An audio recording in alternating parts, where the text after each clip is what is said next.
na lang talaga natitira ngayon. Miracle play. Can this happen? Look at that. He is on a fire. 4 kills.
nakatira ngayon. Miracle play. Can this happen? Look at that. He is on a fire. 4 kills.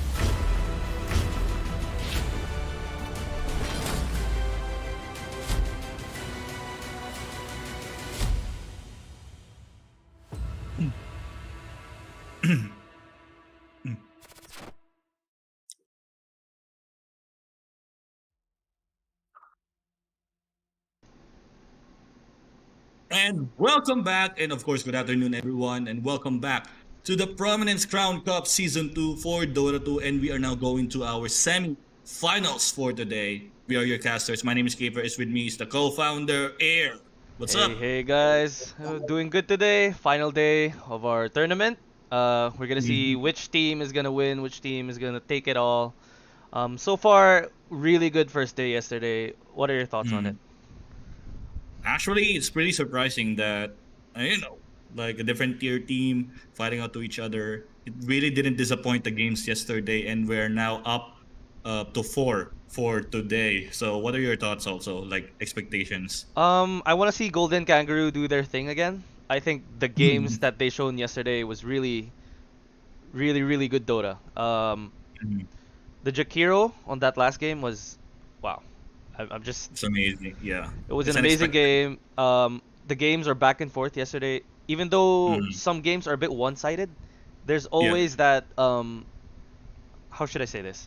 There's always the other team trying to fight back. It's kind of back Mhm. and forth even though it's one-sided, which is I think makes a great game of Dota. So for Mhm. today, we still got guys, call your friends, call everyone here, gather them here. We're still doing our running giveaway of Yeah. $50. We're gonna have three winners today of $10 each. And for the two Mhm. winners yesterday, please message us, message our page on Facebook, message our moderators on Discord. But yeah, I'm really looking forward to the games today. And Mhm. also, we're gonna have more tournaments, guys. So for Mhm. everyone watching, for anyone watching who plays League of Mhm. Legends, who plays Mhm. Valorant, who plays Mobile Legends, and who knows in the future maybe we might add Wild Rift and all that. So Mhm. stay tuned for the details for those. We are Mhm. gonna have those games running very very soon. So Yep. And yeah, a lot have been stored here in Prominence Games, and who knows, it might be you that will be the champion for the other games that we will be offering. for sure, for sure. Also for our community members from Prominence Games, Mhm. stick around because during, let's say, in a few weeks' time, we're gonna announce something big for you guys. Mhm. It's gonna be open for everyone, so we would like everyone, not even community members of Prominence Games, but Yep. it's open for everyone. Okay, and Mhm. also this Prominence Crown Cup Season 2 will be open and will always be open for everyone to join. Mhm. So if you guys have your teams, you guys have your friends, you guys have your whoever, even your enemies, you can call them. We can, Mhm. you guys So can you can join. fight. Yeah, so you can fight or be the better man and just try to play together. Yep. So Exactly. so our games are the lobbies being filled. We just need one more play and then we can start with Mhm. our first game, our first bronze match game today. Mhm. They're gonna be battling out for the third place, Mhm. and then after the series will be the grand finals. Mhm. Who do you think I will mean, win? this. Pretty is interesting. We have Flux and Celestial right now in the third placer, and it's still waiting. I'm also looking forward for Kangaroos later on. But Mm, for Flux and Celestials, I think both of them have a really good run yesterday in our qualifiers. But I think seeing their gameplay yesterday, I'm more inclined into Flux mm, for mm. this matchup. Again, Celestial, they did a pretty good job in the run, but I think for the adaptation, like whatever they need to do in this kind of situation, Flux, for me, have a better upper hand on that one. How about you? I believe so too. We've seen Flux go head to head with Golden Kangaroos, which is kind of I'm not trying to be biased or anything, Mm-hmm. but seeing Yeah. how Golden Kangaroos play just made me a fan of them. But Mm-hmm. Flux, on the other hand, it kind of makes me feel the same way too because of how fast Yeah. they play, how aggressive they play. You see the other game yesterday, they had this Lardar being Mm-hmm. so fat. They have the Mm-hmm. Tinker who's really fast. Like Yeah. Captain Kids, they have Tinker. it's a well-rounded team, I should say. Mm-hmm. Captain Kid was the Tinker, right? Yeah, Captain Kid. He took control of that game. Slardar secured the early game. Tinker just kind of like held it together, pieced it together. Mm-hmm. So I'm really looking forward for another Flux special today. Mm-hmm. And yeah, of course, guys, stick around. I believe we still have our running giveaway, so that would be three winners of $10 each. Am I right? Yes, yes, correct. Right. So $10 each for today, our bronze medal match and our finals. All you have to do is do exclamation point giveaway, and don't forget to subscribe to the channel. Okay, and for the people here in chat, please do like and share, subscribe to our YouTube channel to be eligible for this giveaway. Like I said, this giveaway is open for all. All you need Mm-hmm. to do is just tune in, subscribe, Mm-hmm. share it, and we will be drawing the winners today also. So watch out for Mm-hmm. that. In between games, we'll be doing giveaways. So One by one. yes, Yeah. so please watch out for that. And as we Yep. wait for the teams to be here, we I Mm-hmm. guess we can enjoy a 5 minute break to gather your Yeah. friends to the stream, Yep. Mm-hmm. so everyone would have a chance to win the giveaway, and obviously Yeah. Stick around. enjoy really good Dota. Mm-hmm. So stick around, guys. We'll be right back. Don't go away.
Dire team back.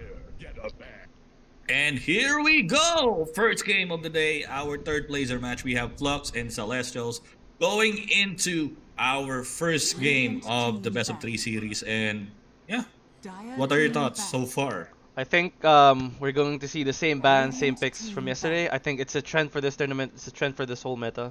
So I'm expecting another first round Mars pickup, Death Prophet pickup. Yeah, I mean, still, Dire team actually, Weaver's already banned. Spirit Breaker's also banned, but it's a pretty usual Yep. one. There you go. As we There's expected, Death Mhm. Prophet secured. For me, Death Prophet is just a really solid flex hero. You can put it mid, you can put it off lane, you can put it 5, as we've seen all Mhm. throughout the tournament. Mhm. I So, mean, we can expect the unexpected like right now, oh, for but sure. seeing Flux gameplay yesterday makes me want to 5 wonder seconds remaining. what is left in that tank that yesterday is if they fill up that tank or whatever. But still, seeing Dead Prophet as the first pick, this is most likely a pos 5. This is a meta Dead Prophet because of Mhm. the Siphon and of course the long range silence. But Radiant team pick. mm, Ogre. Ogre Magi, okay. It's a very good opener. Let's see which heroes they actually go for the next round. Mm-hmm. But I'm really interested and I want to see like really different heroes Mm-hmm. from the both teams because 10 for the whole seconds tournament remaining. we just saw like staple picks Mars, Wraith King, Yeah. Razor, all Mhm. that. 5 But it is seconds what it is, remaining. right? You do Yeah. what you're gonna do what you have to do Dire team pick. to win everything else. So Snapfire, okay. So possible pos 2 or pos 4 Snapfire. But this combination is actually scary. Ogre Magi and Snapfire can easily land a kill if they're together. for sure, But with the ogre 10 slow, with seconds their remaining. lockdown, yeah, and with Snapfire's burst damage, with 5 seconds the remaining. shotguns is what you call it. mhm. Yeah, it's a shot. It's a pretty I scary just remember that. dueling. Okay. Yeah, I mean, in this case, probably Celestials have other plans in mind because I didn't see Snapfire yesterday. We didn't see Snapfire yesterday. Yes, It's Dire it's either team pick, back. not neither pick or Terror ban, but Blade. Okay, okay. this is an early Terrorblade pick, to be We honest. haven't seen this. Mhm, Let's see how Terror- they can build around the Terror Blade. mhm. I mean, there's a lot of heroes that can negate Terrorblade, like burst supports, 10 of course, seconds remaining. with Snapfire. But I think they have another plan in mind that can really 5 benefit seconds Terrorblade, remaining. especially on the aside from the Death Prophet, of course. But Mars is being removed from the Dire picture team by back. Celestials together with the Radiant Tidehunter. team ban. Puck is a really good They're ban. they're eliminating the lockdown capabilities. Yep. Puck is a really good ban, and Mars is a really good ban, especially against Terrorblade. With that Mhm, metamorphosis against the Arena of Blood, TB cannot really, even though he's like this 10 big, bad, seconds scary remaining. hero with Dire team huge back. damage output, but Jakiro. Okay. you're not gonna get hits off with the Arena of Blood right in front of right in Yeah. front of your face. So it Act- really good ban. Mm-hmm. Actually, Jakiro is a pretty good ban against a Terrorblade Mm. because 10 Terrorblade seconds don't really remaining. have a lot of mobility aside from the metamorphosis seconds remaining. morph, and at the same time, he might have some problems in a DPS check because standing in that macro fire deals a lot of damage, especially if you're a Terrorblade and just hitting around the corner. But still, macro fire is one of the most the usable skills for me if you're against a Terrorblade illusions. So lesser Radiant damage team output for back. Terrorblade in that case. But interesting. They banned it out. Hmm. Mm-hmm. Flux really needs to get a wave clear hero here because Mm-hmm. TB's illusion is gonna be a problem. Mm-hmm. Interesting to see whether they flex pick this as Ogre or Snapfire, and they 10 add maybe seconds remaining. an instant illusion killer.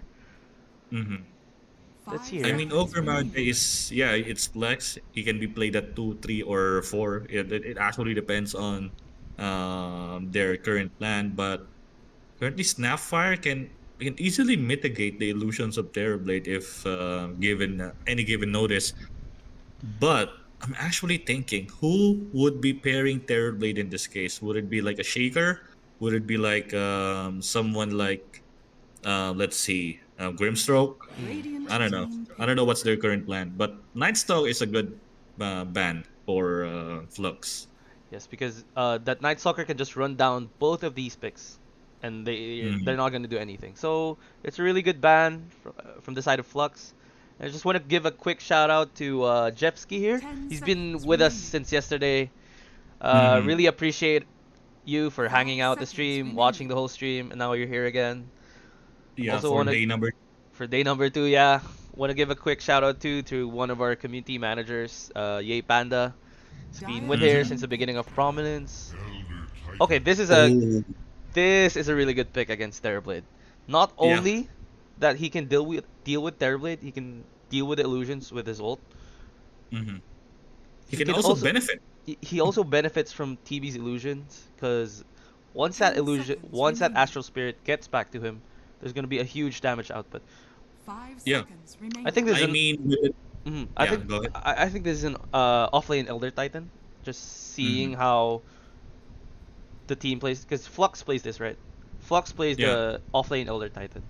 I've seen from their Mm-hmm. player, you don't have to be perfect. He has a Mm-hmm. crazy winning streak with his hero, and he played this yesterday. He played good yesterday, so I'm Mm-hmm. expecting to see another. You don't have to be perfect Elder Titan. But I'm not saying you don't have to be perfect anywhere in the in Flux. I don't know. Uh, Probably change players or change name. I don't know. yeah, he's here actually. Oh, different name? Okay. No, same name, same Oh, same name. I don't know. I have a different name in mind. I'm sorry for that name. one. But yeah, I mean, Elder Titan, I agree, can really deal with the illusions. Like, for Dire example, he have team already the pick. Manta style, just getting additional buffs. But Nyx Assassin is a great addition in this kind of lineup. Like, Nyx Assassin can really go for a sudden initiate. Terribly can just follow with the reflection and, of course, Metamorphosis if they want to have some pickups. But again, 10 seconds downside remaining. here is if they commit on someone or lock down to 5 someone, their seconds skills remaining. would be like off cooldown, and that's the opportunity for example, Elder Titan to smash with the buff of the Astral Spirit. I agree. And Nyx is a good pickup here because right now there's no heroes on Celestials that can really move around the map freely. That's what they need. They need to secure Mm-hmm. vision for the Terrorblade to farm because Mm-hmm. it's gonna be crucial here. If the ET runs down Radiant Terrorblade team pick. all game in the lane, it's Bloodseeker. Okay, Off place. now we're seeing new things that we didn't see yesterday. This is what we want. Mm-hmm. This is what the last day is all about. But Mm-hmm. going back to the Nyx Assassin pick, I think it's a really good addition to their lineup just to secure the vision, just to 10 secure and Mm-hmm. seconds roam around the remaining. map, whether to see there's a threat on the Terrorblade, which the Mm-hmm. ET 5 would be seconds really remaining. early on in the game, in my opinion. And Mm-hmm. having the Bloodseeker here too allows the Nyx to get around the map, find a Mm-hmm. sneaky kill, follow it up with a Bloodseeker. So really, Mm-hmm. really good draft Mm-hmm. here so far. I like the drafting of these two teams. Really interested to Mm-hmm. see how we're gonna see it in the game. I'm actually interested in what possible build of Bloodseeker is because usually Bloodseeker off lane just running with as usual blade mail, but I hope I'm actually a Bloodseeker bias like for years and years now, and I love to see like Bloodseeker carries. But in this case, he would be off lane, so we will be seeing his presence all around the map. Mm-hmm. Interesting to see the next pick for Flux here. I wonder what they can follow it up for the Mm-hmm. Elder Titan. Will we Dire see another team Monkey back. King game? Will we see a Raid King? Okay, Great King, okay, really staple pick. interesting. Really staple pick. Really staple hero. Really strong hero. Mm-hmm. Mm-hmm. But I think later on in the game, it kind of falls off against the Terrorblade. But I think that 10 the reason seconds why they went remaining. for the Wraith King is because their early aggression is really strong with the ET Radiant team back. Mm-hmm. compared to the late game of Celestials. Mm-hmm. I mean, interesting enough to have the Raid King in mind because this is still a Terrorblade. So it's like a 1v1 situation with Terrorblade. This would be like Terrorblade win. But in 10 this seconds case, remaining. they're inclining Raid King to a possible Dire team-oriented team back. fight that would go with Ogre Magi, of course, and Snapfire. Mm-hmm. So there's a lot of damage potential. Like for example, Raid King didn't land a kill, Snapfire can follow up with Mortimer's Kisses Mm-hmm. or Ogre Mager's Ignite. There's a lot of possibilities, but for an in-game team fight, Elder 10 Titan would seconds be remaining. one of the best heroes that can really deal with Terrorblade. That is 5 correct. That is seconds correct. remaining. They have a way to deal with Terrorblade with the Elder Titan, but I feel like they should have something more on this table. Mm-hmm. I'm guessing their last pick Radiant is gonna have team something to deal with the Terrorblade. They really need to deal with the Terrorblade, not just the ET. Unless Mm-hmm. the ET gets a really good start, Mm-hmm. I don't see Um, them away dealing with TB, mm-hmm. except if we see another hero that can deal with illusions. They need something to deal with 10 the seconds. illusions right now. Team Actually, speaking of illusions, I'm actually thinking of Invoker in that case to Mm. deal with the Terror Blade, but in this case it's banned. So I'm inclining right now on Storm Spirit, Tinker, Lina is still Oh, in the Lina, picture. yes, Lina is possible. I Mm-hmm. the reason why they banned 10 the Invoker here is seconds remaining. the threat of the Nyx, right? Uh, Mm-hmm. there's always the combo of 5 the seconds Vendetta remaining. into Sunstrike. So I think that's Mm-hmm. what they're trying to avoid is Mm-hmm. the quick pickoffs globally, because Sunstrike is global. Nyx can really Mm-hmm. move around the map without you Mm-hmm. seeing him. So Like let's see. level 1 Vendetta is already 500 damage, and follow up with that level 3 Impale.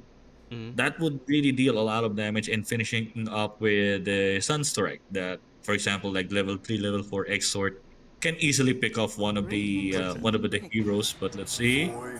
Void Spirit. Okay, okay, I get it now. So they're more really inclining on engage disengage capabilities. And I think with Void Spirit, it really enables the Bloodseeker passive as well. So I think the Mm-hmm. reason why they picked Void Spirit is 10 to have like seconds remaining. an early tempo control for them. Mm-hmm. As we can see, 5 seconds remaining. they banned really good heroes that deals with the Terrorblade, like let's say Mars, the Puck, Mm-hmm. now the Ember and the Kunkka. So Mm-hmm. this could very well be a Lina last pick. Or a Leshrac. I'm also inclining for a Leshrac. He can deal with Terrorblade's illusions with a Post Nova later in the game. Really decent lane against Void Spirit as well. So Mhm. it could really go both ways. Actually, just waiting for them. As I'm seeing right now, Celestials have most of them have the single target capabilities. Like it's really a single target oriented team, but Flux is inclining on the mix of both. It's actually balanced. But last pick, Oh! Radiant Earth Spirit Celestial mid Oh! Oh, or a what? pause for Earth Spirit Wait, it's or an Earth Spirit Snapfire mid. mid. It's an Earth Spirit mid. What? Earth Spirit, it's Captain Okay, Kid. okay. Oh, This is what the last game is all about, guys. This is what Dota is all about. yeah. I mean, Captain Kid immediately for Earth Spirit. Interesting. Spirit Brothers fighting, but Wow. a different kind of Wow. brother. I am okay. I like what I'm seeing. Mhm. This used to be a meta before Earth Spirit mid before the reworks on the pull and the push, but actually, I usually just see this in Thompson stream, but wow, they actually went for Earth Spirit. mhm. All right, so yeah, expect the unexpected here at the Prominence Crown Cup Season 2 for Dota 2, and we will be commencing Celestials versus Flux as we introduce you to the players. As we can see, first we will be introducing. There's a quick pause. We'll be introducing first to Flux 17 as the Raid King, Everesti with the Ogre Magile, emotional damage Snapfire. I have a different name here for the Elder Titan. T-posing for some reason is here for Elder Titan. Captain Kid as your Spirit Mid. Wow. They really okay, I'm really biased. No, I'm kidding. But Earth Spirit mid. This is what I really want to see. I want things to shake things up. I want Mm-hmm. a really different lineup. I mean, you do what you have Mm-hmm. to do, right? But Yeah, seeing this just makes you feel how awesome Dota is, like yeah. it used to be. Yeah. It's like when the first time Earth Spirit is released in Dota 1, I didn't pick him as a support, I picked him as a core, but we will see. And how about for Celestials? Can you introduce that? For Can you introduce? Celestials, we have Demon for the Nyx. We have Red Days for the Void Spirit. Dot dot dot for Bloodseeker. Shoryo Mhm. for the Terrorblade. And lastly, we have Dot for the Death Prophet. There we And go. And guys, for everyone tuning into the stream, we will be doing giveaways today. Three winners of $10 each. If you mhm. guys can share the stream, like and subscribe, we would very much appreciate it. And in order for you to join in the giveaway, all you have to do is just subscribe, share the stream, and type in exclamation point giveaway. Mhm. And yeah, I mean, I'm still shocked on the Earth Spirit mid, to be honest. I am really expecting for a Storm in this case because Storm really will complement well against a Terrorblade. But I understand why they picked Earth Spirit instead on a possible team-oriented fight. I mean, Mm, having the Magnetize in his hands is a big thing against Illusion. exactly. I think this is a really good improv by them to deal with illusions because, in my opinion, if they pick Lina, there's the Nyx to go around, there's the Void Spirit to go in the Lina, and the Lina's gonna have a hard time. And with this Mm-hmm. Earth Spirit, he is so mobile, he's so tanky, he can deal a lot of damage. So I think it's a perfect pick for them. I'm not sure if this is planned. I'm not sure how often Captain Good plays this Earth Spirit, but um, I'm ex I'm excited to see how this game plays out, Mm-hmm. especially this mid matchup with the Void Spirit and the Earth Spirit. Like, Mm-hmm. Oh, okay. So yeah, I mean the only downside of the current lineup, if they are an AOE oriented team, except for of course Raid King, is the possibility of the silence from Death Rocket. But in this case, after the silence, they can just retaliate back with the Earth Spirit going in for the Magnetize, following up with an Echo Stomp, and then from the sides, Raid King can massively deal the damage. But this will depend on the laning phase that will be commencing in a bit as we wait for the game to be fully commenced. Again, with the early laning phase, again, a Bloodseeker mm, versus a Raid King. On the other hand, we have this is actually interesting. Elder Titan against Terrorblade. So we will be expecting actually aggression from the Elder Titan Elder side. Titan, yeah. I see how this lane is gonna play out. This Astral Spirit is gonna be a problem for the Terrorblade. Definitely, you guys don't want them to. For the Terrorblade side, they really don't want them to have that early aggression against them because they're gonna have a hard time Mhm. trying to deal with it. But like we said, during the lane, TB's gonna pop Metamorphosis, gonna go for an early Mhm. harass. So for the first few waves, I think TB is gonna secure the lane with the Metamorphosis. So let's see how it plays Mhm. out later on in the lane, like say 3 minutes in, Mhm. how everyone is gonna maneuver. Mhm. So as we wait for them, what are your thoughts for so far? Seeing all the games from yesterday and the Mm. games that we're about to see now. Because Flux yesterday is really used on adapting things, like especially against the Golden Kangaroos. Unfortunately, in that game, Captain what's his name again? Captain Kid, Mhm. Ember Spirit is kind of not really performing that much because heavily countered by the Monkey King. But they impromptu what do you call it? They impromptu have the transition of having the Elder Titan and not going for a snowball effect, like for example, Massive Madness. They just opted him for an Axe, which is a more reasonable option, Mhm. so that they can have the fight kinda in their favor by Mhm. having Elder Titan in front of them while he's dealing actually not dealing damage just for the natural order. So just negating more armor and hopefully again hoping for the best on the hits. But in this case, Celestial, what I saw on Celestial yesterday is they are used in more on it's like three of them looking for a single target, and which is in this case, it's the perfect lineup with the next we have a Bloodseeker and the Void Spirit. We will be Mhm. expecting more single target kills that I don't know, Flux will react to. Really interested to see also how the Bloodseeker plays out. Again, they really need to secure the Terrorblade's farm. Otherwise, the ET is one of those heroes that can really run you down.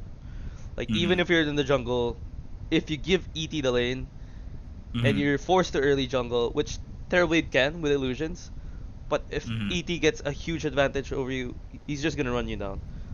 Mhm. And So, yeah, yeah, I go mean, ahead. one more thing about that point. Of course, Bloodseeker having the rupture up, it can be follow up with the Nyx, Mm-hmm.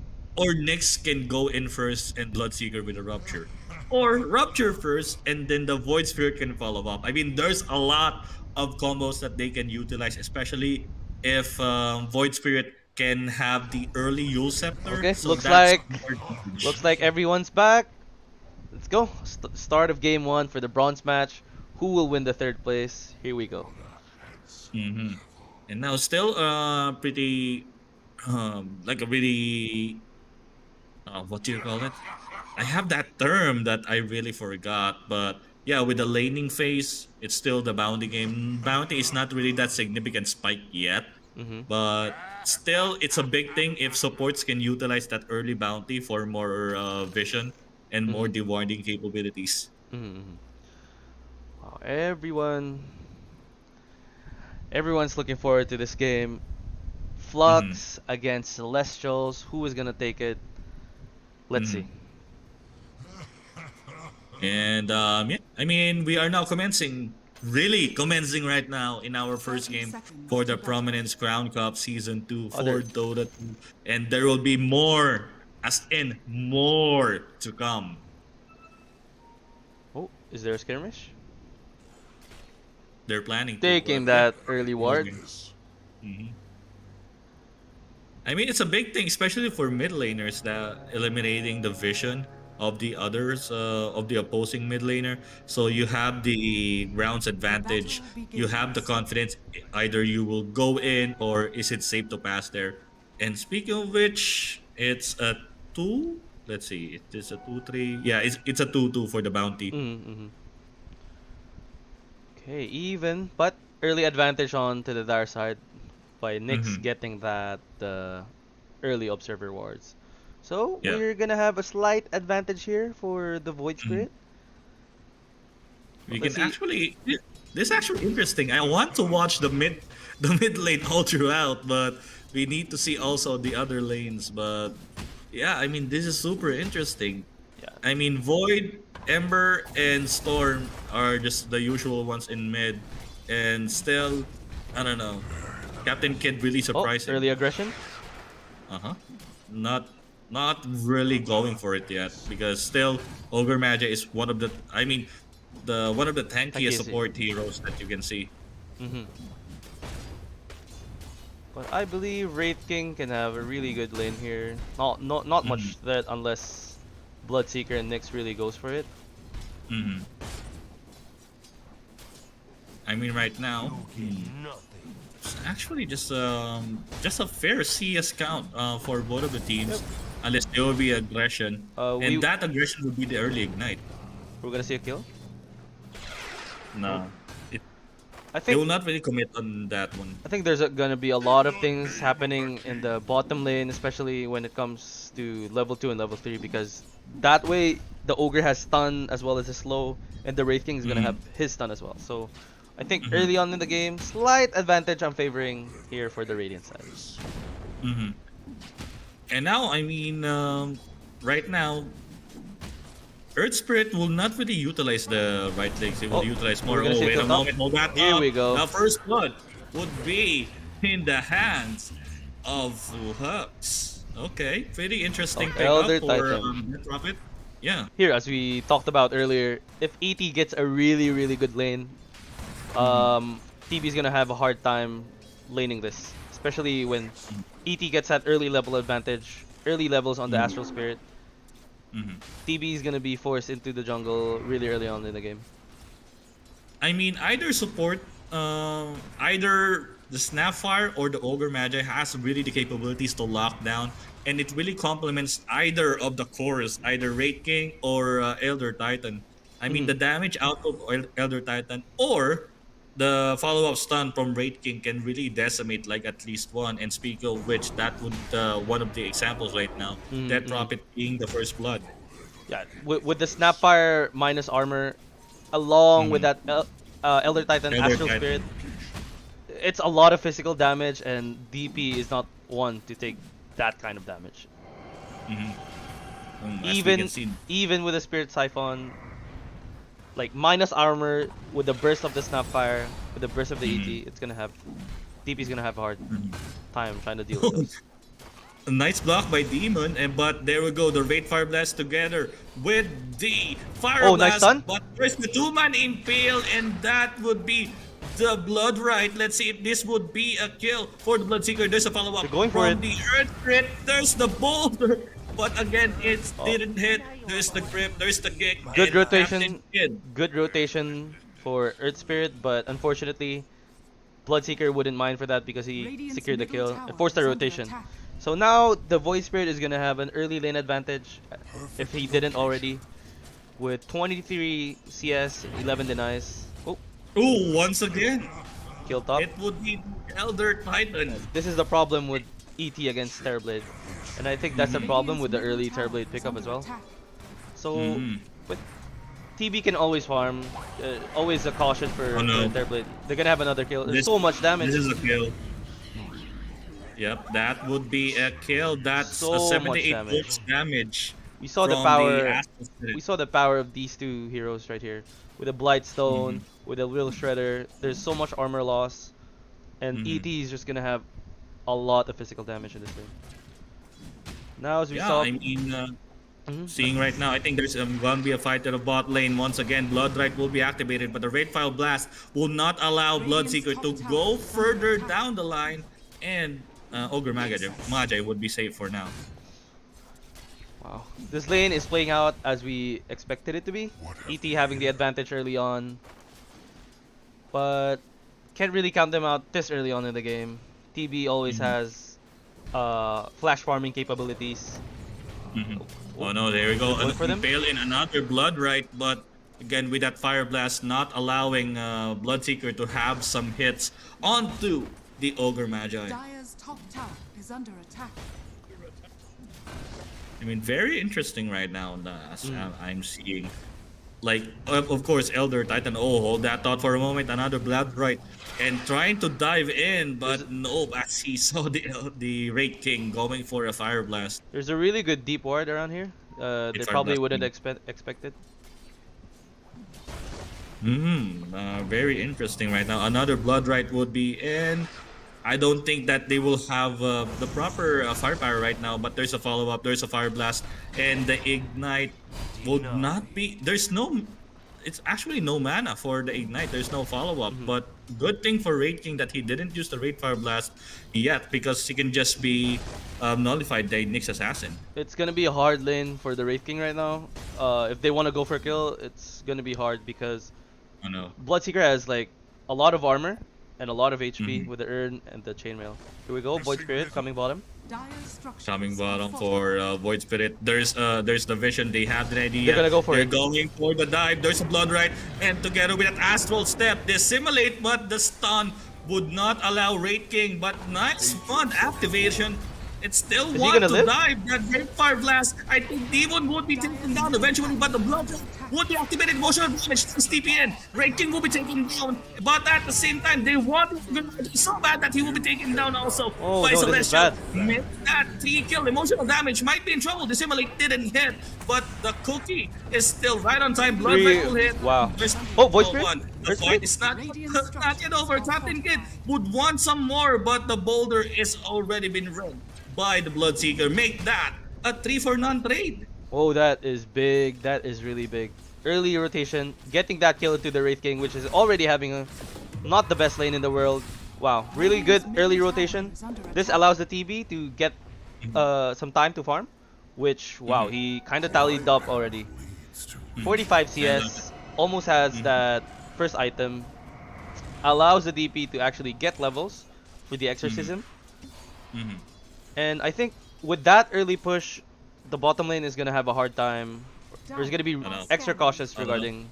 Airblade would be spotted. There's the stun. There's the boulder. And of course, the cookie. You can Oh. eat your cookies right now, Airblade, as you will be taken down. Meanwhile, on the other side of the map, there's another. I mean, there's kills everywhere. There's on top. There's on the triangle side. There's on the bottom side. But first things first, that will be a 2-1 trade. It's still in the hands of Flux. This is what we expected. Back and forth. This is what we saw yesterday, and this is what we're seeing now, and I love it. But yeah, securing that kill into the Terror Blade, I'm not sure how they're gonna feel about that after having that really great gank bottom. I mean, seeing the net worth, I mean, it's not really that significant yet, but Elder Titan would be down for the count this time thanks to the follow-up from Red Days. And again, with the Terrorblade just farming up, they already switched lanes. I mean, it's understandable, but the Terrorblade already have... I think they're gonna take down the already Terrorblade have the again. ult. Oh no, the boulder didn't really utilize magnetizes in. The cookie will be the follow-up, but he is currently silenced. No Sunder for the Terrorblade, and he will be taken down. This is the power of the Earth Spirit mid. Early levels on early level 6. You can deal with pretty much any hero on the map.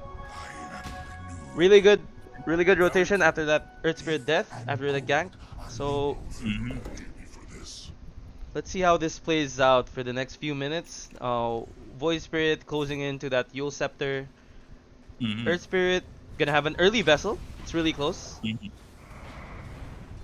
And I mean, ET with a vessel- is going for a madness, which is the staple usually. But let's see how it plays out. Because yesterday he's kind of swapped out into an Axe. I mean, right now, the game is kind of in their face, like level-wise and rotation-wise. Probably Terrorblade is really a hard farm in the early game, so we cannot really expect like he will be joining on team fights, except on a metamorphosis situation. But in this case, in Raid King for me can be proactive, can farm. I mean, he's pretty versatile going into the mid game. But speaking of which, no Bloodseeker might be taken down. But nice 2-man impale. The rupture to emotional the damage. damage. The blood rate damage is too much. But the ET. Oh, the ET. That's a lot of damage to ET, but he's been blocked by the tree. But at Oh the same my time, god. no, the exorcism T-posing just Oh my wanted to have God. it, but the Astral Spirit will finish him up. I think they're gonna Now get the 3 kills Vendetta now. will be activated. There's the 3 oh, kills. No. Oh my god. Nice The rotation. sentry. Great rotation from the Elder Titan. See the Oh no. and now Ooh. solo kill on Red. Interesting. Dire's middle Wow, tower there's is kills under happening attack. all around the map. 4 kills on the board on the side of Flux. I mean, very interesting on that one. The solo kill of Earth Spirit, the sudden engage going into the bottom lane. I mean, they really want to have that kind of aggression, but still another lane swap. But not really support swaps. The support is still the same. Oh, but they're fighting. This would be a big problem. There we go, Lil Shredder and Mortimer's Kisses. I think this is enough to have the Death Prophet on the hands, but still, Earth Spirit is silenced at the moment. He cannot follow up after that boulder. The Raid King but has still, another boulder one. Boulder Smash Magnetize will be activated. Another Lil Shredder. Emotional damage. Already have the double kill. Captain Kid cannot really right click against a Bloodseeker as he will be taken down also. Wow, the Raid King almost lived there. He got mana burn by the Nyx, so I think the reason why he wanted to fight because he had his ult up. And he didn't expect the Nyx there, so the mana burn got to him. Oh and no. Lil Shredder once didn't again. There's the cookie. Everesty and emotional damage taking down the Void Spirit. Woo, this match. That's a lot of damage. Medallion secured for the Snapfire along with the Lil Shredder. So much armor loss. Managed them to secure that Void Spirit kill. But again, the Wraith King didn't expect that Nyx Assassin having that mana burn. That's why they managed to secure that kill without popping the reincarnation. I mean, right about now, like the team fight oriented lineup of Flux, we are now really seeing it into play. But at the same time, I'm also wondering how the comeback capabilities right now of the single target heroes of Celestial. Speaking of which, there's a possible smoke gank going into the Radiant jungle. I think they will be there's a facing. DC? Oh, wait a moment. There's a DC. The That's an DC. Elder Titan DC. So I think this would be a respect one whenever they see the Elder Titan. But still, in this type of situation, They For, don't. again, Yeah, they don't see it, so this is probably a kill for them if the Knicks manages to secure this one. there we go. ET is already back. I'm still wondering what GWR It's means. go in ready. Ah, go in ready. Okay. All right. So Elder Titan would be spotted by the Knicks. Oh, this is a kill Looking here. with the rupture and then the blood right. He can just fight it all, but there's the silence and the follow up from the Death Prophet. This game, 25 kills on the board, 12 minutes in. Wow, it's more than a kill per minute. I love it. Yeah, I mean, there's a lot of actually happening. Like whenever Flux plays, expect more than just trying to farm, but still Exorcism would be up. And now possibly getting the mid tower, and around the corner would be the Ogre Magi. There's no vision. He would be possibly spotted, just in case Spotted. Blood Right will be activated. There's a kill There's here. the Remnant. No way. Oh, and huge that would damage. be a kill. The DP's Oh, dead. no. Just one spell, he's dead. No, I mean, he's immediately down for the count. But still, the tower is up, but now ET is just around the corner also, but now I just think Captain chasing Kid is gonna off. get the kill here. Yep, with the Void Spirit, and now Oh, with nice the heals. Boulder. Boulder didn't hit. Remnant heals, nice. just keep Captain Kid, though he will not give up on the chase. But still, Nyx Assassin Oi. is around the corner. There's the gonna vessel. get The it. vessel might take Oh, the this red things guy is down so in the good. vessel. Ooh, what a play from Captain Kid over there. And still wanted probably they wanted more for some reason, but they need to back out because again, Elder Titan is already in the picture. Massive Madness is up. Even though and, they had an early advantage of the vision, the positioning there, that kill on the DP stopped the push, and then Oh, no. ET Rupture? kind of followed up. Oh no! The damage! He's not, What? he's not scared of the rupture. Just smashing in his path with the Astral Spirit buff together with the Massive Madness, and they would just back off. But Captain Kid eliminating Bloodseeker in the process. And again, that ET damage just serves to be a problem for them. And again, on top of that Mask of Madness, I really thought they wanted for the kill, but the lifesteal with the Astral Spirit damage just got his HP back up to full. I mean, very interesting one, but I'm not sure what would Elder Titan's item be next. Gloves of Ace is up. I think this would be an armlet, or oh, he will go directly for an attack. This is just a casual Gloves of Haste attack speed item. Yeah. for the attack speed. On top of that Massive Madness, he just hits so fast, hits so hard. Oh no, meanwhile they saw someone, and that Prophet might be taken down, but again, with that Spirit Simon, Siphon. he's still alive, and Starfire might be in trouble. Nice ankle stomp follow-up, but no, the Astral Step from the Void Spirit will be I think he's just gonna smash. utilized, and Rupture from the Bloodseeker still instant into the play with that Blood Fight and use combination. Elder Titan will be taken down. They want more on the chase. Rod of Angels would be activated, but still they want more. Captain Kid to the rescue. The boulder smash in the face. There's the They're gonna Magnetize. get 2 kills. There's the Captain Kid with the elimination so far. The Bloodseeker, but still, then let's go the Exorcism, but wrong time. There's the Raid King going into the play. There's no stun currently available for the Raid King. Going to have the kill right now. Let's see. Vessel and just use Scepter out of Astral. nowhere. You're critical for the Wow. Mortal Strike. Again, Dire had an early advantage position, as we saw earlier in the mid lane. Now they had the advantage of getting into that position first, getting into that kill first. It started really good, but then the Earth Spirit came in and just basically destroyed everyone. Oh no, the rod, and he would not go anywhere. Nice siphon over there by Death Prophet, not allowing, of course, not allowing Earth Spirit to have the TP or just boulder out. Keeping the vision, and the Bloodseeker is just there right on time for the rod of Ados. Again, great kill there, getting the Earth Spirit. Earth Spirit has just been having a free game, totally.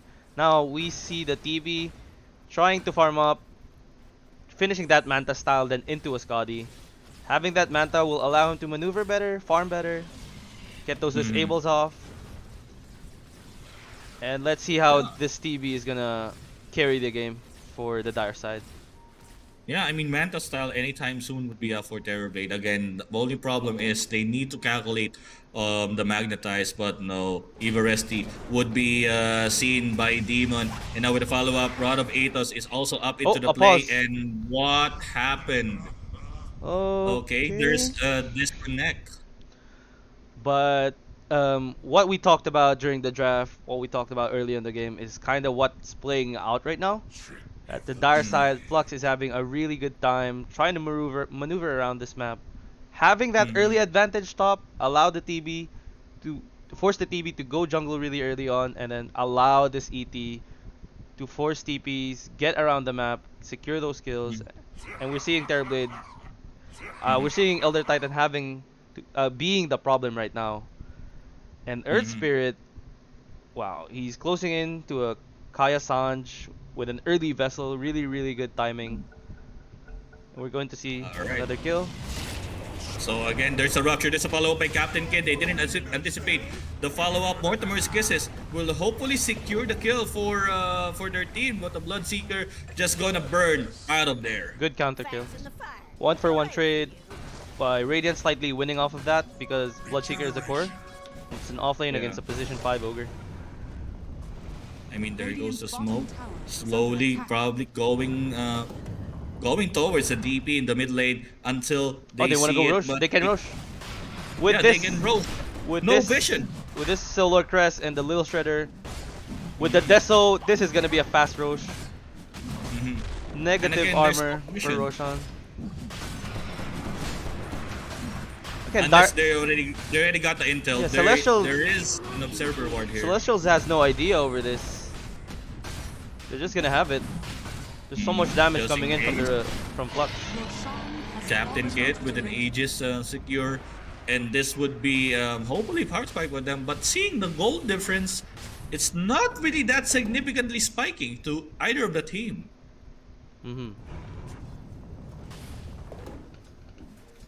I'm actually calculating it right about now. I think,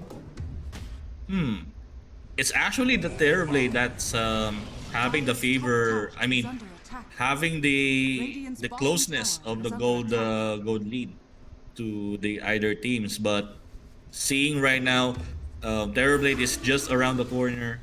I don't know, is it just going to push or just going for a flank? But still, there's the Metamorphosis. It will be pushed. Again, they have a push advantage with the DP Exorcism and this And the Manta. Metamorphosis and the Manta and Delusion. But I think there's gonna be a trade here, slightly winning off, greatly winning off for Radiant. Having to secure that. Oh, they're going for it. And there you go. Magnetize going. TV's gonna die. But there's a silence. No way for him to use the Sunder. But still, they want to chase down. I think DP having the opportunity. There is going to be the fly. There's the boulder, but the boulder is already too late. But Raid King will be taking down Demon in the process. And that would have that 2-for-none trade. Very unfortunate not having to take that tower there power. and losing their Terrorblade in the process. Really big, really big kill for them. Really good trade for the side of Flux. Wow, how And I will they actually deal? How would they deal with this Earth Spirit? It's causing so much problems for them. So much magic damage, and the TB just can't respond. Yeah, and I actually forgot about the silence capabilities of an Earth Spirit going into the fight by the Geomagnetic Grip. That's they- a 3-second silence. They have a DD on the So- Wraith King, Oh no. and I think the Blink Dagger is coming in for him too. Yep, the Blink Dagger is on the courier. With the DD, Anytime here we go. soon. They're gonna jump. Not yet, because they have the no vision of a triangle just in case. I think Wraith King is It's cool. just gonna jump this with the reincarnation with the DD. I think he wants to fight right now. Just waiting for them. Here I we don't know, go. there's the Blink, but nice spike carapace, but still, it's still not enough for them to stop it. Ooh. There's the cookies. There's One. the one hit from the Mortal Strike.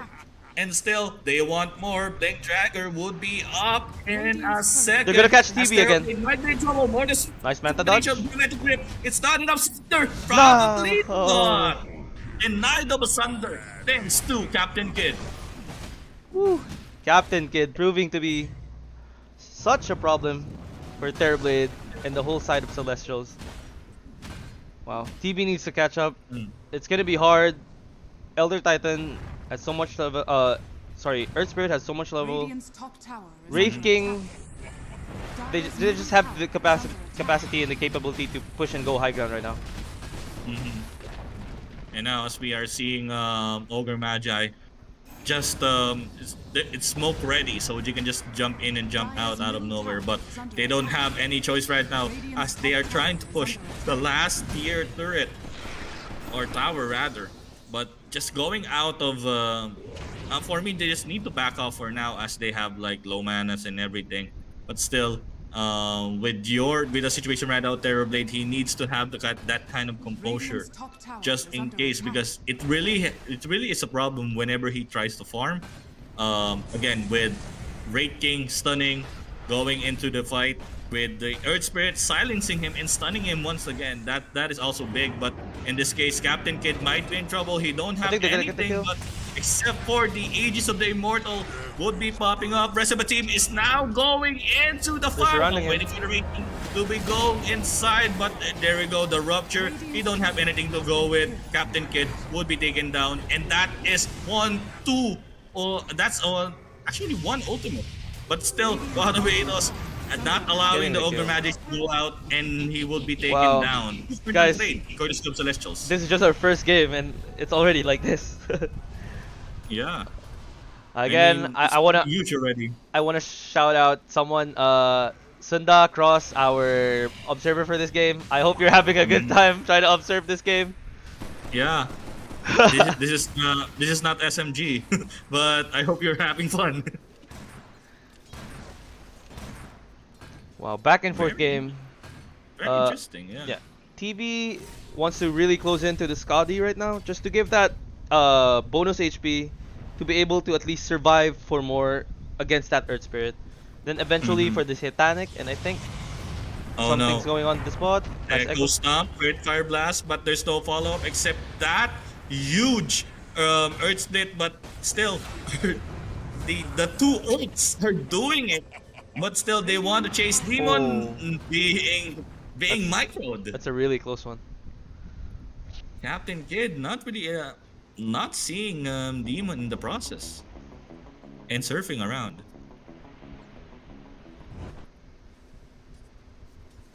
Let's see. Radiant's Skadi top tower anytime is soon under for attack. Terrorblade, Dire's Satanic bottom also. tower is under attack. So I don't think the Satanic would be a good play for Terrorblade. As we can see, there's a vessel for Earth Spirit, but still, it's actually pretty huge just in case the Earth Spirit would be taken down. They have, the TB have a lot of sustain in the tank, especially with the Satanic. Actually, you can But deal with that still- because the Satanic has a D-spell. Mhm. Okay, they're going for a kill here. So much damage Oh, no. coming in from the The Wraith. Yo. Dire's Nice. Oh, bottom no tower is under Scepter. attack. Okay. Not allowing them, but Mortimer's Kisses. It's a long run, but that's the max cast range for the Mortimer's Kisses. Oh no, Captain Kid with Oh, the haste he got move, ruptured. but no, he got been ruptured, and there's the follow-up again. He's just hiding into safety, gonna fall. but no, the remnant of Void Spirit not allowing So him much to go. damage But from- Elder Titan with the Anthem Scepter Good just Matador, smashed in Thunder. the face. The Thunder is activated to the Wraith King, now trying to just dissipate. Ogre Magic There's would a be good taken chance. down by the Bloodseeker. There's the Yule Scepter. There's the Remnant would be available to dissimulate, but the Oh, BK be like effect. That's damage going into the next assassin, and they want the Elder Titan. They want him The ET so is so bad. fast. As they see the vision, Rod of Aegis is activated. There's no way emotional damage can save him out of nowhere. Snapper has But blink. Blood Right once again. Oh, dagger out. Okay, nice that- play. really good fight from the Dark side here. Oh, you go Oh for no. more? Oh no, this is super greedy. There's no astral step. Dissimulate out Oh of no, nowhere. the vision. But the damage from the little shredder. They had vision. Yeah. Such a I greedy mean, play they there. did- They should have just backed off because they came out on top of that fight, having to kill having to kill 3 heroes: Elder Titan, Earth Spirit, and the Ogre. Mhm. Celestials And here right now- pushing their luck a little bit too much. Mhm. Yeah, and right now, as we can see, the item right now of Bloodseeker is already Diagonal Scepter. So he can just start stun lock 2 people at the same time with the double Rapture. But in this case, I don't think that would be the case as Nyx Assassin is already spotted thanks to the sentry. And now, Captain Kid once again with a kill. Bounty killing. Back and forth game. We just saw a team fight. Now we're seeing pickoffs. Do they want to push? And yeah, I mean for the battle of third, this has been a really back and forth match. Speaking of which, 26 minutes on our timer, and Brosh will be up in around the minute, so they just need to have the composure and hopefully they get the Roshan. I mean, Terrorblade may to get the Roshan if in order for him to have the maximum damage output that he can deal with inside a team fight, but that's not the case whenever he just go for a metamorphosis. Either the Elder Titan or the Earth Spirit would be in his face immediately. He really needs something to maneuver, and having that Hurricane Pike, which is what he's building right now, is gonna allow him to maneuver in and out of the fights.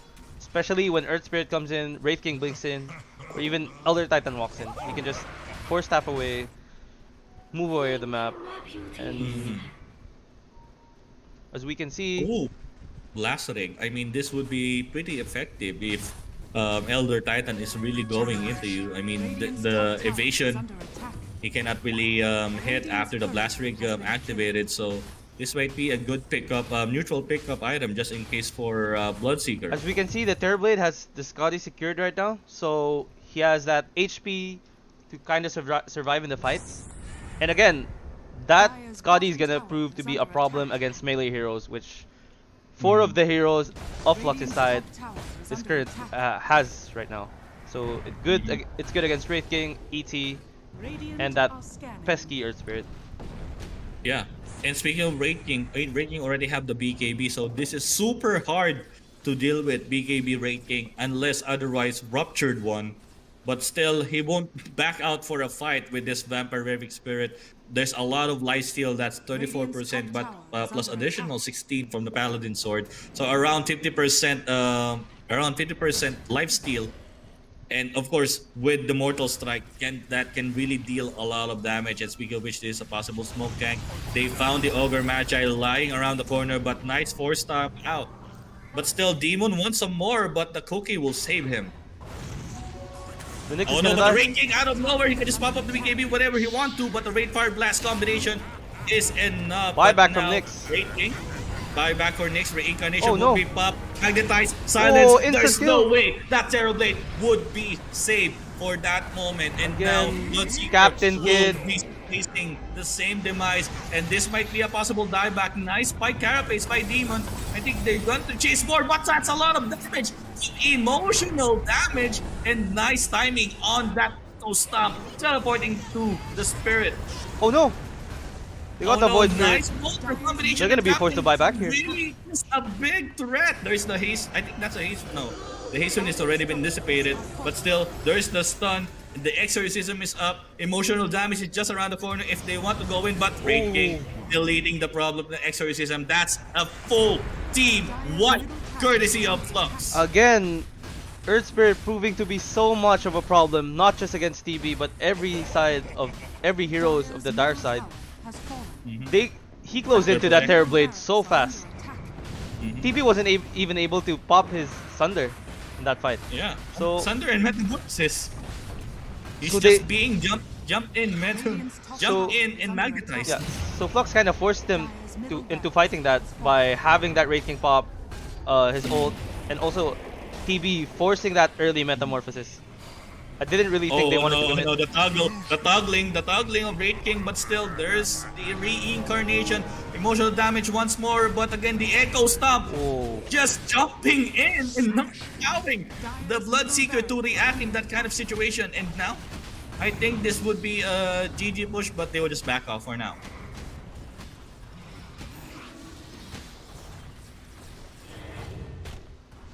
I mean, very, very interesting right now.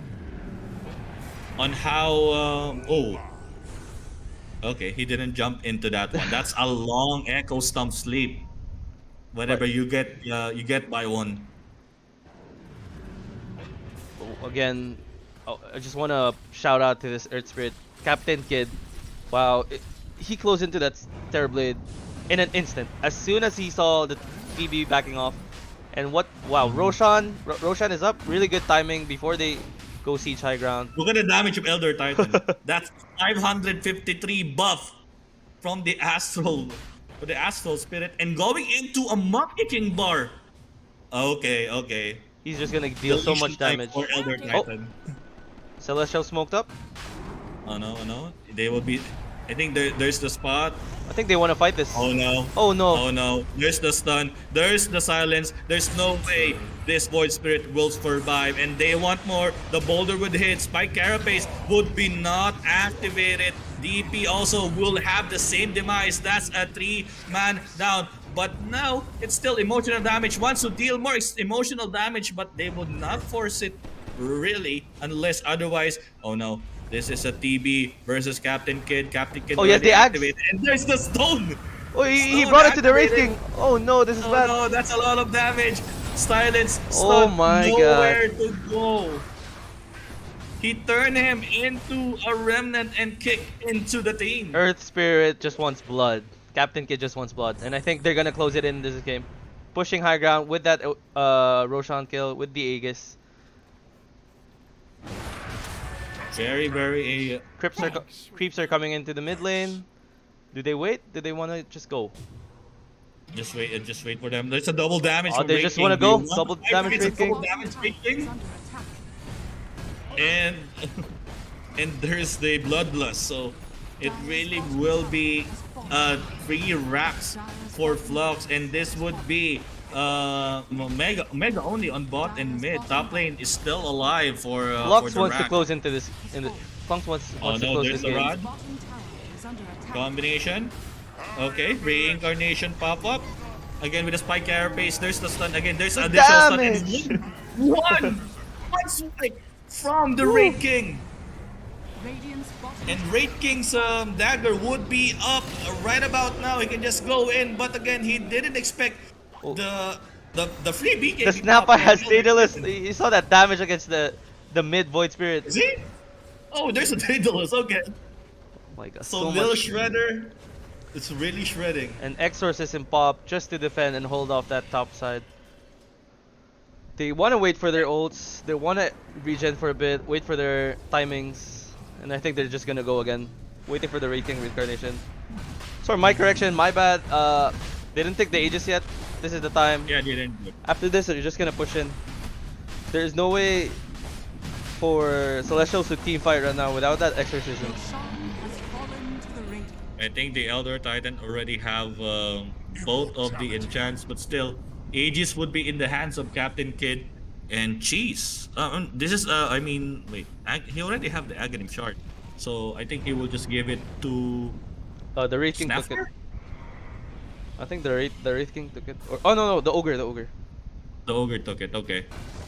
With the Fire Shield, oh no. If that's Oh, a Captain Terrorblade, Kid. that's it. Oh no, this is blood! Goodbye, Blood They Seeker! kicked in.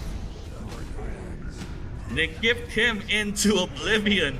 Like whenever he saw someone, they could just rolled inside, get someone to be a stone and kick him into the team.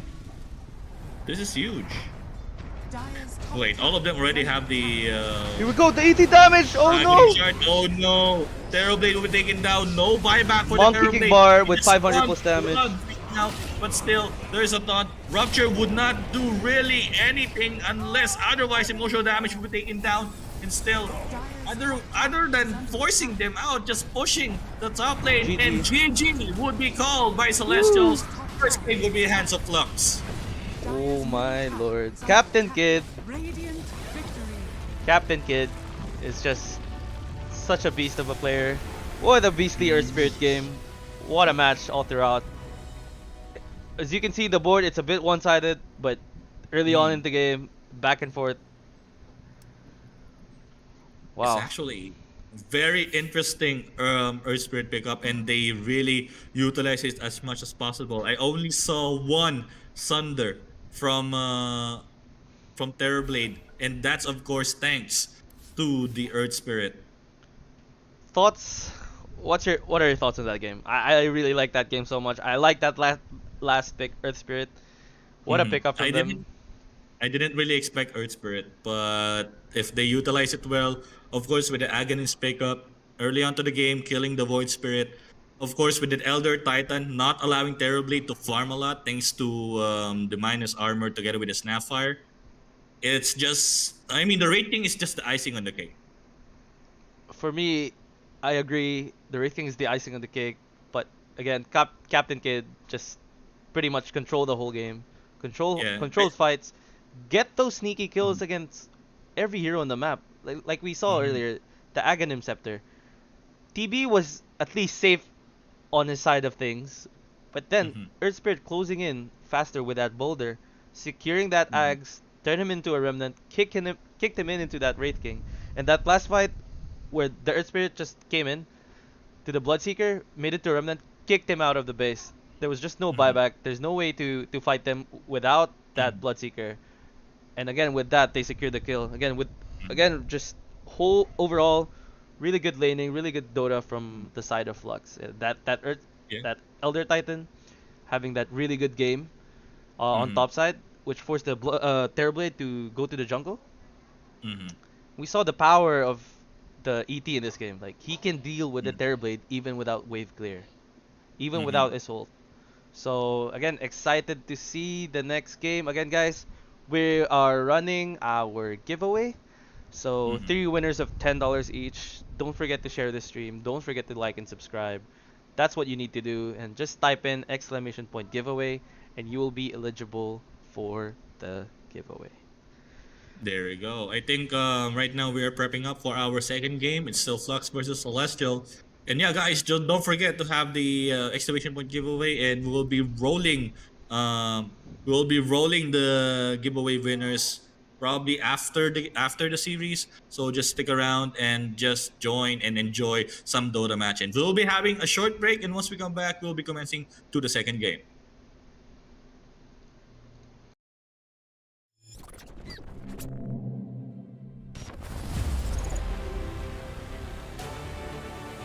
Isa! Isa sila namamatay! Isa na lang talaga natitira ngayon! Miracle play. Can this happen? Look at that. He is on a fire. 4 kills.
Isa sila namamatay! Isa na lang talaga natitira ngayon!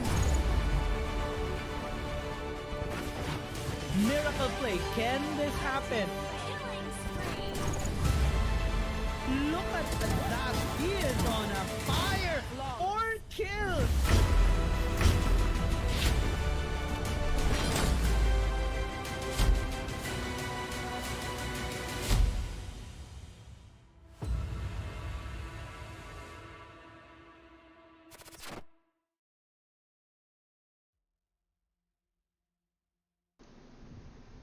And yeah, welcome back, guys. Of course, we are still in Prominence Games YouTube channel, and this is Prominence Crown Cup Season 2 for Dota 2 versus the casters. My name is Kafer, and with me is Stager. And yeah, very interesting game number 1 in our first series. Very fast, very back and forth. There's punches left and right. I really want to see another game like that. I want to Mhm. see new picks. I want to see unorthodox picks for each side of those teams. And yeah, I think Flux going into this second round is gonna feel pretty confident with how that game went through. And again, for you guys, for our viewers, please like, subscribe. We're still running our giveaway of Mhm. $10 for 3 winners. So the winners are gonna be drawn after this game too. So call everyone, tell Mhm. everyone, share the stream, subscribe. That's Yeah. all you need to be eligible to win $10, and then type in the chat exclamation point giveaway. There you go. Just you have a time to have the exclamation point giveaway typed in our chat, and later on we'll be rolling our $10 giveaway winner. So yeah, so I think that is our mechanics for the giveaway. And yeah, guys, don't go away. We'll be commencing the game number 2 between Celestial and Flux in a bit. Okay, we're gonna be taking a short break, just waiting on our players, and once they're both ready, we are gonna head into the draft. So just stick around. We won't be gone for too long, and stay tuned for the games and the giveaways, guys.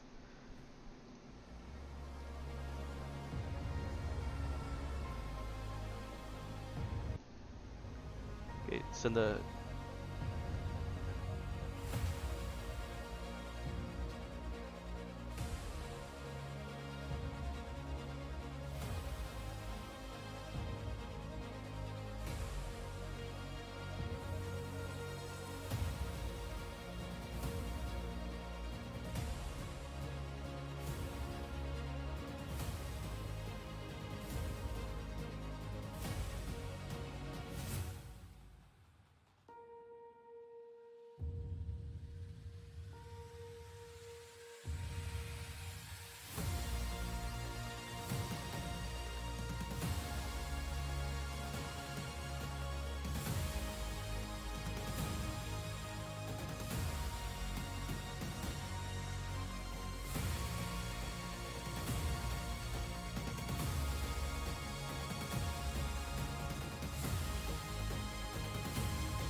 And now we are back with our second game. We have Flux, Celestial. Celestials is the Radiant side.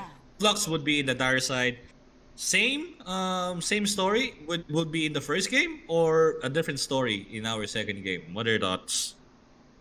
I think Flux is still going to give us what they've always given us and what Radiant team they've always ban. shown us Dire for the team past ban. past day and Mhm. after that match. Radiant team So Mhm. I think we're gonna see the same bans, but I think Flux is gonna at least shake things up a bit. Mhm. I think And Celestials I agree. might have to do that as well. Like as we've seen, Flux getting that Earth Spirit last pick Dire was team Mhm. able to secure Flux that game because it was really Mhm. back and forth. We saw that early gank bottom. They got Mhm. all the kills that they needed. They forced a rotation that didn't lead to anything. And then TB just getting picked off Radiant by that team Earth pick. Spirit every time. Queen We see of here Mhm. a really solid opener, a Queen first pick. This In the might pain, be yeah. this might be a mid quap, might be a safe lane. Who really knows? Mhm. This is at this point metas now. The openers are flex, so Mhm. we don't really 10 know how seconds to remaining. tell if this is. But 5 as we see the seconds draft remaining. goes later Team pick. in the game. Dire team pick. Oh, this is new. Dawnbreaker and Puck. Okay. Solid pick for I mid like the against Queen of opener. Pain. I like the opener Yeah. of Celestials. They can prove us that they can change things up as well. And with that Dawnbreaker and the Puck can just coil and the 10 Dawnbreaker can seconds just remaining. ulti in. So Mhm. there's synergy in these two 5 picks. seconds Really solid remaining. openers as well. Let's see Mhm. how Flux will respond to this first two picks by Celestials. It's almost an instant pick for Mhm. both sides. Mhm. Yeah, I mean Dawnbreaker is actually one of the flex heroes. Dawnbreaker can be played as post 2, 3, or 4. It really actually depends, but still, I don't know what would be the specification. Puck is in the picture, so this would be a Puck post 2. But Queen of Pain for Flux is yeah Dire actually team pretty ban. flexible. He can be okay Lion. Okay, so Good pick for understandable. them. Why Lion? Instant hex for the Puck. Radiant team ban. Oh, and the Dawnbreaker. Yep, but they have the means to go for the Puck with that instant hex. It can help the co-op secure that kill into the Puck. Mm-hmm. So let's see here. Mars banned, as we always see, it's either it's banned or it's not. Mm-hmm. If it's not banned, Dire it's team being ban. played Radiant because team the hero's ban. just overall pretty solid, pretty Mm-hmm. strong into the game, especially with that he Dire can pretty much team solo ban. kill and instant initiate anyone with that Mars Mm-hmm. into the with the Mars spear into that Arena of Blood combo. So much damage, Mm-hmm. so much secure, so much lockdown as well. Radiant So team And, ban. and of course, there's a reason why the Razer has been banned. Celestials might be planning for a solid scaling core or someone that can really mitigate I mean deal as much damage as possible without having any hindrances. But going 10 back, seconds remaining. Jakiro would be a solid ban because we know Kino Pain 5 Lion cannot seconds really remaining. make those plays if Ice Pad is around, or they just want to prevent the same game as yesterday as the Jakiro offlane that can really deal a lot of problem. But last ban by Celestials might be another mhm. might be or they're banning Medusa, they're banning Razor, so most likely I don't know, like a Faceless Void, they're eliminating Chorus now. Like how you mentioned yesterday, the Jakiro ban, it might be because of yesterday's game. We don't really know if it's just to secure that ban for the co-op, Radiant or team is it pick. like the situation of what happened yesterday. Like Dire yesterday, team the Mhm. pick. Jakiro really dominated them. Rubik, okay. So this is probably an off-lane Dawnbreaker. Dawnbreaker, yeah. So I guess one of the reasons why they banned Razor as well is it deals so good against Dawnbreaker. Like Dawnbreaker 10 couldn't really seconds go remaining. in against that Razor. Once you go in, Hmm. since Dawnbreaker doesn't have an 5 instant seconds initiation, remaining. and the Mhm. cast time for his Q is really slow. Razor can just sap all his damage out and eventually kill him. Mhm. And yeah, I mean, Dawnbreaker doesn't really have a lot of range with the Celestial Hammer. It's half and half, so it's not really ideal, but still a great escape mechanism and also dealing damage. But with the Razor around, Dawnbreaker won't really have a chance to like fight back unless the Puck or Rubik would be around the corner. But Hmm. right now, Flux, I'm actually thinking of probably a second support or hopefully like what would be their carry. I mean, there's still a lot of option if you're worried against a Rubik. Uh, it actually really varies on the core that they're picking up or the pos one. But I think in this case, Queen of Pain is again pretty Dire flexible. team pick. Oh, wait a moment. Templar TA. Assassin. Okay. TA, this is a TA pos one. Okay. That this might be. They can shake things up really. The co-op is Yeah. a flex. The TA can go one or two. It's good against Puck. It's good against at least Rubik 10 if seconds he Mhm. if he remaining. decides to go one. And Mhm. also for the people watching Five right now seconds on the remaining. stream, we currently have a running giveaway, which we're gonna Mhm. draw the first winner after this game, after this Mhm. match. Please like, share, subscribe this video. Radiant The team more pick. chance, the more you invite, the more people coming in, Oh. the more chances of you winning for having to share that link. Also, if you Mhm. subscribe, there's a multiplier on this. If you subscribe, Mhm. it makes you eligible, and gives you additional entries for Mhm. this giveaway. So Yeah, don't I mean, forget to type also 10 exclamation point seconds giveaway remaining. to be eligible for this giveaway. And yeah, I mean, 5 Earthshaker. speaking of seconds it, the remaining. shaker is in the house. So But there's a lot of in store if you are against a shaker. This might be, I don't know, it's still actual flex if this is a shaker off lane or shaker pos 5. mhm. But still, we will see. It actually, shaker needs to be careful, especially the Rubik spell steal. Whenever Rubik at least secured the fissure, I mean, the fissure Yeah, is still a that's big thing. I will really want to mention that as well. Like Earthshaker into Rubik. I don't know how to feel about that, but I guess what the other side is lacking right now actually is an instant initiation, which the Earthshaker Dire kind of team provides with that ban. blink and fissure, right? Legion Commander. Hmm. Yeah, I mean, actually, this is actually very interesting, and Legion Commander would be up for the challenge, and this would answer our question for Celestials. This is a Legion Commander pos 3, so that would be Dawnbreaker 10 5 or seconds 4. remaining. Yes. Also, I want to point out 5 seconds for remaining. Flux's side, Radiant having that team Earthshaker ban. allows them to move really fast. As you can Dire see, team ban. all of their heroes are really good blink heroes. Like let's say Quap Yeah. already has a built-in blink. Lion is really good blink, instant initiation with Hex. TA Hmm. can buy blink, instant burst. So there's Hmm. synergy over there. But again, it's all about the positioning of this Rubik on how it's gonna be able 10 to move seconds around the map, remaining. move around with those spells stolen. So 5 Hmm. Fisher, seconds remaining. Rubik is gonna be the key hero here for Celestials. We need to keep an eye on that. Hmm. Hmm. And yeah, with that Rubik in mind, Lifestealer is banned from Flux, and of course, Batrider. Actually, if this is the case, if they don't want to deal with a Batrider, this might be a Batrider 3 and still will have a problem. But unlike Batrider 1, that he can be around the map after the Flaming Lasso is up. But still, Radiant a team ban. solid pick. I mean, a solid ban rather. An anti-mage removing from the picture. I mean, understandable if you're up against a Templar Assassin. TA cannot really react if there's a lot of illusions. I mean, not really a lot, but with anti-mage Manta style, TA cannot really react. But with the 10 refraction seconds in remaining. hand, this might be a solid ban. I mean, solid ban 5 seconds for remaining. Flux. I think there's not a lot much. There's not a lot of options for them Dire to ban right team now. pick. So Brewmaster. I like the ban. I really like the ban. It deals so good Mm, against all of their heroes.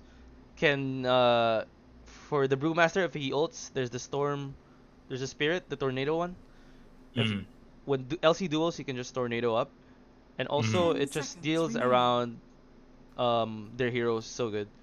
So mm, interesting 5 to see seconds remaining. whether this is a last pick carry or a last pick mm. off lane because I think Halfling. for the cores it's pretty much settled here. TA is gonna be a core, because two of their heroes are flex. Queen can flex. Earthshaker can flex. So let's see. Mm-hmm. Last pick. So waiting for the last pick of Flux. Any moment now, it will just show up. But guys, yeah. So don't forget for our giveaway. Just type it in there, and we will be rolling and picking the winners after the game. Let's see. 1 second on the clock. Who would it be? Bounty Hunter. Bounty Okay. Hunter. So this is probably an Earthshaker 4. The Bounty Mhm. Hunter can go off lane even. Yeah. Really interested to see. Drow Ranger. Drow Ranger.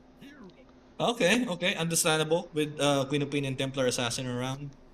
But let's see. Captain Kidd would be the Templar Assassin, though that means a pause one Queen of Pain. Here we go, guys. We are changing up the teams. We are seeing really new heroes that we didn't really see yesterday.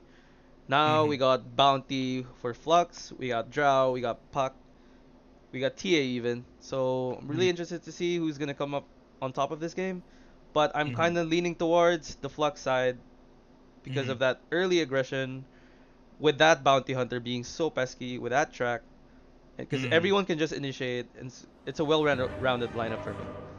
Mm-hmm. So the And key yeah, here, I mean, so the key here for Celestials is the positioning of the Rubik. If the Rubik manages to play a perfect game, then I can see them winning here because of Rubik. and as speaking of which, we are now commencing in our second game of the series. Again, this is the battle for the bronze or battle for third. We are still having Celestial versus Flux in our second game. I'll just introduce the players from Celestials. We have Demon for the Rubik. This is a symbol. Dawnbreaker, Shoryo with Raw Ranger, Red Days Puck, and of course, Legion Commander.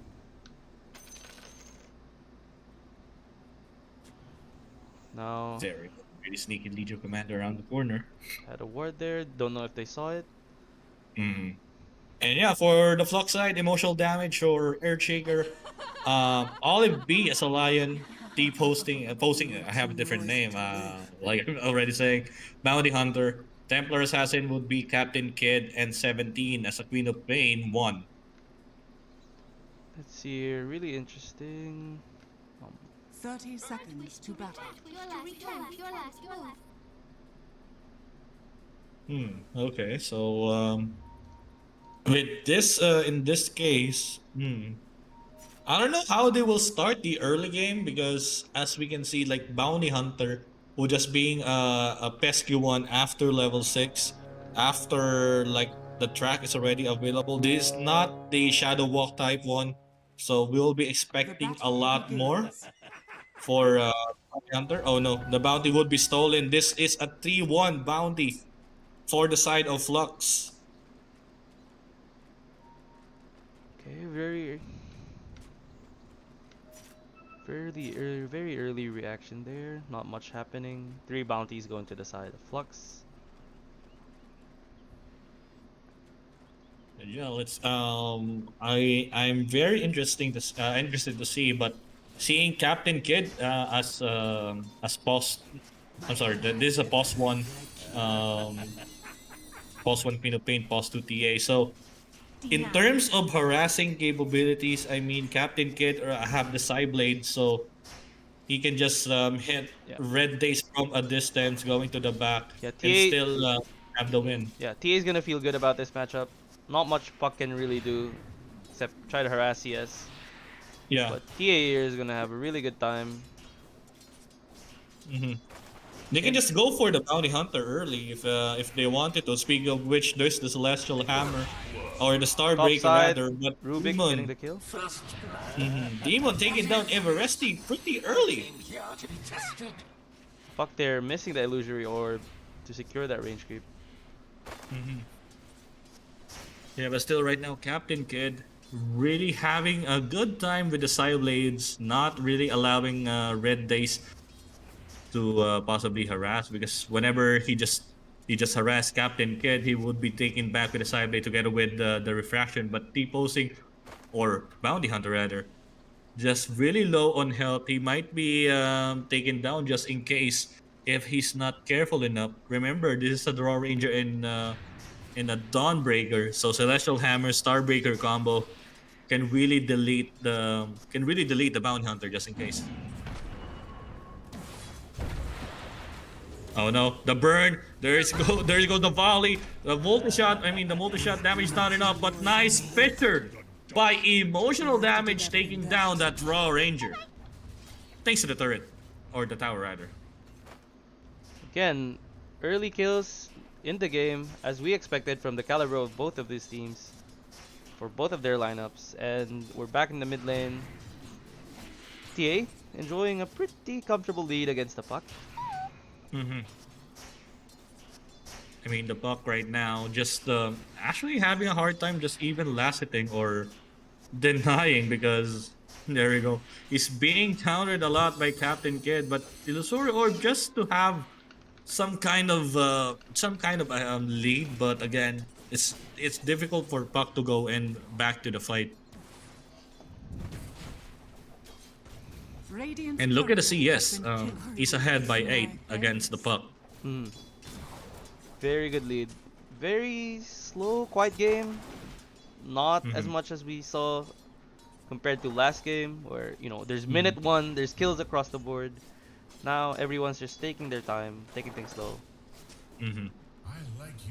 It's just shuriken out of nowhere for the Draw Ranger, but in this case, the Earthshaker is just vibing around the corner, like emotional damage with trying to pull, but again with the timer in hand, and of course the aggression from the peeps again will be not enough. There's a Starbreaker. I think this would be a kill if they are not really inclined about Nice it. block. But there's a Victor. Nice block by the Earthshaker. Earthshaker first. Again, good casting of spells. Ooh. Wow, TA is really dominating this lane. 32 against the Puck's 18 kills. Puck securing that range. Water rune. Oh no, oh no. This is the Puck having troubles. Illusory Orb jaunting out, but that's not enough. Captain Kid will be securing that kill, and again, Good. Puck getting behind. Good rotation from that Earthshaker. Last second. If the Earthshaker wasn't there, the Puck would have gotten out. But nice rotation. Last second, got to that Fisher. TA securing the kill. If he's not ahead already, I don't know what. This is a dead Everest. This is a dead Lion. Oh no, nice timing on that. Is he Nice going for timing it? on that Phoenix. Good. He's still going for it. There's the counter hit, but the salve will just save it for now. Press the attack will be activated, but he's still going down. Whew, again, it's starting. The back and forth kills. It's starting to go. LC securing that kill. Really dove that Lion. Not the best time for Quap, but pretty comfortable sitting in that lane. And yeah, like going in, like still 2-2 on the scoreboard, not really that significant change yet, unless otherwise the Bounty Hunter will have the level 6 anytime soon. But Courier, once again, Courier of Bounty Hunter will be taken down by the Dawnbreaker, as we can see. And still, just around the corner, I think there would be a possible gank over here by emotional damage over into the The mid Puck lane. in the mid lane. It's just waiting for the Fisher. There's the refraction. There's Orb. the trap. The orb, but no, it's been denied. Oh, he got but the he's courier jump. kill. And LC yeah, again securing the kill on top of Everest that Lion. And this is a level 4 Queen of Pain. Fairy Fire would be activated.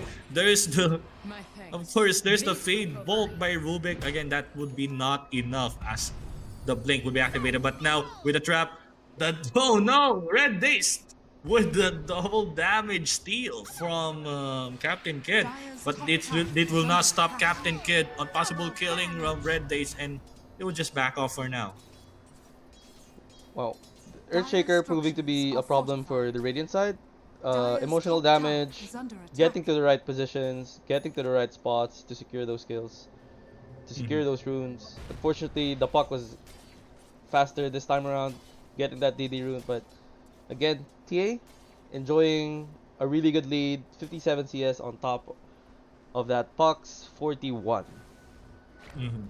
Radiant's bottom Yeah, I mean, tower right is about under now, attack. Pain is still level 4, and she is not actually doing quite good on being in a safe side. I mean, safe lane side. But right now, Captain Kid being contested by Dawn. the Radiant's Dawnbreaker, but bottom tower it's is still under not attack. enough to actually have the damage. But still a level 4 Pain. There's no scream Oh, available. the There's no LC. scream My available. thanks. The The, LC is already 6. wow, dominating the lane. Getting an early tower 7 minutes First in. attack. Dyer's This top tower this is has bad fallen. for the side of Radiant's Celestials. bottom tower is under attack. I mean the Radiant's dark bottom side. tower has Sorry. fallen. Getting Yeah, that but still a Dyer's tower trade turret anytime has been soon. There will destroyed. be a. I'm actually expecting for a duel, but yeah, T-posting with the a right tower one. trade, but the co-op is struggling with that level 4 Queen of Pain 8 minutes into the game. But here comes the rest of the team. But Everesty will be taken down by the Dawnbreaker, and once again shifting into the favors of Celestial. Probably win Dyer's condition middle right now tower for the is early under to mid attack. game for Flux is the TA. Yes, There's no nothing more. yeah, the TA really needs to secure the farm, which I think he's doing right now. Getting that early Dragon Lance. He's gonna go jungle anytime soon. And the thing now for Zhao is to do the same. Go to the jungle, farm your lane. If there's an open lane, Yeah. you farm that. And we're gonna see TA having to get those stacks. Mhm. Really deserve, much needed. Yeah, I mean it's an easy stack removal for TA, but at the same time, I think there would be. Wait, I think the bounty hunter might be anytime soon scouted in the radiant side of the jungle. Great Vanguard pickup too. LC is gonna have a hard time casting duel on this guy. For sure, Mhm. LC is gonna hesitate with how tanky this guy is. Even the Drow is gonna have a hard time killing this guy. So really good first item choice for the bounty hunter. Now Everesty, oh no, this is a 4-man invade. Now Everesty might be in trouble. This is a There's the deadline. 3 and a goodbye Lion. And next up would be the Bounty Hunter, but right on time, Bounty Hunter hit level 8 to get that Shadow Walk. Nice timing for the bounty hunter. Oh, he's still looking for the Oh. courier. Career kill? Oh, it's too deep. I think he knows, but Illusion. oh no, there would be the track. Demon being pursued right now by the Bounty Hunter, just getting the unreliable gold. Nice wards around the map for the side of Celestials. For the side of Flux. Oh, Oop, I heard the dust, but it didn't affect the bounty hunter. But here we go. There's the one. Rubik's and dead. That's a track kill. Another shuriken toss. Secured the kill over to the Rubik, but this might be trouble for the LC. LC is running low, and he will just back off for now. now that's a track kill for the bounty hunter on the Rubik. I believe he's gonna go for an Aghanims this game. Really good vision around the map for them as well. Understanding that bounty hunter, understanding the power of vision. So he went for that kill, even though there's 2 heroes here. He knows the team Oh is no. here. Oh no. Oh no, there's the stun. Oh! Another stun. Hex. There's the Hex, and Captain Kid might secure this one, yes, but he's been dueled by the LC. But Good the enough. duel is done. The stun would be not enough. Nice refraction out, and Captain Kid still alive at the moment. Meanwhile, he off still got cam the kill. kill. He will be taken down by, by Demon with the Fade Bolt and the stun. The stolen stun. Securing that kill. Like we talked about as well, that Rubik positioning is really well done. Radiant's top Getting tower that is hex, under attack. getting that Burrow strike, impales rather. Mhm. And oh, Bounty Hunter once more, one hit to Demon. This would be, oh, nice shuriken! Is under attack. The shuriken bounce from the track. It's okay, as long as they get Oh. the bounty. No slam! But no Off one the mark. holds! A selfie slam! very unfortunate echo slam there from Flux. Enjoying a 3k gold lead, but that I fight mean, it's mid perfect isn't echo slam. But not, quite what they wanted. yeah, with the phase shift 3k from gold, up. 3k gold here, 3k gold lead here for Flux. But Drow is catching pretty much, catching up. Not that fast, but at a really good pace as well. Mhm. Co-op securing that solo kill against him. Oh, will we see another Mhm. kill? Okay, We will see, Oil but isn't up. again, they might hesitate, especially if that's against Tower is under attack.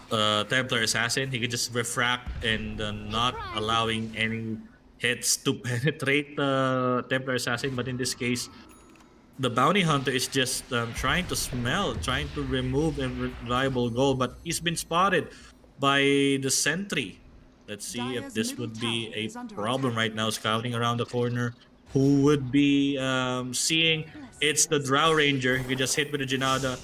Oh, wait, there's the silence, of course, with the Solar Guardian from the Dawnbreaker, and no vision Bounty except Hunter's gonna fall for here. that dust. On the- Bounty Hunter might be in trouble, but again, Fisher? Earthshaker right Nice. on time with that stun, and of course, in the shoulder orb together with the coil and Really the good duo. rotation, really good positioning from both sides of the teams. But Celestial's coming out on top with that LC in that corner. Oh no. Oh, that's a lot of damage from the meld and refraction combination of Templar Assassin. Oh, they're gonna go and for the this fuck. would be already a dagger, and the stun Oh. finger of death is still alive. Perfect timing from that Fisher. Unfortunately, wasn't able to secure the kill. Oh, The there's Puck was the there. speed. There's the Sonic Wave, securing that kill over That is to the Puck. sound of your death. Radiant's middle tower is under attack. Again, Co-op Radiant's middle tower has finally catched up to the Radiant teams, are scanning. getting that solo kill on top earlier on the Drow Ranger. Oh no. Oh no, another nice kill. Fisher, Is this nice another kill? slow one. Another one for Captain Kid. Again, Captain Kid proving to be a really good carry for this lineup. Again, securing that bounce side blades, really good stuff. Now he got his blink dagger. I believe he's going for. Oh no, I think there's a fight over at the triangle. Now emotional damage taking down Demon, and Captain Kid once again taking down Puck in the process with that 6k gold lead over to Flux. Flux gaining back their momentum in the around mid game, and double damage would be a hands of Captain Kid. And here we go. So coming in for as the next item for TA, getting that DD rune. Let's see how they're gonna play this. Will they go Roche or will they take another fight? They have vision Yeah, on them. right about that. Yeah, there's the vision. I mean, LC might be Gonna in pop the trouble DD? once again. There's the Fisher, and of course the Enchant Totem stun. T-posing might be in trouble. This is a pretty late for the Solar Guardian to be activated, of course, with a bounty.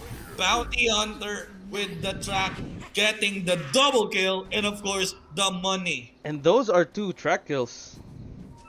Oh no. Those oh, are no. two track kills. They as well. can smell blood. They can saw see the it. Drow. They saw the Drow. I think they're going for it. But again, around the corner, Demon is might be in trouble, but the Bounty Hunter They got might be T-posted. taken down. But it's okay. There's the totem. There's the dagger one. But again, not enough damage. TA might be in trouble. Refraction is available. But no, the melt. Ooh, this game would is not back and forth. take. Double kill in the hands of the Puck. And together with the TA, it's still the fight still continues. But they would not force for a chase. That's a 3-4-2 trade. And it's pretty. Actually, they're overextending, but at the same time, no significant gold shift as thanks to the Bounty Hunter. Exactly. But that's a really good trade-off for the side of Celestials. Having that kill on the TA, having that kill on the Bounty Hunter. Even though they lost the Drow, I think they're pretty happy about how that came out. Yes. Yeah, exactly. And still, we are 16 minutes on the clock. Still, Roche is up if for taking. And now, oh wait, there's the trap, and of course the trap. It's too late for them to hit They it. saw the Drow. Our Ranger is not really in a good spot. Of course, with the Finger Death and Enchant Totem combination, Fissure has been being used. The track, they still wanted to chase him, but the stun didn't Shuriken? hit. The Shuriken, that's a kill. Oh no, the Cool. duel over to the Lion. This is a dead Lion, but in this case, the rest of the team will follow up. But it's still going for more. appearance. Bounty Hunter is just booking out there. But he wants more. But oh, fortunately enough, Captain Kid is around the corner. Emotional damage. Coil? Also, we follow up. Ooh. Green Coil would not allow anyone to be harmed. And of course, with the As a screen, Ruben. together with the wave, and now Captain Kid really having any problems taking down that Dawnbreaker. Dire's top tower is under attack. Oh no, that the follow up. Thanks So to the much damage enchant coming in. Demon is just shadow walking out of there, but he's been spotted. There's the slow and Captain Kid with the triple. The duration of the shadow walk. And now Deso is secured for this TA, and I believe the next play would be Roshan now. Dire's top tower is under attack. Having that Yeah, Deso. Oh, they smoke. I think they want more. Yeah, they want more, but I think they spotted the draw.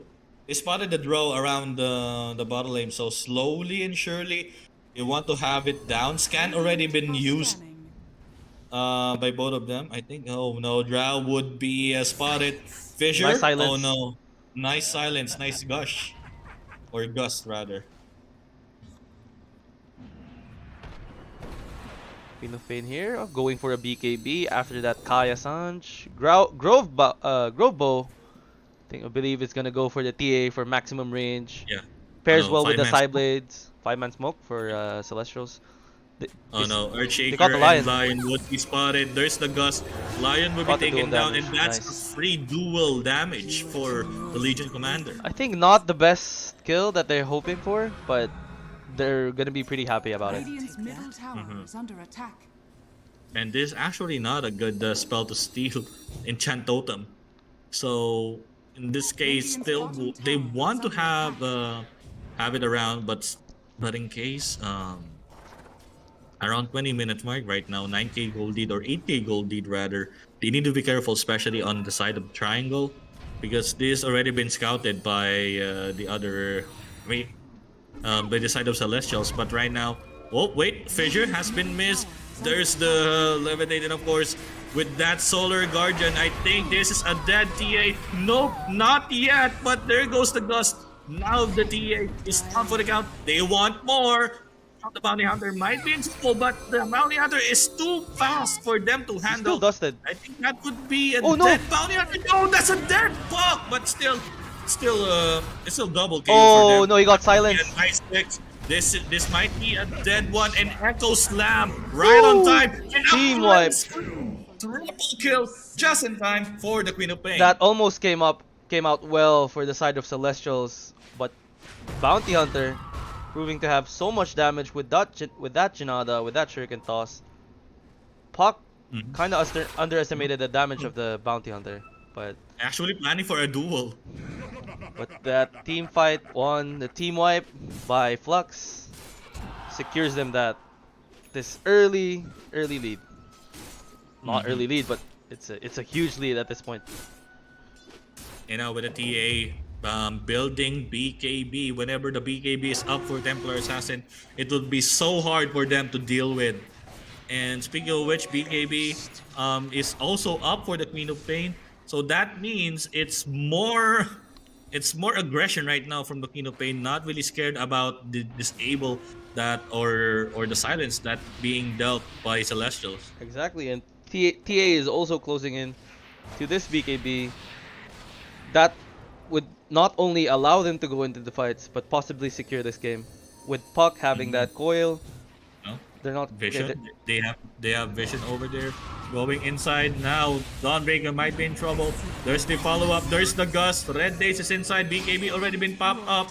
Now there's no Dream Coil available. I think. Oh, there goes the duel.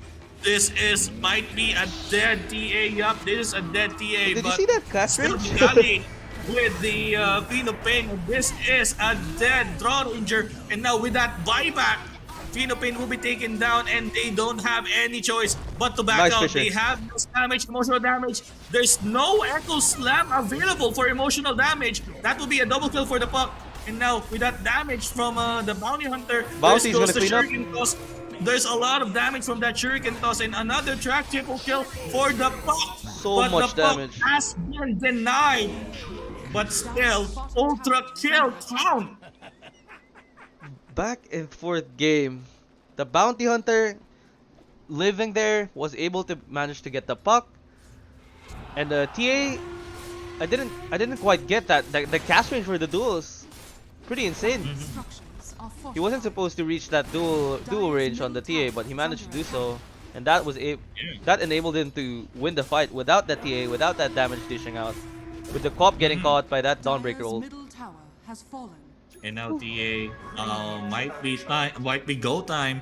See, as the TA is just lying in wait, but in that specific team fight, I thought there's no damage. If just in case the Echo Slam is available for Earthshaker, that would be an entirely different story. As that's a 3-man Echo Slam, dealing a lot of damage, and together with the bouncing Shuriken toss, the Jinada Shuriken toss, that the Agony Scepter update for Bounty Hunter. But in this case, wait a moment. I think they want retribution of whatever happened, but she's just flashing out, going to the bot lane and just proving themselves not being aggressive for now. Really closer game compared to the last game. Even though there's a 10k deficit on the side of Radiant, we have to understand it's all because Oh, of the no. track kills. Oh, okay. Dire's So top tower is under removing the debuff using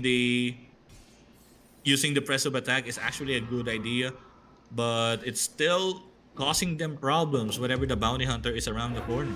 Yeah, But yeah, this that's is a low or bounty hunter. yeah, Okay. that's the power of Radiant's the bottom Aghanim Scepter, tower right? is under attack. Once you Shuriken toss, it applies Janada on top of your passive Janada as well. So that the threat of the bounty hunter isn't just because of the track, isn't just because of the vision. It's because he can actually pick someone off alone. Radiant's bottom tower Oh no, they is have under vision attack. thanks to that celestial hammer. I don't know how will they react. They will just send some illusions. Now I think this might be a big team fight. There's no vision, but there's bounty. Oh no, the they're caught. Draw Ranger might be in trouble. There's the jump. There's Good coil. the Sonic Wave, and now it's still alive. Echo! The Draw Ranger is alive. Nice 4 Echo Snap, but the damage is not enough. TA is now out of the picture, and Queen of Pain just I think they're still gonna go on top of here. with that upgraded blink.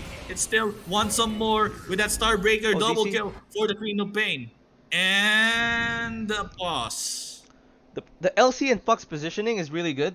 The TA got caught by that duel and the coil. I don't think his BKB was up at that time. But wow, what a way to secure that fight. But again, the bounty hunter proving to be a huge problem for them. Huge damage coming out, and the co-op on top of that. There's so much burst between these two heroes. Yeah, I Will mean, they pretty. Mhm. It's actually the positioning of the LC. Oh, it's shaking. The positioning of the LC, avoiding as much damage for TA as possible, which is a really nice pick off. Almost the Draw Ranger almost being picked off by the Lion. It's not enough damage after that Finger of Death and of course the Sonic Wave. But with the follow up of Earthshaker, my Earth literally shook. But the damage output is not really that high. Not the Drow Ranger one, but still sustainable damage from Queen of Pain, keeping them alive for a moment. And my screen is also shaking right Yes, now. my screen is shaking right now as well.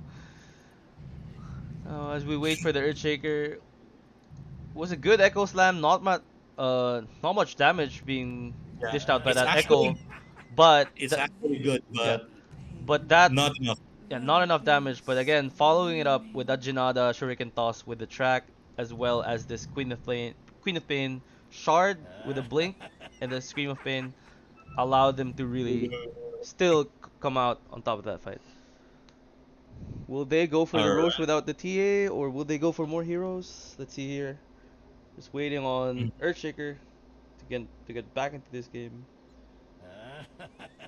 Yeah, just a little mistake or a little misplacement. It might cost Flux the entire game, but there we go. Reconnect as we will be commencing. But I think wait, Rubik has the track, so he can just turn the ship around. He has vision on the bounty. Yeah. Bounty Hunter is being tracked also. The Bounty Hunter. They have vision of the Bounty Hunter just in case. Let's see how this game is gonna play out. Will Flux go back to the Roche pit once TA responds? It's kind of... Yeah, Roshan is kind of low. Yeah, they're kind of low. The whole damage is also up for Queen of Pain. BKB, 8-second BKB is also up if they really want to have that kind of aggression. But still pack Illusory Orb, and they know that the Roche is being contested right now. Oh, wait. I think this might be a steal, but no. Red Days, no. bad idea. Where's the stun? And goodbye, Puck. It's kind of too late, to be honest. Yeah, very nice Fisher coming in for that Earthshaker. Timed that Puck. But that was kind of a ballsy play there by Puck. High risk, high reward, they said. But unfortunately, this time around, he wasn't able to convert. He can just dagger in and then jaunt Illusory Orb out. Is under attack. But a different scenario, he can just Illusory Orb in, and whenever the stun is connected, he cannot really go out. Duel? Oh no, the duo! So much This damage is coming in. Denver Assassin with that Blade Mail and together with the damage from the Drow Ranger. Again, pretty quick kill. Not much needed to commit. Just a duel, easy kill for both the Drow and the LC. Whew, back and forth game. Yeah, it's being back and forth, but remember the gold lead would be in the hands of Flux because of the Bounty Hunter. But let's see. Probably the last item Templar Assassin is. Radiant's top tower is under attack. They really need a butterfly for this one. But right now, the damage from that one. LC press the attack, didn't really hit. Lotus Orb keeping Draw from it alive behind. for a moment. And the first damage for the Puck is actually too much. Agents of the Immortal will be popped up, and Uncle Slam is available for emotional damage. Nice Fisher. Anytime soon, you can just go in. Here comes the Echo. resurrection, and there's the emotional damage. The emotional damage of Uncle Slam, but the Queen of Pain would be taken down. And now, rest of the team just backing off. Radiant are scanning. This is Again. a Shadow Blade Earthshaker, okay. But really nice fight coming there for Celestials. Understanding the positioning, understanding that vision. Oh no, the damage from the Bounty Hunter, but still, thanks to the dust, it's still a dead Bounty Hunter.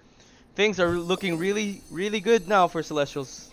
Not like the last game, but this game has been pretty back and forth with Celestials coming out slightly on top of the game right now.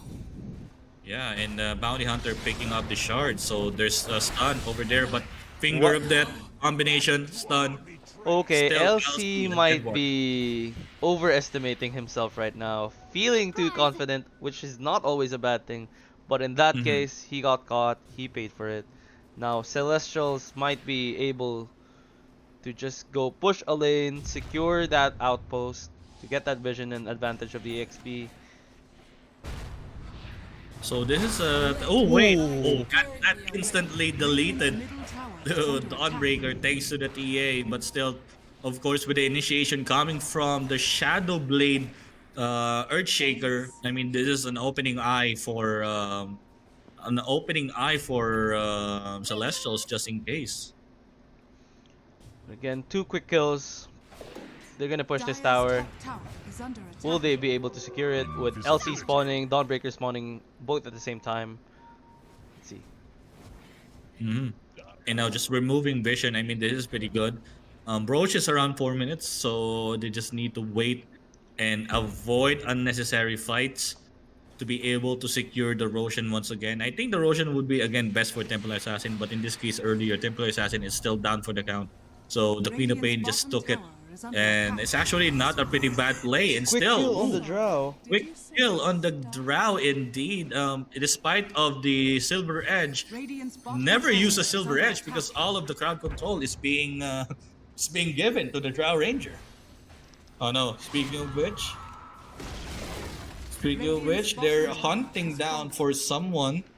Probably the Earthshaker. Earthshaker is really aggressive right now, thanks to the current build.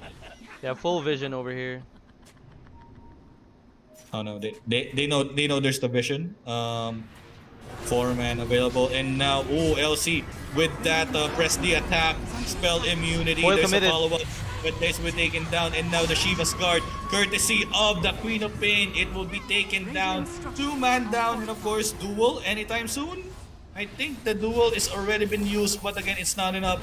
1v1 situation, make that 2v1, and now that's the stun. They secured And the kill on follow-up LC. buyback, securing the kill over to the Legion Commander. Wow. As the fight is not over yet unless they go in, but the buyback is being used. They're gonna commit to this push. Bounty Hunter proving to be so tanky for that LC. Mm. Almost 40 Well, armor, that's 3k HP. So much survivability coming in from that Bounty Hunter. Just standing into that fight.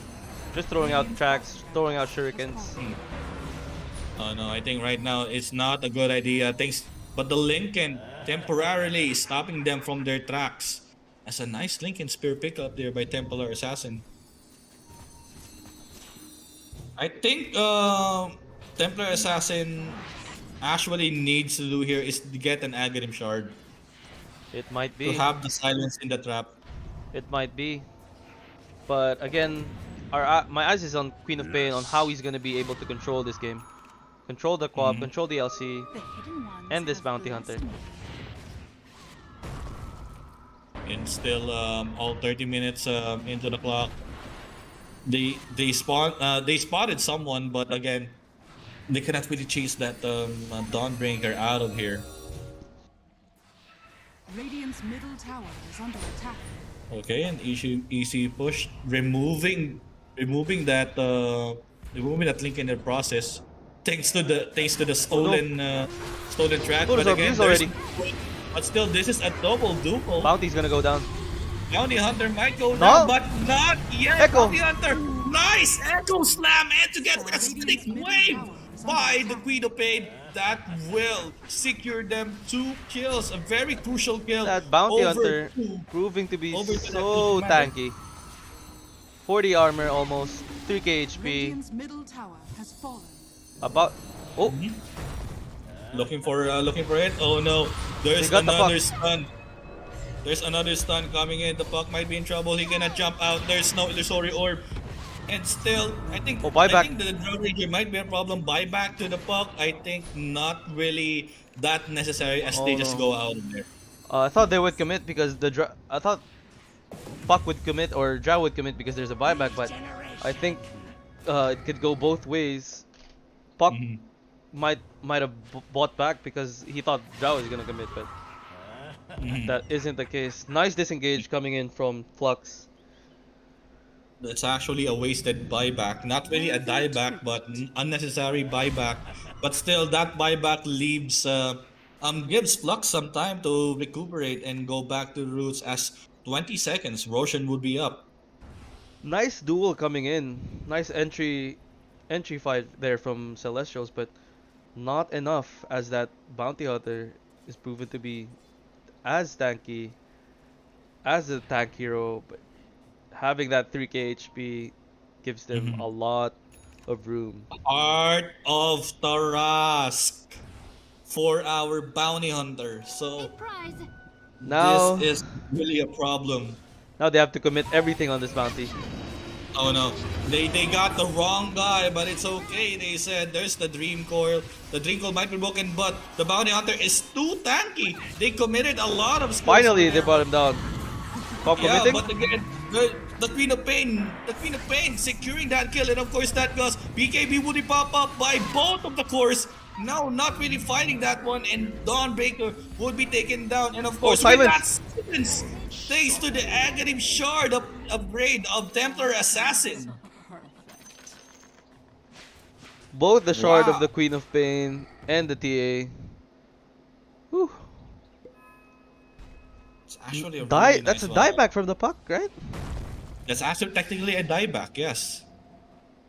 Oh, things So are let's see, looking. buyback status, LC and Rubik only have buyback Things, for Celeste. yeah, things are looking really rough here for Flux. I mean for Celestials. Having that dieback on puck, having losing that Radiant's fight. top tower is under attack. Double armor right now for Queen of Pain as Shivas and Kiras is now up. for Queen of Pain. Roshan is up as well. Radiant's top tower has been denied. Let's see where they go. Oh, duel? Oh no, nice duel, but still Radiant's top removing tower the is under Earthshaker in the process. There is a sentry ward, so they know there's the duel, and still, oh no, that's a lot of damage. That's gonna stop their push. Let's see, 50 seconds on the puck. Will they push? Will they go for Roche with that DDTA? Oh no, the TA already have a swift blink, so more attack speed for the Templar Assassin whenever the TA engaged. Let's see here. Looks like they're not gonna push the issue without that Earthshaker. Much needed fissure. Much needed engage. Yeah. Will They can just go for Roche right now. This is a quick Roche for Flux. They might just go Roche. They spotted it. With Deso. Yeah, and there is no vision over the Roche pit, so they might really go for it. This is a quick one. Again, Flux showcasing the power of TA with this Roche pickup. Very fast. Roshan has fallen to the dire. There we go. Queen of Pain will get we got the Aegis, and of course the Shard. I think they will give it. Hopefully they give it to Earthshaker. I really like the itemization of this Queen of Pain over here. Going for that Shiva in AC is allowing him to not just survive against the LC, but also the Drow as well. So much armor, 48 armor for this guy, 2.7k HP. It's gonna be hard to take down this Queen of Pain, especially with this Kayan Surge as well. Yeah, and right now Celestial is still holding on to their dear barracks at the bottom lane, the melee barracks to be exact, and still 36 minutes on the clock. What will be the last hurrah for Flux for them to be able to have the GG push, or if somehow Celestials will get rid of the TA problem. But once the TA problem is removed, there's the Queen of Pain problem. That is correct. Now they're pushing into this last set of barracks on bottom side. He's so Oh, no. tanky. Bounty's so tanky. It's just standing over there, There's and he's planning for an overwhelming blink. there's no damage. How do you kill this guy? Yeah, I Oblivion? mean, no, Queen of Pain already went inside, also going out. Oh no, this might be trouble. Dream Coil is very activated, and of course Solar Guardian. This Oh, is no. a bad duel. This is a bad duel, but still, they managed to kill him. But still, Dawnbreaker will be taken down. Silence? Gust will be activated. There's no way for the Templar Assassin to survive this one. Oh, But still, they got it. after that dagger in, no, the Echo. Templar Assassin, Echo Slam is kind of late, but it's okay. But still, the damage from the Queen of Pain, it's still not enough. Now with a double kill from the Queen of Pain, he wants the Draw Ranger BKB wants to blood. pop up. And now wants to chase out, but they just going to back off. Triple kill for the Queen of Pain. Radiant's Really middle good, tower good is Echo under Slam attack. there. Manages Oh, no? to secure that Echo. Manages to secure that kills for Queen of Pain. Buyback from LC. Oh, He's LC gonna already push the have issue. or LC already have the Under attack. Not no. gonna be enough, I believe. Oh, the spell block talent. With the Oh, with the no. spell block talent just going out of there, blink out. There's no way for him to chase this one unless he really wants to. This is super risky. If I were the LC is being silenced right Oh, no. now. And still wanted that chase. Press the attack for that one. Blinking out. He don't know where the Queen of Pain blinked out, and he will be safe for now. Dire's bottom tower That was is close. under attack. Dire's LC bottom didn't- tower has Probably fallen. didn't see the spell block talent. Mm. Queen getting away with her life. Yeah, with that spell block, and didn't he might didn't survive if he didn't have that spell block. Now, even though Celestials held, we saw the power of that really tanky bounty hunter. They couldn't really burst him in time.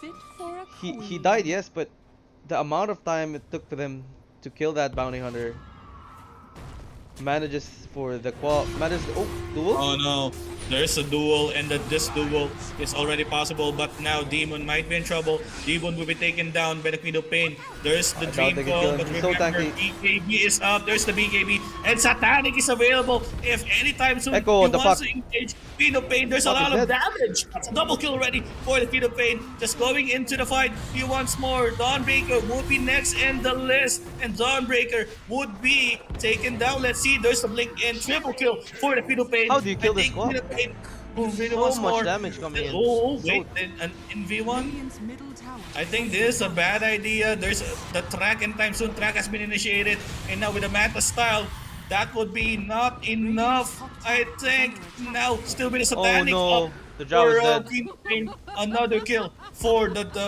Queen of Pain onto the Drow Ranger, and now 3 down. Courtesy of them, the fountain. The fountain will really benefit that one. What? It's still pretty tanky, but That it will be taken down.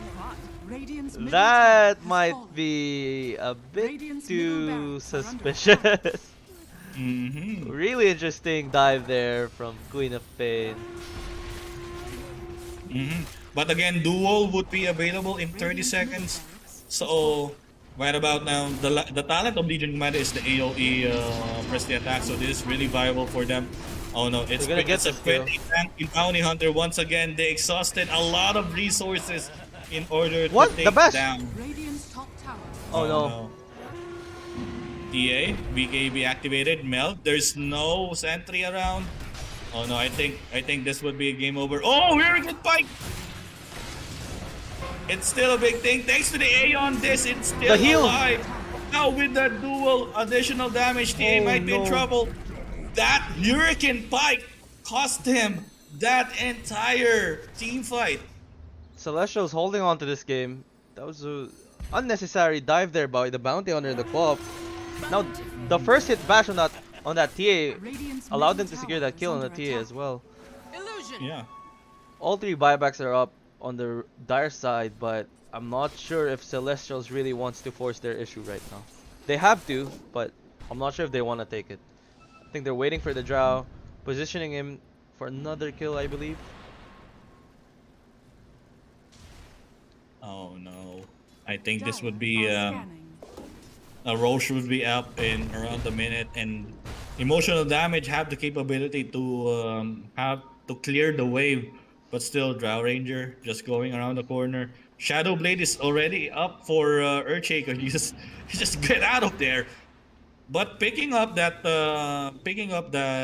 knowledge tome would be a good thing for Earthshaker, as he needs the talent tree of probably the aftershock range or the enchant totem, and whatever he picks is actually really viable.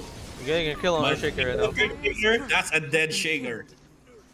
And the Okay. BKB is right on time before the courier died.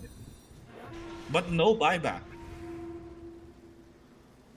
Whew. I mean, this game is still for anyone's taking right now. Having Yeah, that it's dive not bottom, having to dive that fountain mid. Oh, Oh no. they're going in. Oh no. They're going in. It's already Oh, the inside. foil? Dream Beam Pop is activated. dead. BKB. Not against the Ranger. It's just free hit out the corner. They No spotted the bounty buyback. hunter. No buyback for the Oh, no. boy, but right now Bounty Hunter would be taken down. That's a solid 100 seconds, Oh, but buyback's no. available for Queen of Pain. Buyback And of course, the Bounty Hunter. buybacks are up for them, but again, really unnecessary plays. Especially that dive mid. Now, Celestials have a huge chance on winning this game right now. Is under attack. They have a window. Checking the probability, it's still 72% for Flux, but one major mistake once again will cost them the whole entire map. Oh, they're pushing. They're probably gonna give this one set of racks to them. They didn't really want to buy back unless they really force the issue. They couldn't really There end. you go. Back Oh, their protection. they're gonna end. Oh, they're going in. They're going in. Buyback is being forced right now. Dire's middle Bounty tower Hunter is up for the count. Oh no. They got the line. There's the movement. This is a dead one, but Aeon this. This is dieback. not really. It's actually a buyback available for the Lion as they go in. Earthshaker's Echo He is Slam is alive. actually available, but no. Buyback for Press the of pop. attack. They're gonna close this game Going out. in, going in. Echo Slam. Close. Answer the face. And now with that 3-man down, and now they cannot stop this one. They do have buyback for Dawnbreaker and Drow, but again, they forced the buybacks out. This is the last push. This is possibly the last fight. If Flux decides to go in. And now it's still 1 minute. Dawnbreaker, that's actually very early buyback. Let's Actually, see. an early buyback. Let's see how Celestials defends this. And there's the smoke one, just waiting for them. There's no sentries around. There's no sentries around, so they can just go in at any time. But Drow Ranger already bought back into the game, forcing Flux to go out. They want to play it safe. No buybacks for both sides. Except for TA. TA and Puck have buybacks. Really, really close game now. Both teams are scared. Just swinging around the triangle, not really overextending. Because once the Drow Ranger or the Puck overextends, Oh, they there's saw already Hero. a game over there. They saw one. I think that would be a dead one, but no. They didn't commit to it. Roshan is up, but Roshan is up now. They spotted it because of the TA trap. They're gonna go for it. Now refresher shard. I believe this is gonna go for the Earthshaker. Oh, either way, Queen of Pain or Earthshaker. Okay, as usual, Aegis of Immortal will be in the hands of Queen of Pain. Emotional damage up with a double Echo Slam. Double Echo, double Fissure. He has it all. This is gonna be the last fight, I believe. They're gonna go all in this. Whoever goes on top of this fight is gonna win the game.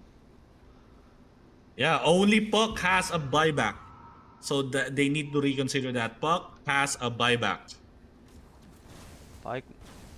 Puck might want to go in first to expend that buyback. Here we go. One-man team coil, and now the duel. The heals coming in from the Solar Guardian. We're just waiting for the Echo They got the Lion, Echo Slam. Echo Slam, Enchanto in a combination, and now Refresher Shard has been used. The Echo Slam is still available. And then the Philippines will be taking on Aegis of Immortal. Another Echo. Another Echo Slam for emotional damage, and they will just back up temporarily as they push the barracks. Buyback from Puck. Are they gonna go for more? Are they gonna secure this? They will just back off for now. I mean, that's a pretty solid fight. Buyback has been used by Puck. The Solar Guardian heal manages to save up that LC. Are they gonna go for more? Ags is gonna be prepared for the Templar. Oh no, right now, I mean, BKB already been used. They just need around 30 seconds for them to go back into that fight and have the BKB up and running into the next team fight. And now, hopefully the Bounty Hunter will have the Shiva's Guard, so there's more sustain in the tank, but still, for the other side, they need to be careful, especially on Drow Ranger. Whenever the Silver Edge hits Templar Assassin, the range will not be activated for TA side. Again, smoke out. Are they gonna secure this just for vision, or do they want to pick up some hero? Again, Let's see. Again, no Checking buyback the for the Queen of Pain. Only the Earthshaker Oh. and the TA. Oh no, it's just going inside into the fight. It's gonna be a disaster for them. Removing Demo in the process, but still. Oh no! Good Fisher. Oh no! A wrong Hurricane Pike. Okay. That's a very wrong play by Draw Ranger. Hurricane Pike in. Earthshaker and everyone was in position. That's GG. And GG is called by Celestials. That means Flux is your third placer for Prominence Crown Cup for Dota 2 Season 2. Woo! We thought Celestials were going to take that game after that fight, but then again, Flux having the perfect positioning for that game. Really nice Dota coming in from both of the team. Thank you to Celestials for joining this tournament. Unfortunately, this is as far as they got to. Whew, awesome I mean, stuff for both. it's a pretty solid play, but I think the best the play that Flux way to victory is actually mix of both, but I would give it to the bounty hunter's vision. The tracks, knowing the enemy position is, so Captain Kid can position himself, getting some solo kills, and of course with a Queen of Pain, with a unexpected Queen of Pain burst damage. Congratulations, Flux, for the third place. Again, congratulations and thank you to Flux and Celestials for being awesome competitors all throughout this Mm. tournament. Again, Yeah. we drew our winner. Congratulations to whoever won that giveaway. Hmm. Do message us or we will message you. Congratulations on the $10. Again, we still Hmm. have two winners up for grabs. Hmm. $20 in total up for grabs for this tournament. Hmm. All you have to do is just share the stream, subscribe Hmm. for you to be eligible, and type in exclamation point giveaway. There we go. And yeah, again, congratulations to Flux. And I saw the post match. I saw the post match chat. And yeah, shout out to Captain Kid. He wants us to shout out. So shout out to Captain Kid. Really nice job on the first game, especially the Earth Spirit one. I really love that Earth Spirit matchup. And yeah, so that's it. That's the third, the battle for third between Flux and Celestials. And of course, we'll be just warming up. We will be going into our finals match, which is after the series and after the break. And yeah, any last words for from our co-founder Taker? Again, I just want to thank Flux Celestials for having a good series, for having a good run on this tournament. Want to shout out to Captain Kid as well. Awesome, awesome series. That Earth Spirit game was really tremendous, really excellent. This game, we saw T posing, or should we say, not too perfect, or Not too the perfect. off laner, and as well as emotional damage with perfect positioning, perfect Hmm. fissures, perfect echo slam. Hmm. Again, no shame in losing to this team. Really awesome stuff. Really good Dota all around. And we're taking a short break for our grand finals match. So stick. We'll be right back.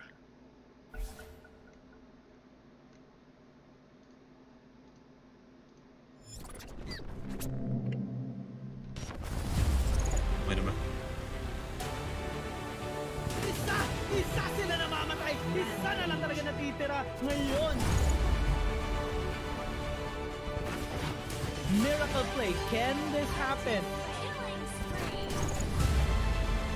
Look at that. He is on a fire. 4 kills.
Ngayon,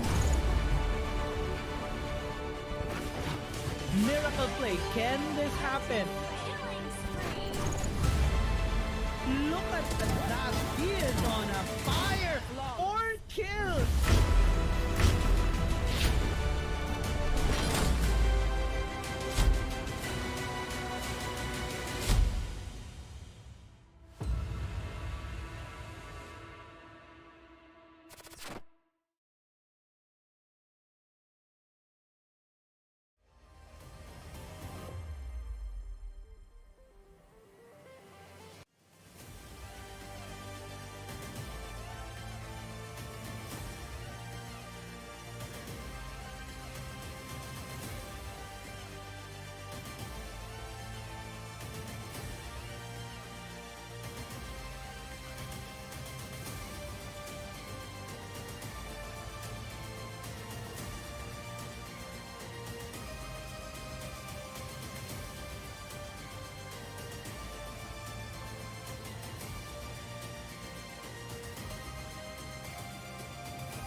It is time for the finals of Prominence Crown Cup Season 2 for Dota 2. We'll be having Wild Dogs versus Golden Kangaroos. Of course, I'm your caster.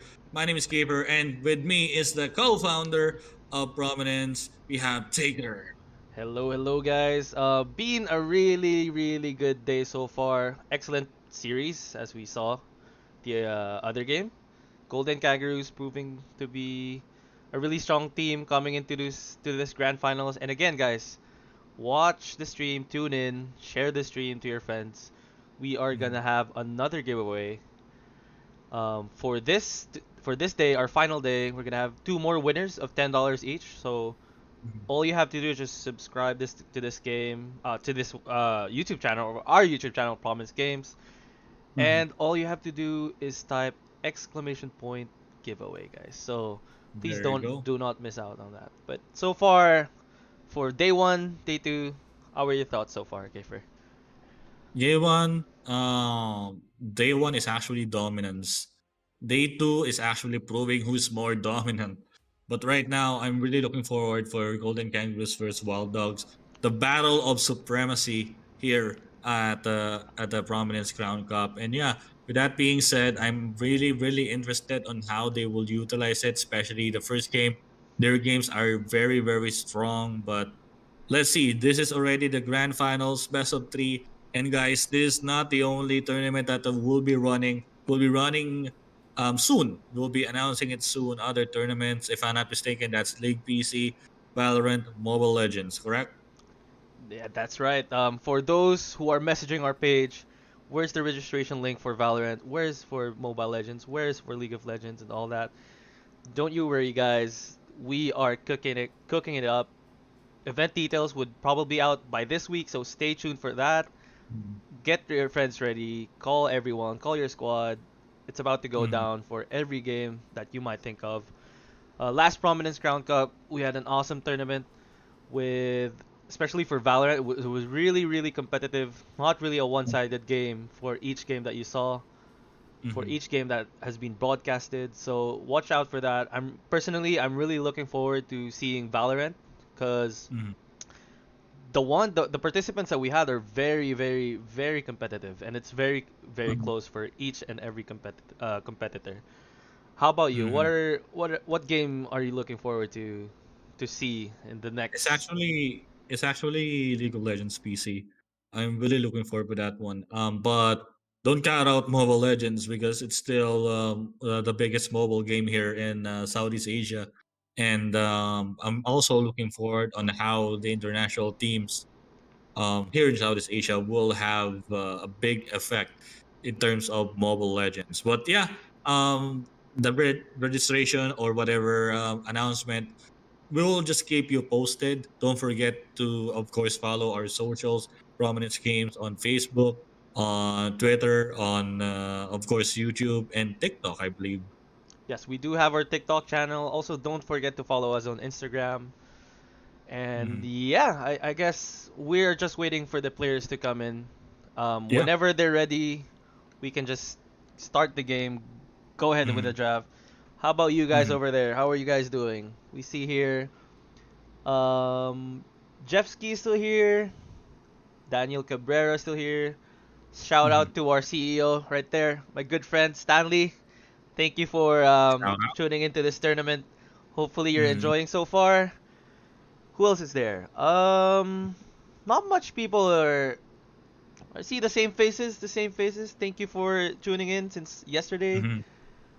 Really awesome stuff from you guys. Thank you for supporting. Hopefully you guys are enjoying the games as we saw the previous game. It was a really back and Hmm. forth game. First game one and game two. Game two was a bit closer. Um, Eventually Flux was able to secure that win, even though they almost. Personally, I thought they almost lost when they dove that fountain, caught the pickoffs mid, forced the Hmm. buybacks. But yeah, Flux proving to be one Hmm. step ahead of them by those positioning, by those Hmm. perfect fishers, perfect echo slams. I hope Hmm. to see Yeah. those. I hope to see those kinds of fights next game as well for this grand finals. Yeah, I agree. And yeah, we're just waiting for the players. We'll be starting the game, and of course, we'll keep you updated as we will commencing to our grand finals. Of course, this is Wild Dogs versus Golden Kangaroos. We'll be back in a bit.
Ooh, grand finals! Wild Dogs versus Golden Kangaroos. Best of three. Wild Dogs would be in the region side. Golden Kangaroos would be in the dire side. Who would be? Who would be the 10 seconds supreme team remaining. here in our Prominence Crown Cup Season 2 5 for seconds Dota remaining. 2? Let's go. Again, Wild Dogs have we saw yesterday with the Leshrac game dominating that mid lane against the Ember Spirit. proving to be one Mhm. step ahead of most of the teams that they've faced. And Golden Kangaroos as well. They pretty much have the same play style, both of them. Really fast, really straight to the point, direct to the point. And I'm interested to see how their mid laners are gonna fight it out. Mhm. And yeah, I mean, Dire team back. really needs to consider, of course, the banning phase here. Golden Kangaroos has a major strength, especially Joe Burrow. But don't count out Wild Dogs. Wild Dogs has also a pretty solid team. As for the day one, and of course the brackets, they are also undefeated together with 10 the Golden seconds Kangaroos. remaining. Now the battle for supremacy begins, as the first ban 5 of the seconds game remaining. would be Spirit Breaker Radiant as usual. team ban. Pretty staple ban. Spirit Breaker's just been a really solid hero this patch, along with that Aghanim Scepter and as well as that Bulldoze, which gives you a lot of status resistance. So even without BKB, it's gonna be hard to deal with that Spirit Breaker. Hmm. 10 seconds And yeah, I remaining. mean with the Spirit Breaker, they will be 5 really seconds having a hard remaining. time charging here and there, but still, I don't know. Mars early removed from the scene. It's still actually very subjectable, but seeing how Wild Dogs utilizes Mars, I mean, it's actually a proper ban for the side of Golden Kangaroos. Yeah, and from time and time again, we Dire see team ban. these Mars games. Mhm. Mars just controls the mid game so good against other teams, and I mean against other compositions because of that Arena of Blood, because of that instant initiation, that instant stun, that instant burst damage with the God's Rebuke. 10 Mars seconds. just Radiant proves to team be pick. a really good hero this patch. And again, Weaver ban, as we saw, it's pretty staple ban again. Like if it's not ban, it's Dire probably pick. team pick. Mhm. Queen of And yeah, I mean, with this one Queen of Pain, pretty flexible again. Wild Dog securing the early Queen of Pain pick. But again, it's still a matter of Golden Kangaroo's answer back to the Queen of Pain early pick. But again, there's a lot 10 of seconds option remaining. right now for the flex picks. There's still the next combo, and of course the 5 Tide seconds Hunter. remaining.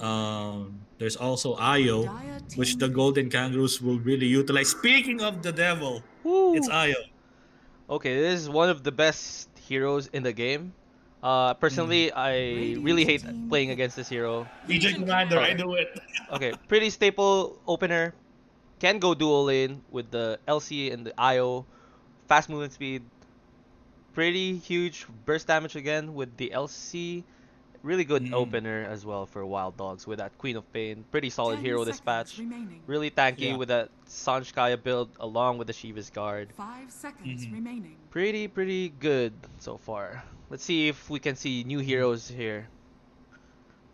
Actually, this might be, if this is the case, this might be a Queen of Pain pause one in order for them to not.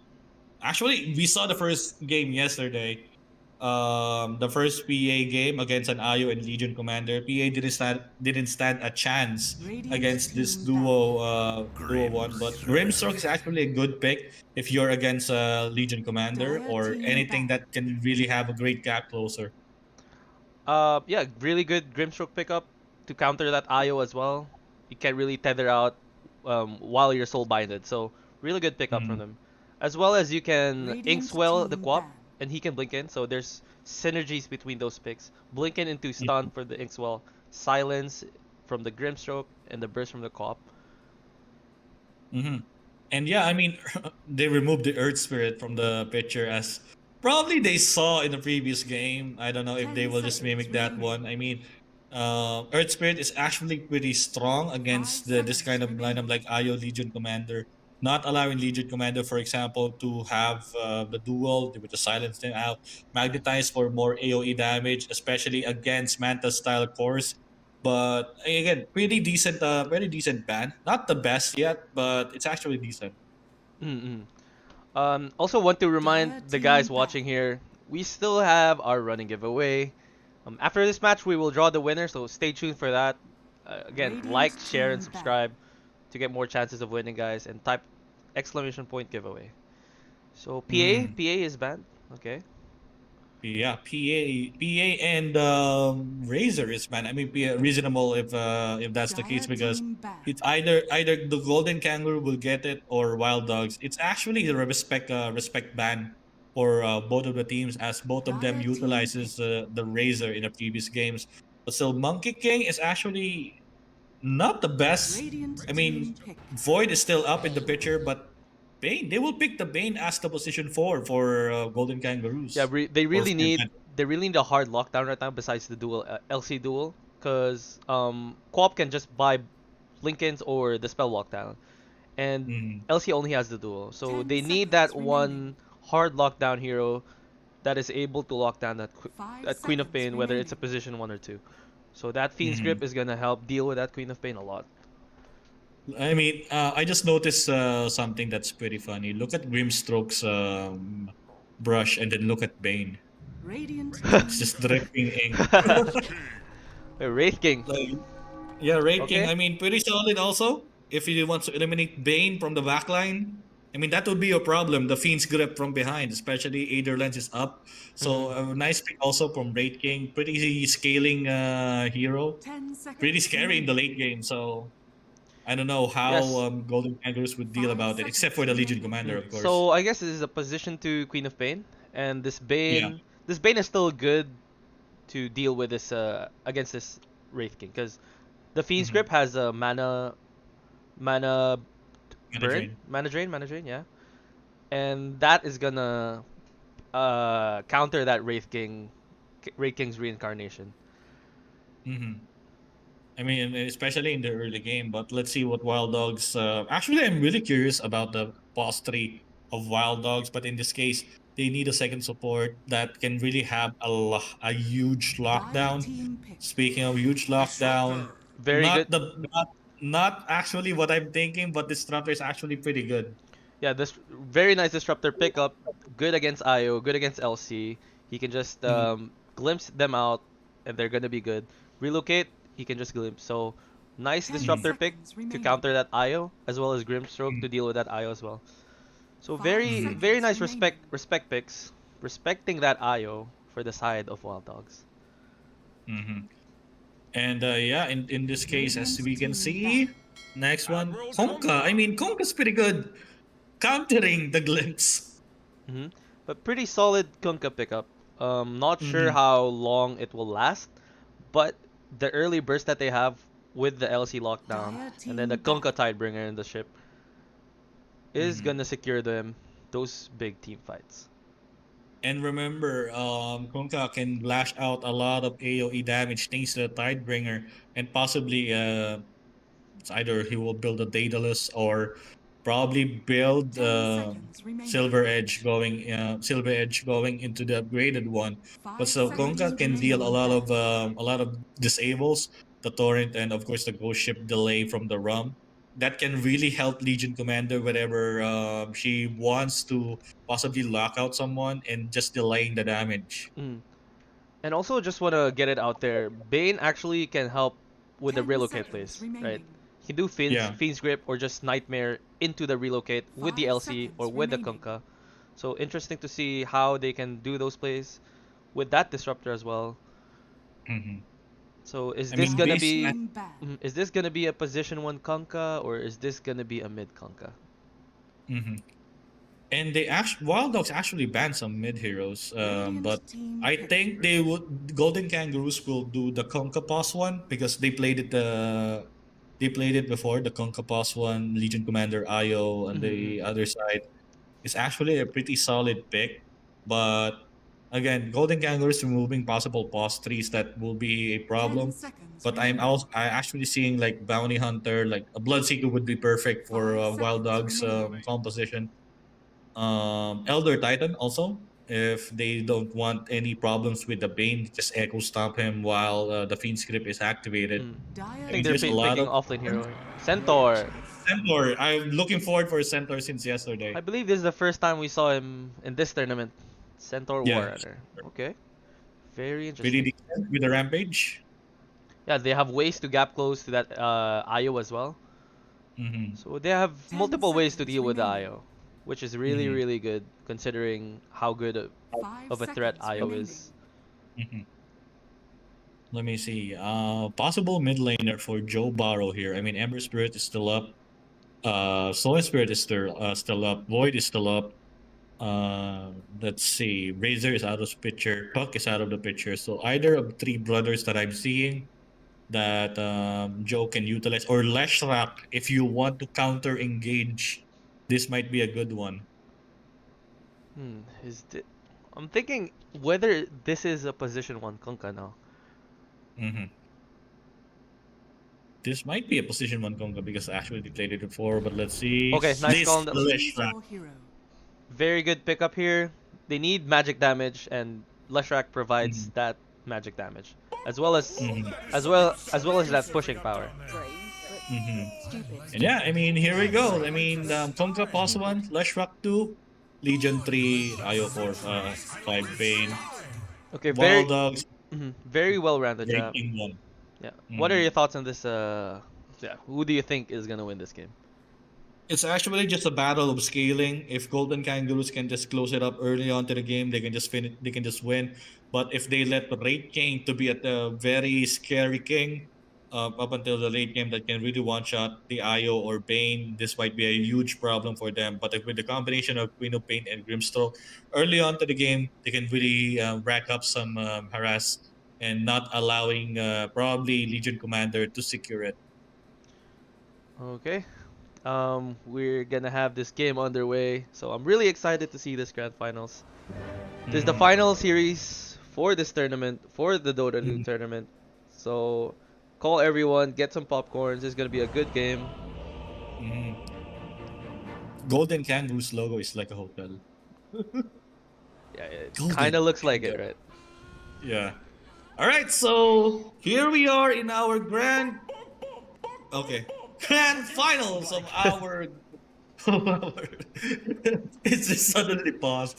I mean, the grand finals of our tournament. This is the Prominence Crown Cup Season 2 for Dota 2. We'll be having Wild Dogs versus the Golden Kangaroos. We will be introducing our players. First of all, from Wild Dogs, Argus and Grimstroke, Little Wonders, the Disruptor, carry or play my game. Thank you as a Raid King. I cannot read that. It's a Japanese letter from Queen of Pain, and Suwa with the Centaur Warrunner. And in the other side, for Golden Kangaroos, Silence and Calm with the Ios, Pliko, Legion Commander, December, Bane, Joe Barrow, Lashrak, and last but not the least, Japanese name for Konka. Why do you put Japanese name in your names? I cannot read it. Seems to be a problem with the broadcast. Let me fix it. Yeah, it's already up for me. Yeah. Okay, it's all good now. All right. So, on a possible invade, they don't have any idea that Wild Dogs is already in their triangle. They can, however, mimic the same strategy. But oh no, this might be a disaster for Golden Kangaroos. But still, they decided to back out. Interesting. Because that's an instant kill for the Io if they manage to pull it off. Again, possibly hesitating without that vision, thinking they might be just destroyed by the Lesh. Okay, getting 2 bounties so far. Yeah, that's a 2-4-2 for both of them. So, still a pretty decent one. Unless, again, otherwise Disruptor having the early harass with a Thunder Strike. This might be pretty good. Pretty staple lanes. Wraith King with that Grimstroke. Yeah, I mean, right now this might be pretty hard for rating, especially it's guarded by the IO. But that's a really But fast at the same LC. time, yeah, I mean at the same time they have the certain advantage because Inkswell is a really good initiation tool. Especially after using the Rate Fire Blast, that's a nice follow-up, giving you a movement speed, giving you a lot of utilities right now. But still, both of the lanes is being shoved. It's being shoved hard by Golden Kangaroos. And pretty Pretty slow start. Not the kind of start that we used to see. Yeah. I mean, it's actually almost the same as the first game of Golden Kangaroos with the LC IO combination. Mm-hmm. But probably the best part about this side lane LC is the overwhelming odds. Once that there's a lot of units in the AOE, it deals a lot of damage. That's why the rating is really having a struggle with health right now. But still, pretty stable laning phase. Let's see. Let me see the last hit so far. So currently, Queen of Pain have the most last hit. Yeah, have an advantage, but still, there's still a Leshrac. Speaking of Leshrac, Oh, okay. It's just a normal day at the park. Just stunning the Queen of Pain. Just having the harassments until the first water rune is spawned. Speaking of water rune, it's already been available around the corner. And speaking of which, Disruptor. I think he's is there a glimpse happen? Oh, okay. I think my minimap got bugged. now I think there's a glimpse because suddenly the Bane is being pushed in my minimap. I just got level 2. But Oh no, this is huge. Torrent, Is this gonna be a kill? combination, damage, Brain Sap, deleted. The Disruptor, that's the first blood, courtesy of December. very nice pick off there. And Queen proving to be ahead of this. Oh, And now Inkswell probably will help. No, overwhelming odds is not available. It's 8 seconds. But still, that's a lot of damage for both of them as Sealing Salve will be initiated by Wraith King as they don't have any choice. it's like a pretty solid duo lane coming here from the side of Golden Kangaroos. Meanwhile, top lane, X marks the spot. Torrent is actually pretty late, but the Brain Sap will have the Censored Warrunner. Question is live, but now carry or play my game. Nice counter hit of the Moment of Courage, taking down the Wraith King. Silence and Calm will secure that one. Again, kills happening across the map. Another one, nice overwhelming odd by the Legion Commander securing that kill, making that a 4-0 lead, courtesy of course, the Golden Kangaroos. Kills are happening across the map like we're used to. And Quap being ahead of this Leshrac. And yeah, I mean, it's actually pretty reasonable at this moment in time, unless it's level 6. Joe Barrow can really have the sustained damage in that process, but no mana for Queen of Pain. He have enough only for the blink, just in case he want to go through it. There's no mana also, but the scream from Queen of Pain. Exact time for Joe Barrow, and Joe Barrow didn't really use the magic stick on that last moment. That's a costly mistake. The Quap is gonna hit 6 in about 1 creep, but that's a costly mistake, I believe, from Leshrac, underestimating the damage and the cooldown of that scream. And yeah, I mean that deals still a lot of damage from the Queen of Pain side, but let's see on how they will utilize it so far. I mean, mid lane is not really that big significant yet, unless otherwise it will rotate, but still Legion Commander having the slight advantage, and also Konka having the advantage on the safe lane. This might be a very interesting power spike for both of the teams. Speaking of which, now December, the Thunder Strike, and also with that Hoof Stop double edge combination, taking down that Bane. Again, Konka is gonna be a problem here in this lane. Like you said, the Tidebringer AoE damage deals a lot. Ooh. And now speaking of which, I mean, they're just trying to pull the creeps out, but still, they might just go in. There's no mana for the Legion Commander. Inkswell will be activated so that the Wraith King can just reposition himself. But still, over at the triangle, just having the early vision, I mean, this is a really good idea. The glimpse going in. December might be down. Nice Nightmare. And there you go, the Scream. The Scream damage is not enough, but the poison, right on time. The rune is already been up, but again, it destroyed It got destroyed by this disruptor. No casualties so far in that fight. Again, the ult committed by the Queen of Pain, so it's gonna be a while before he commits to the Leshrac if she wants to kill the Leshrac. But a close kill there, the Bane survives. And still right now for the Queen of Pain, just having two null talismans. Leshrac not really having two null talismans yet. And still, oh, I'm seeing kind of a very interesting situation right now around the bottom lane as Io will do Io things. Just that's polling, so it would be pretty huge just in case that's a pretty nice stack for the Leshrac to take. Ooh. Might be the Kunkka who takes it as well with that Tidebringer. Really wants to secure that early lead.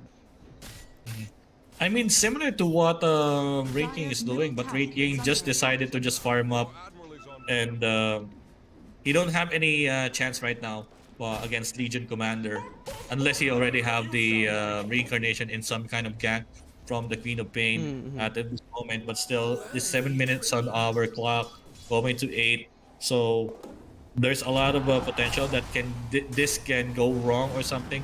Great Fire Blast has been activated, and together with that Stroke of Fate, still dealing a lot of damage. Joe Burrow just lying in wait in the corner. There's the vision, and of course the salve would be cancelled. And of course with the false Nova, together with a combination of overwhelming odds, they will be securing that kill.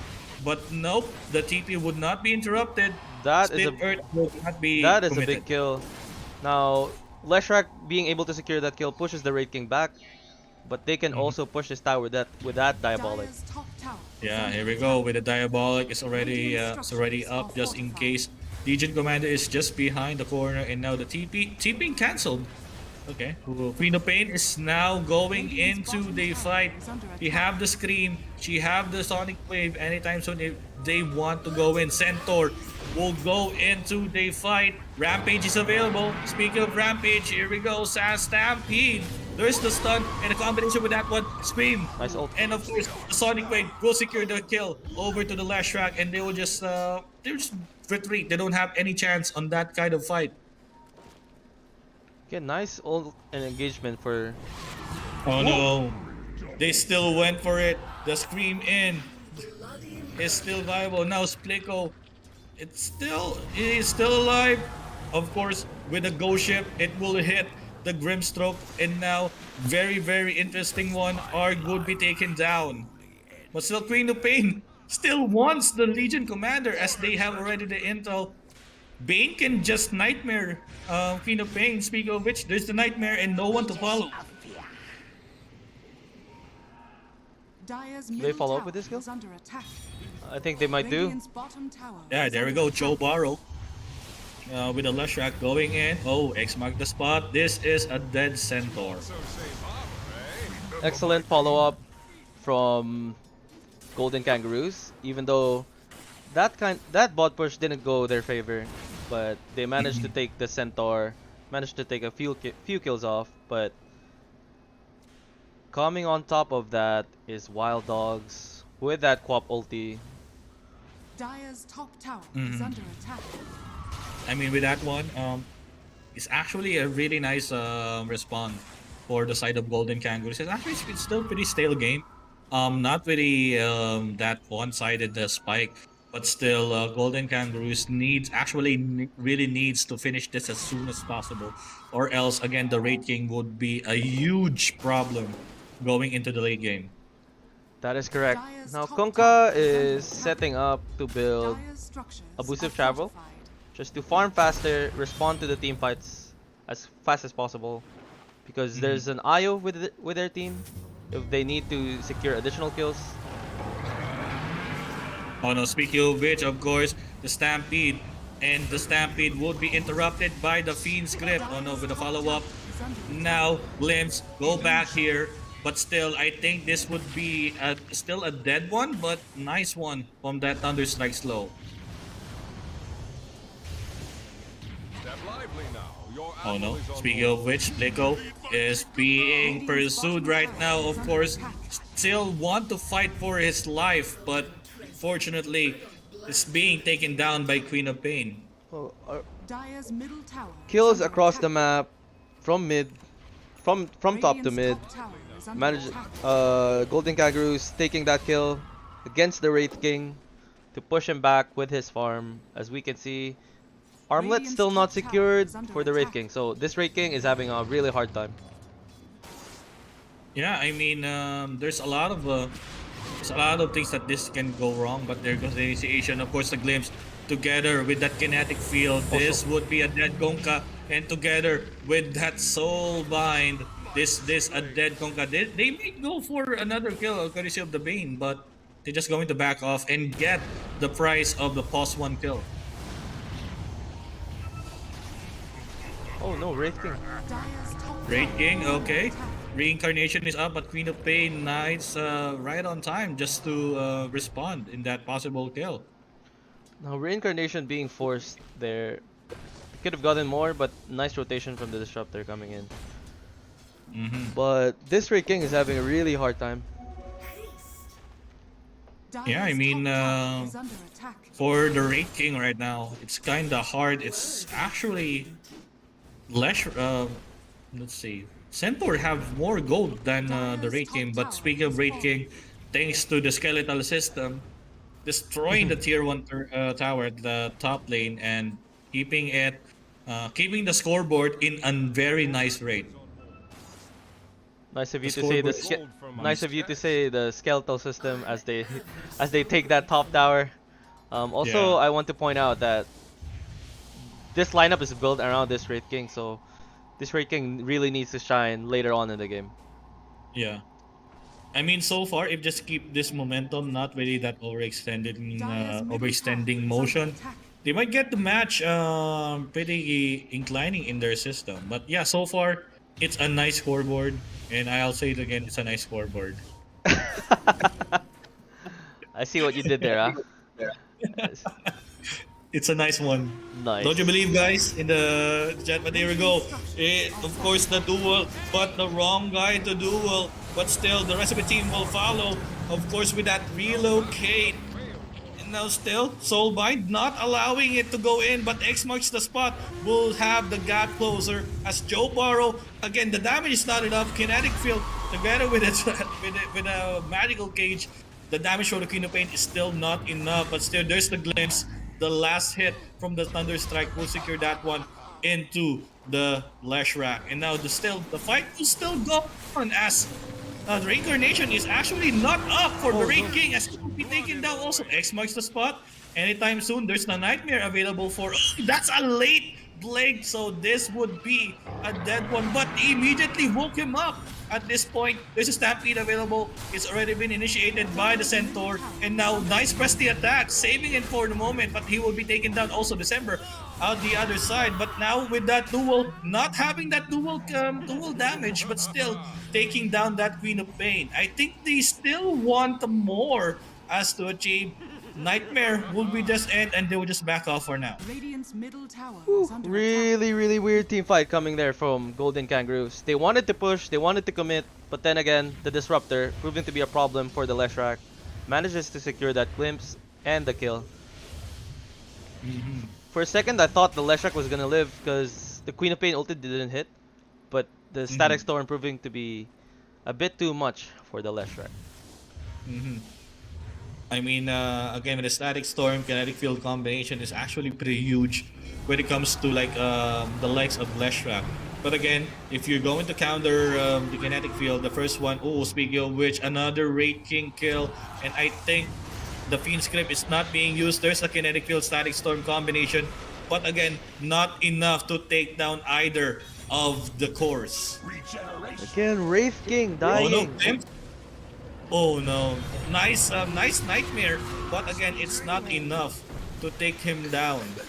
Again, Wraith King dying for, I believe, the 5th time now. It's gonna be hard for them.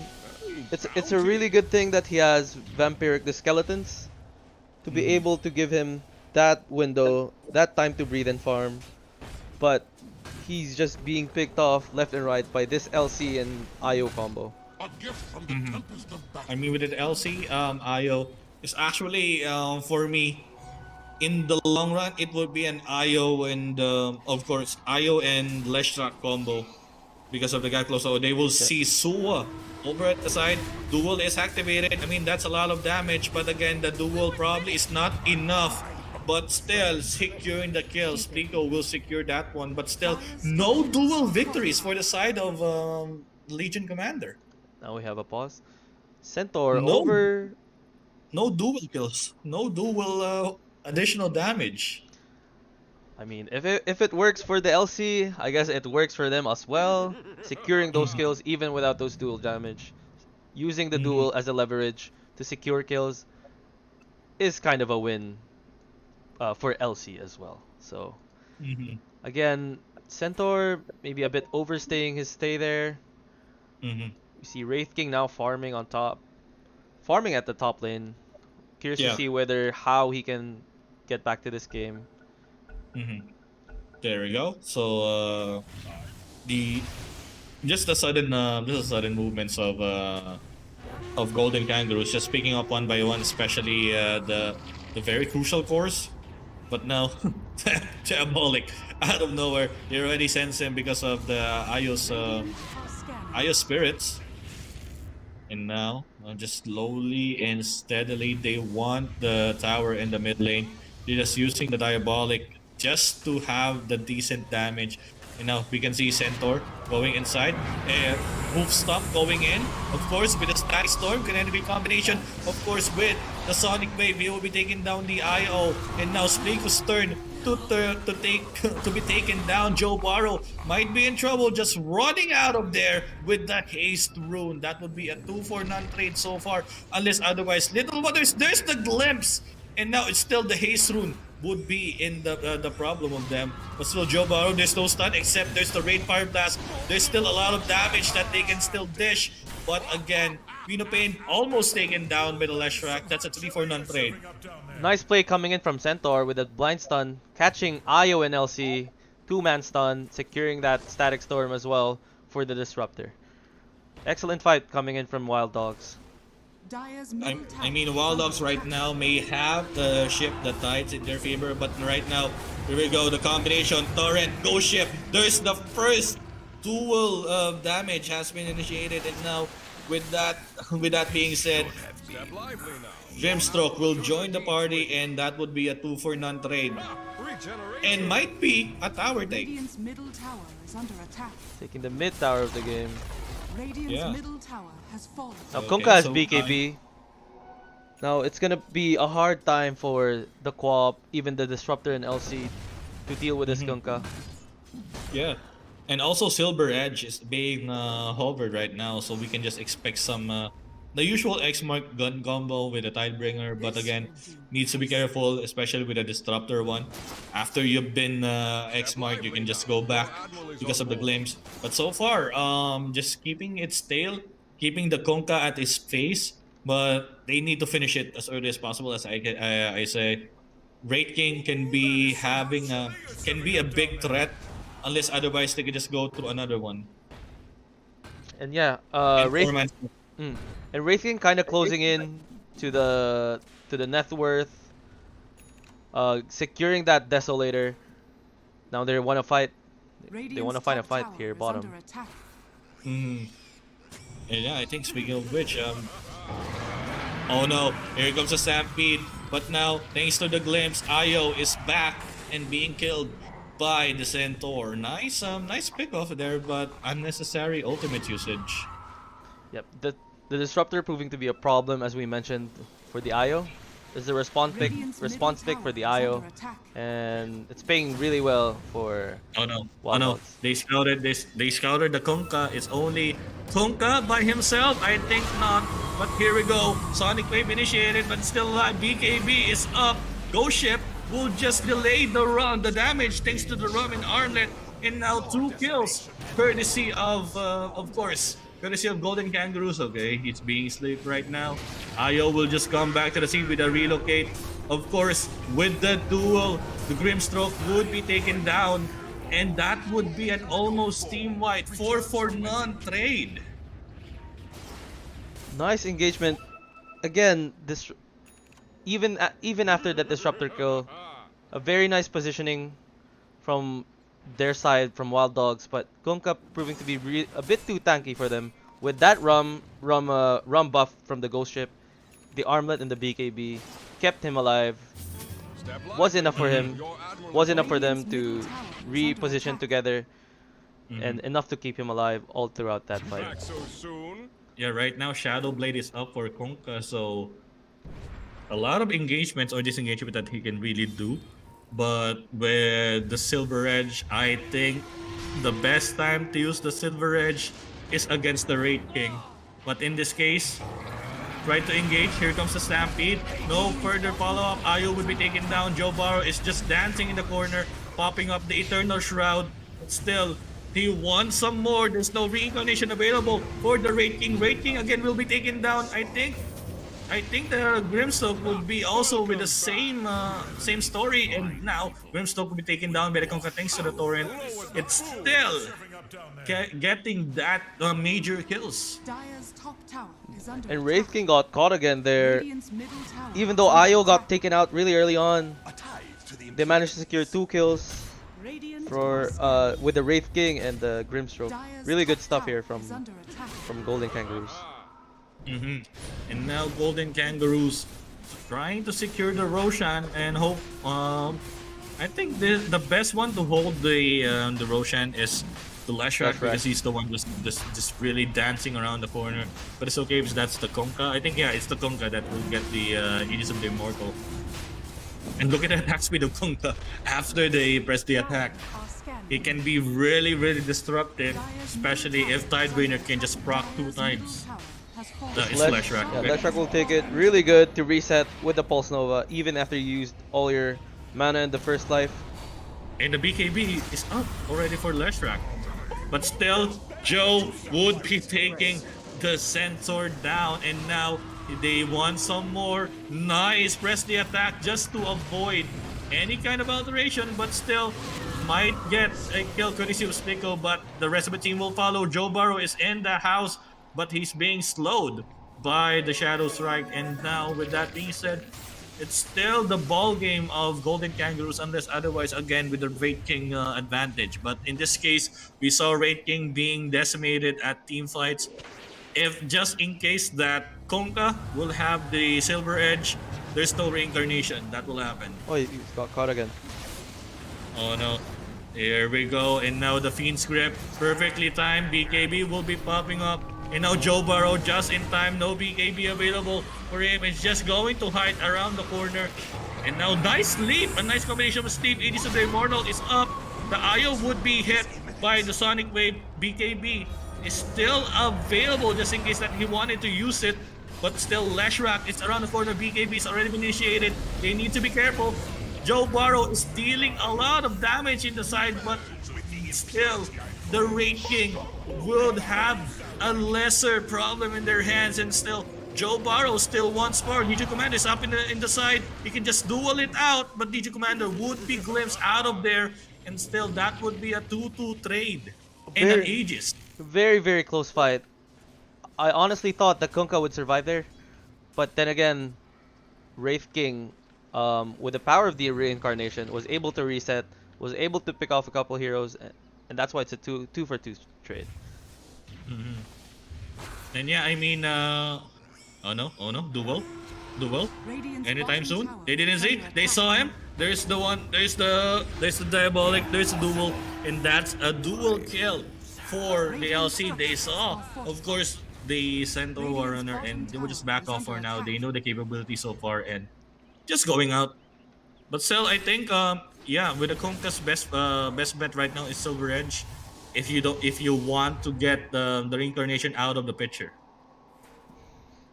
No, the Silver Edge doesn't disable the reincarnation. Oh, really? Okay. Yeah, it's cast on death, Oh, okay. I thought it's but it does Radiant's bottom Oh, it's remove, a Mortal Strike. but it does remove the Mortal Strike. So it's still a Okay. big thing because you remove majority of Wraith King's damage. Mhm. Because before it was Radiant's Wraith King bottom tower building has fallen. Radiance. Just Yeah, by Radiance. being alive, you deal a lot of damage with that Stormbolt, with that Radiance pop. Mhm. But Mhm. from here, Deso paired with the Mortal Strike is just gonna deal a lot of damage. Mm-hmm. And yeah, I mean, right now, just 27-17 is the scoreboard, 10k gold advantage still for Golden Kangaroos. Probability of winning is 72% for Golden Kangaroos. Again, one major mistake again from their side. It might be another turnaround. That's correct. Now, Wraith King finally secures his Blink Dagger. So he technically kind of got back into this game. It's still not an easy way in because of all their heroes. They got LC save, they got IO with a save. They have 3 saves. They can always go in and out of it. Oh no, and speaking of which, there goes the reincarnation popping up, of course. Nice follow-up, and again, BKB, but still, of course, the Soul Bind will not disable when BKB is casted. So nice job, but still Philippine might be in trouble. Ghost Ship is initiated. Nice Yule Scepter to keep away from harm, but still the damage from the Kunkka together with the Legion Commander is actually too much for them to handle, but it's okay. That's only a reincarnation and of course a Grimstroke. Dire structures are fortified. Oh, Bane here, going for the co-op. Yeah, just slowly and surely, just trying to bait the Bane. Okay, he just jump out. I think he wants to secure the Nightmare or the Fiend Script into the Relocaden with the Kunkka or the Lesh. Yeah, I mean, just looking right now and just TPing out to safety. Leshrac going for the Bloodstone. Yeah, I mean, pretty decent pickup for the Bloodstone, so he can just sustain more inside the team fight. Of course, with the help of the IO, this would be a big item for Leshrac. Like a lot of sustain, with of course with the help of the IO, and at the same time, if you want like to dish a lot of damage, the Kaya path would be really in his favor. Yep, and with the changes to the Bloodstone recipe for so long, having that Kaya into that recipe is just gonna help him sustain that Pulse Nova for a very long time with the regen, with the spell loss, with the spell mana loss. It's a really good pickup for Leshrac here. I mean, one of the good core items of Leshrac is of course a Yule Scepter, but in this case, we don't really want to use the Yule Scepter in order for you to set up because you already have a Bane. So rather than using a Yule Scepter is actually more advisable. Oh, Bloodzone is already up, and Centaur once again being down for the count. And speaking of which, now the Disruptor might be in trouble. Duel, it can be activate the Duel, but it already have the Yule Scepter for Disruptor. You can just chase them now if they wanted to. Let's see, Little Wanderers TPing out. Any moment now, there's a Duel. Nope, they heard the TP and not going in. And he's safe. Again, we saw the power of the Kunkka and the IO just decimating that Centaur, regardless of how tanky he is. Oh no, there's a Duel. Grimstroke would be taken down instantly by the Legion Commander. And of course, they are up for the hunt. They saw Queen of Pain around the corner and of course being Yule Sceptered out, and they would just back off for now. A really quick kill there on the Grimstroke, securing their lead, securing this tier 2 tower. Now Outpost is up. Roshan spawns. We're gonna know when Roshan spawns in about a minute. Now closing into this tier 2 tower top. Yeah. I'm curious to see. Yeah, The I next- mean, with that Ocean, it's actually pretty big in case the Kunkka will... Oh, Kunkka will be building a Sangha Yasha. I mean, actually pretty decent pick if you want to negate as much status resistant as possible, and together with the attack speed that Yasha can build. Although there's a Stampede, again, it will be taken down Steko, but again, actually a pretty bad pick for them to be facing off. Now Centaur will be taken down. Also with that Wraith King. Wraith King doesn't have the reincarnation. They want more. Grimstroke will be taken down. Triple already for the hands of the Kunkka. Let's see. One more stroke of the blade. That will be an ultra kill for the Kunkka. Really nice job. And buyback is available for Grimstroke and Wraith King, but I'm not sure if they will be scared in that case. That's a team wipe. Now, LC went. They went for the LC, but they didn't know Kunkka was there with the Shadow Blade, with the Silver Edge. Yeah.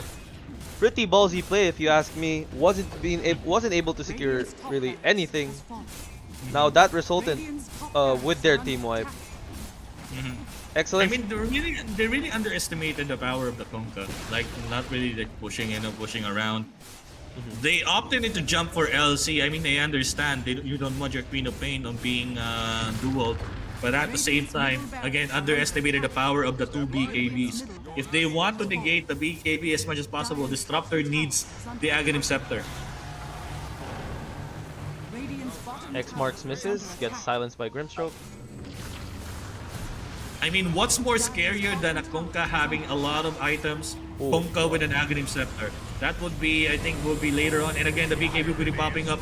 Oh, the duel being denied because of the soul bind, but still not allowing the Destructor to be alive at the moment. And of course, X marked the spot. Reincarnation would be popping up. No, sir. That's a GG. Golden Kangaroos will take the game 1. Oh, that's pretty fast. Excellent game coming in here for Golden Kangaroos. Their combo, the IO Lesh and the Kunkka with the bots, just give so much damage and so much response from Golden Kangaroos. Interesting Yeah, to I mean- see the next game, but really well played for both of these teams. Really well played from Golden Kangaroos. And I didn't really anticipate that Honka being a hyper carry in this case. Like a lot of attack speed, not necessarily he needs to wait for the Tidebringer to be up anytime, any moment. It's just the IO. The IO itself is a great addition in that lineup. And again, game number 1 will be the hands of Golden Kangaroos, but still, Wild Dogs have the opportunity to close it up, close the gap, and eventually win the series. And yeah, right now we are going to roll for giveaway. So for anyone watching here, we are rolling the giveaway right now. So stick around for that. And again, excellent game coming in from Golden Kangaroos. Very well-rounded lineup from both of these teams, but again, the Wraith King was controlled all throughout the game. Didn't really have the chance to farm and be free, because the threat of the IO and the Lesh proving to be too much for the Wraith King. Wherever he goes, the IO, the Kunkka, the LC, the Leshrac follows. So really hard time for that game. But again, excellent execution from Golden Kangaroos. Even though there's Grimstroke and Disruptor to deal with that IO, they still managed to pull through, get those kills, get those pickoffs in order for them to necessarily take the game. So congratulations for the giveaway winner. You just won $10. We have one more up for grabs after the series. But congratulations for you. Thank you for tuning. Thank you for tuning in. Thank you for subscribing. And thank you for being part of this Prominence Crown Cup. So Yeah. I mean, speaking of which, congratulations, and we will be rolling another winner for our giveaway. But for now, we'll just be chilling for a quick break. And once we come back, second game of Golden Kangaroos, of course, Wild Dogs will be commencing. Stay tuned. okay, stay tuned, guys.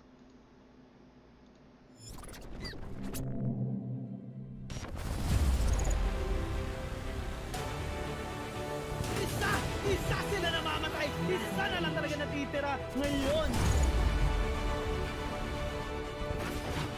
Miracle play. Can this happen? Look at that. He is on a fire. 4 kills.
All right, we are 5 now seconds commencing in remaining. our second game for our Radiant series, the team grand ban. finals of the Prominence Crown Cup Season 2 for Dota. We have Golden Kangaroos as the Radiant, Wild Dogs as the dire side. Game 1 is pretty back and forth, but still, Golden Kangaroos getting the upper Dire hand and team getting the ban. first game. That's right. Golden Kangaroos proving to be a step closer to this Prominence Crown Cup championship. And Mm, again, them proving that whatever Radiant counter team you bring ban. to us, we can do better.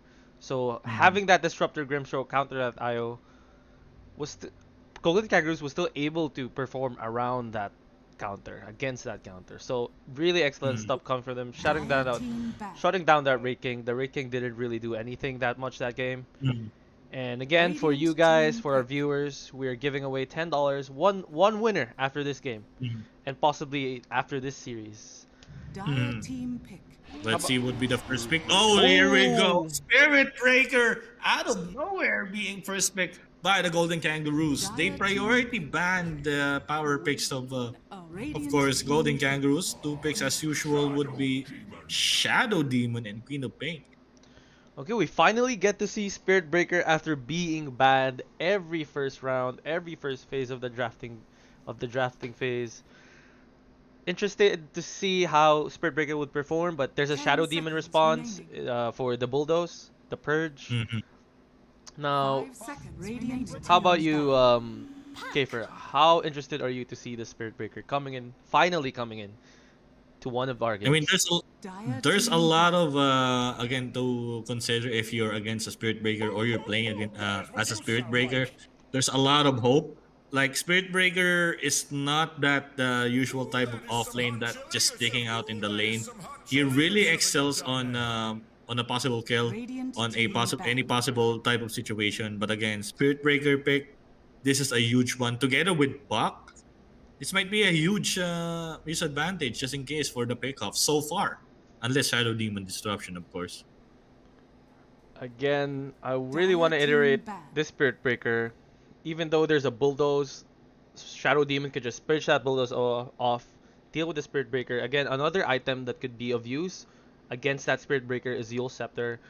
Once you Yule Mhm. Scepter, you can stop the charge, stop the Bulldoze, dispel the Bulldoze, and possibly kill 10 Spirit seconds Breaker all remaining. around. Mm. And yeah, speaking of which, but this is the 5 problem. If Spirit seconds. Breaker Radiant already team have ban. the Shadow Blade, they might have a hard time on countering using the Yule Scepter or the Disruption. But speaking of which, Golden Kangaroos remove Invoker and Earth Spirit. I mean, understandable. Removing also LC and Tidebringer in the process. But I 10 think they will not seconds really remaining. pick I mean Tide Hunter. I mean not 5 Tidebringer. seconds Tide remaining. Hunter. Because there's a Spirit Breaker already up, so this might be a post 3 Spirit Breaker, but still a flex hero. There's a lot of still synergy that Spirit Breaker can go into, but I think that Dire LC team is not one ban. of them. Dire team pick.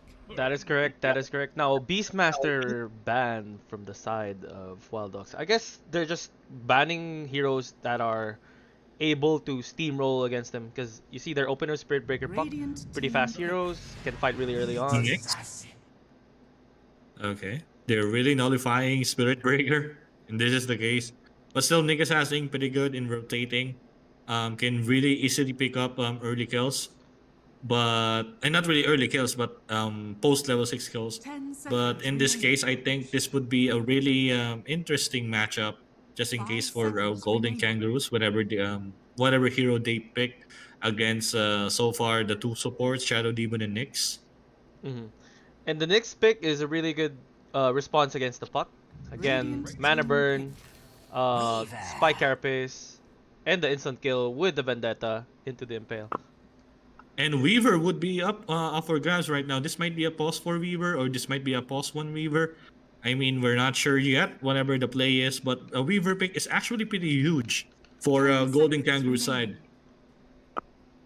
Again, having that Weaver and 5 Spirit seconds Breaker remaining. is gonna enable them to secure early kills with that um the Beetles for the Weaver armor reduction. Pretty good synergy here with all three picks of Golden Kangaroos. And yeah, I mean, so far, I don't know what would be the synergy for Weaver here, but I hope it would be like another Elder Titan. But Street Breaker's already in the process, so this would be again a problem. Street Breaker and Weaver in the same lane. Dire team Second support would be still a Bane. So Radiant team just ban. trying to counter, but this is an Medusa. insta pick Medusa. Okay, okay. So Medusa's they just would yeah, go sorry. ahead. Medusa's just been really one of the most solid heroes this patch. Especially she's really tanky. She can flash farm, and she deals a lot of damage later on in 10 the game. seconds And I remaining. think it's a Mhm. good pick against that Spirit Breaker because Spirit Breaker cannot really 5 burst in and seconds come into this remaining. Medusa. Mhm. And it's a really good overall hero. Not much that can get to him. Let's see which heroes Wild Dogs will ban here. I'm Dire expecting a team ban.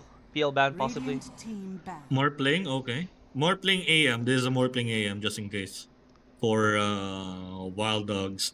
But if PL is available, just go for PL just in case. But again, Nyx Assassin is around, so PL may have a hard time in farming in the sides, but who 10 knows? seconds remaining.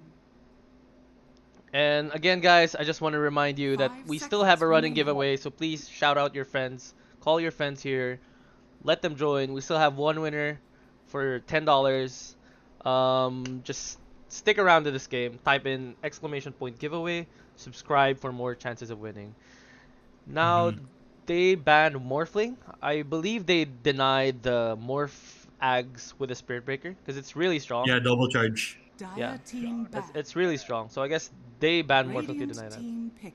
Oh, there's the PL. AM is still up on the picture. If they want AM or actually, I want to see a Slark Oh, against a Medusa, just in case. because for Slark has been, I wouldn't say 10 bad, but seconds remaining. he's not really a really great hero dispatch in 5 terms of seconds remaining. how well he can scale. Because if you Mhm. see these carries, all of them can scale, can fight really early on, and has a lot of sustainability. Like we Oh, saw, Wraith King and now Medusa. I just remembered something. Life Stealer is up for grabs. This is actually huge if they get the Life Stealer. Could be, but again, the threat of the Medusa is gonna be hard for them Dire to work team around with pick. Lifestealer. Monkey King. Monkey King. Okay, okay. Okay, good pick up from them. They can't really play Mhm, Lifestealer because of the Medusa and as well as this disruption from Shadow Demon. Lifestealer mhm, is gonna have a hard time here, and Monkey King now being one of those tempo heroes that can fight early on in the mhm, game 10 makes it seconds really good for remaining. them to secure around the Medusa's jungle and mhm. basically 5 follow his seconds farming remaining. patterns. Because aside from Anti-Mage or Slark or I don't know, Life Stealer, I'm actually this is really out of meta. I'm an out of meta guy. I apologize for all the viewers. I actually main Gyro for the longest time. And whenever I'm up against Medusa, I do the Ana Gyro build, which is the first diffusal Diffusal, first. yeah. Yeah. Hmm. Monkey King might go for Diffusal as well. We are not really sure. This might be we because Weaver has the Mana Burn talent, so he might go for that. Mhm, mhm. Now, interesting to see which hero Wild Dogs will go for here. Yeah, I So mean, Mars is out of the picture. I mean, most of the solid offlane is out of the picture. Bounty Hunter, they can go for Bounty Hunter. Let's see. Centaur, possibly, because with the help also of the Nyx Assassin. Um, there's also Elder Titan, if you want to have it. Let's see who it is. You may oh, now Void select your Spirit. heroes. so Okay. so interesting. This is, hmm, I a think it's mid a mid Void Spirit offlane. offlane Queen of Pain. Yeah. Offlane. Yeah, offlane Queen of Pain. Okay, got it. So split goal would be post three spirit break in this case. So yeah, I mean pretty interestingly enough lineup for both of the teams. Like can't really decipher who have the advantage or not. It's just a base of execution, and of course on how they would handle the opposing team when it comes to the laning phase. That's right. We haven't really saw a Queen of Pain offlane in this tournament, so it's interesting enough for us to see uh Wild Dogs running co-op in the off lane. I guess overall match lineup I would say, but leaning towards Golden Kangaroos for this one. Alright, so now we are now commencing in our second game of our grand finals here at the Prominence Crown Cup Season 2 for Dota. I'll just introduce you to the players real quick. We have Golden Kangaroos Gangmo with the Bane, Spirit Reiko Splico, Joe Burrow as a Puck, December Weaver, and Japanese name as the Monkey King. On the other side, we have the Medusa. Carry or play my game. We have the Weaver, Little Wonders, Japanese name again for the Void Spirit. Suwa with the Queen of Pain, and last but not the least, Arg. Yes, the Arg. Shadow Demon. Arg. Very, very nice composition between these two teams. Spirit Breaker, I'm excited to see this. Haven't seen this tournament because it's always been banned. Pretty solid hero.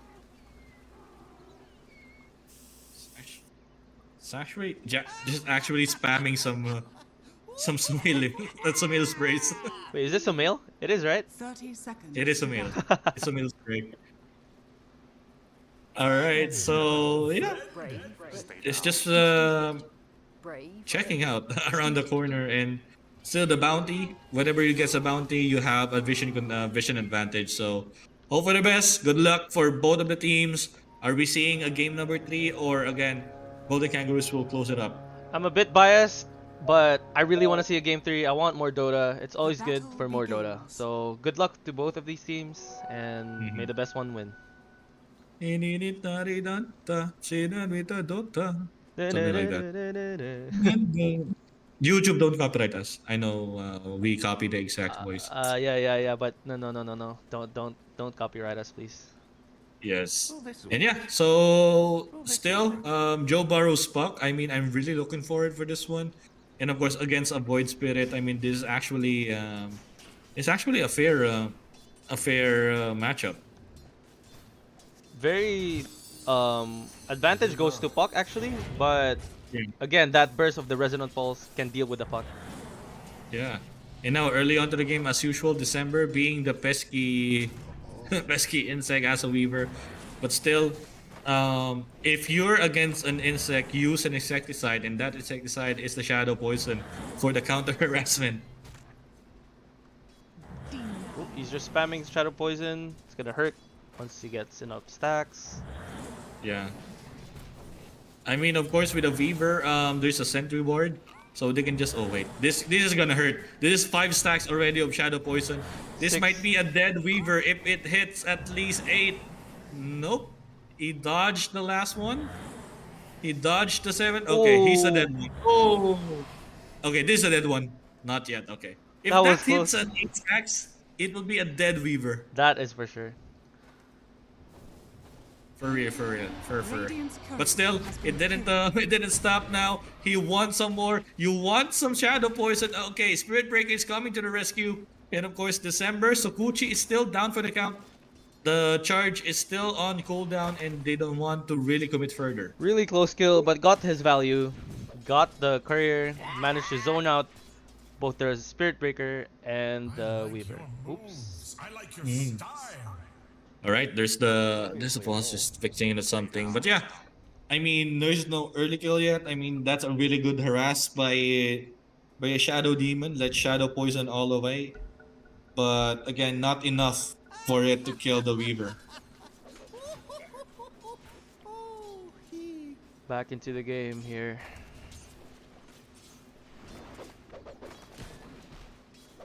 Yeah, just actually pretty chilling so far. But again, with the current matchup, but again, First Blood would be in the hands of December. And of course, the tower hit would not really hit you if you turn invisibility outside the range. And still, First Blood will be in the hands of Golden Kangaroos. Dire are scanning. Oh no! Oh no, this is a shared bounty! It's He, a pretty bad play! he tried to go for the courier. It was close. Yeah. It's actually it's close, but it's still a bounty. Like there's, I think, grace period window of 10 seconds. Whoever like have the assist hits, it will be awarded the bounty kill. But yeah, a kill is a kill. That is correct. Pretty even lane right here. Mm. Just actually chilling out, but still. Oh no, Joe Barrow might be in trouble. Still a Void Spirit, but he don't have any Resonant Pulse as of the moment. But still a pretty good matchup here in the mid lane. Disruption would be activated. It's still Weaver can just go out. There's the Swarm and the Centaur. You know what to do, Centaur. Nice stun by the Centaur. I guess that was 2v2 in that lane, not counting the Spirit Yeah. Breaker, but the Centaur. Yeah. I mean, it's actually huge. It's actually the sixth member. It's a sixth member of Golden Kangaroos. Kangaroos. Yeah. Pretty even lanes, Radiant's not much courier happening has been around. killed. 1-for-1, a courier. Mm-hmm. Mid is close, their carries are close. Mm-hmm. So it's a matter of who snowballs first. Yeah. Yeah. Right now, as usual, Weaver just being really annoying one so far. But still, because of the swarm and now the charge, just probably harassing one. Just as pretty, actually not similar to the first game that there's a lot of kills on this mark. It's just pretty scaling. No, still pretty even. Both sides, no kills happening yet across the board. This is the first for us. Usually we're used to 5 minutes in. There's like 5 kills in total, but pretty slow. Pretty slow and steady, calm and collected game this early on in the game. With the Void Spirit having a bit of an advantage with 18 Ice. Mm-hmm. And of course, as we can see, that's a lot of burst damage if you're going to add up the Monkey King in the process. I mean, hitting with Ginger Mastery stacks, but that's not the case yet. That's an early fortification, but I understand the fortification. But still, another courier, hello, courier. But now with a charge of darkness, Splico might secure it right now. And now December, nice kill over there, and still didn't hit it well, but still December would be taken down as Splico will just run for his life. Charge of darkness would be available now, but still Joe Barrow would be taken down.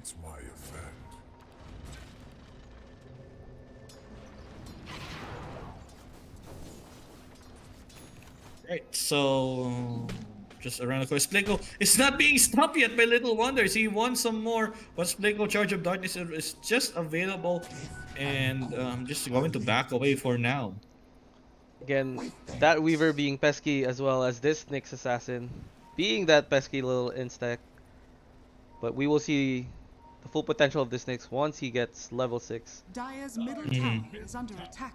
I mean, gold lead, there's not really much a spike yet, but again, Medusa being on the lead, this is actually pretty scary.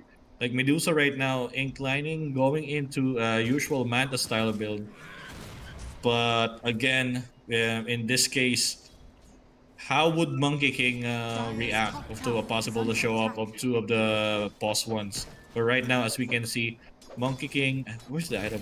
Where's the courier? Here we go. But hold that thought for a moment. Top lane, there is a fight. December might be in trouble. There's no Sakuchi available yet, but the Sakuchi is right on time, but still the damage from the Shadow Poison is enough to take him down.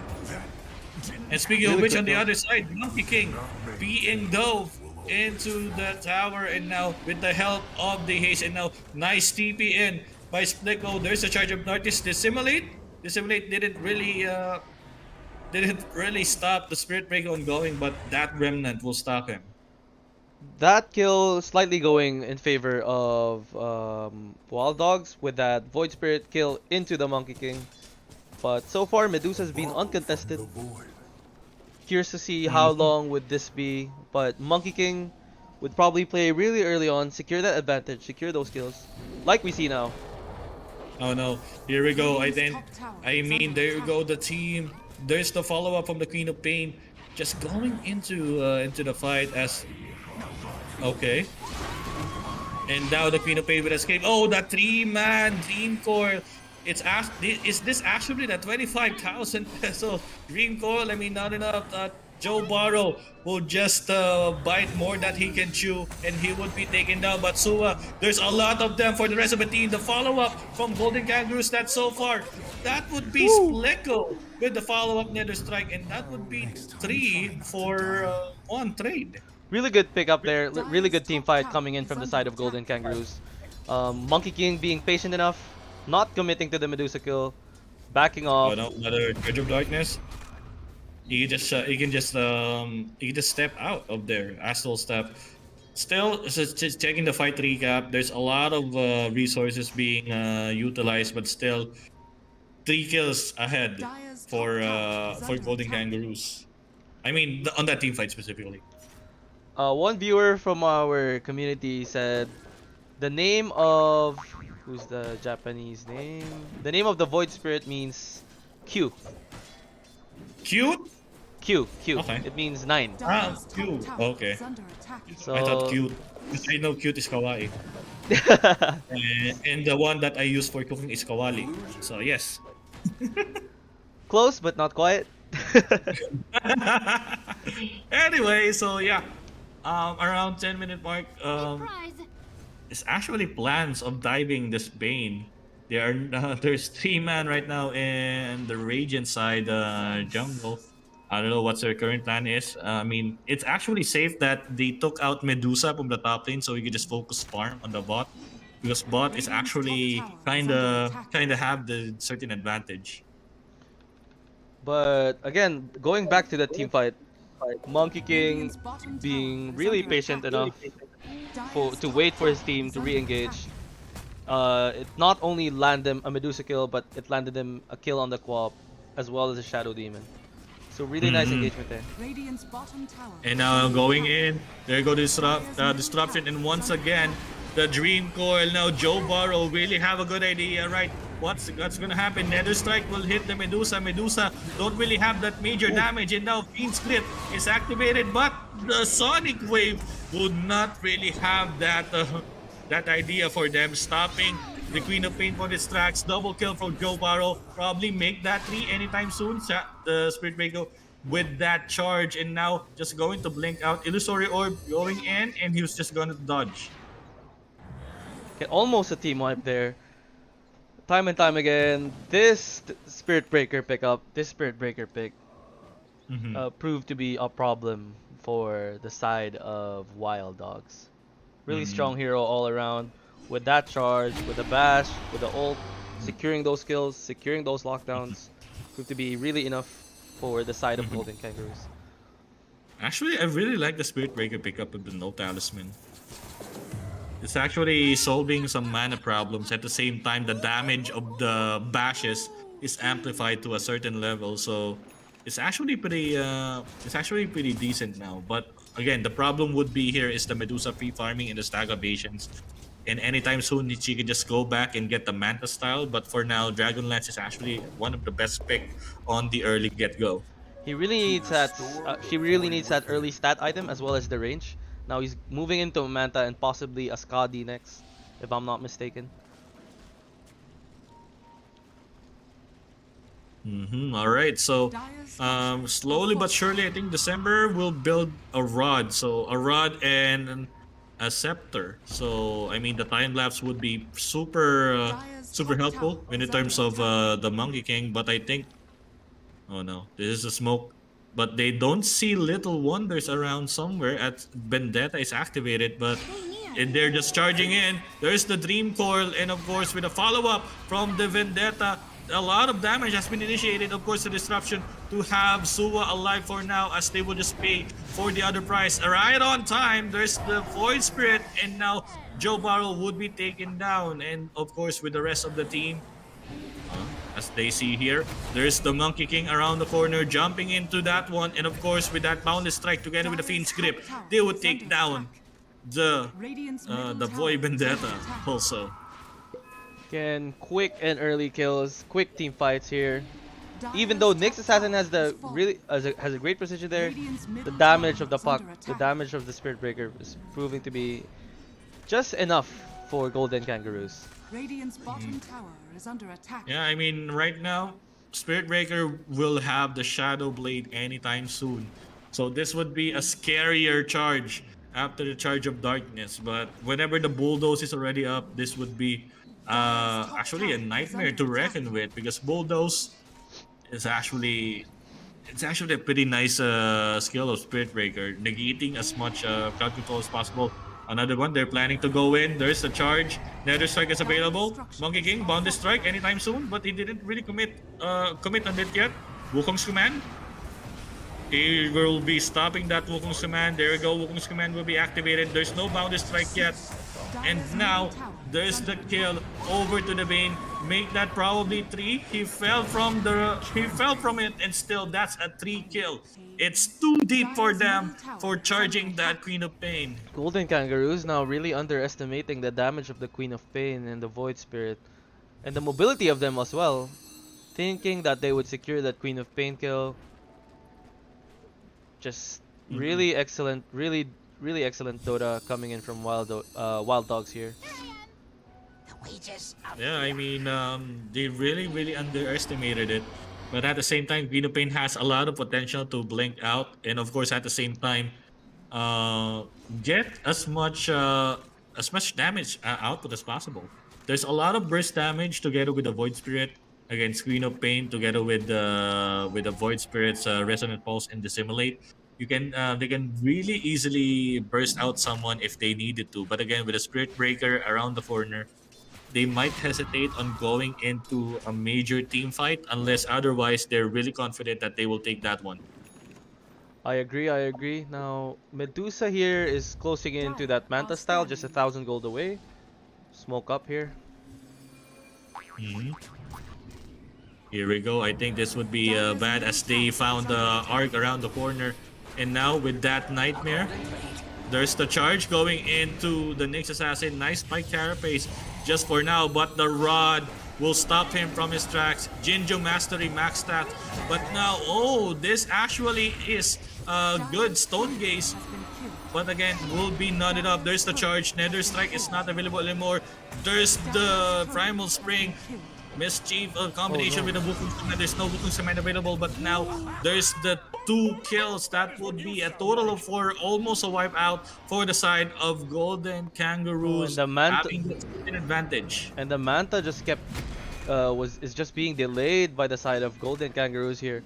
Was excellent start by the counter initiate of the Shadow Demon, but it was a bit of a premature Stone Gaze there. Could have used it a bit later. Just in order for her to get out. The Spirit Breaker's power is showing here, securing those deep kills. Like you said, charged the Medusa, got the grip off, and that's all she wrote.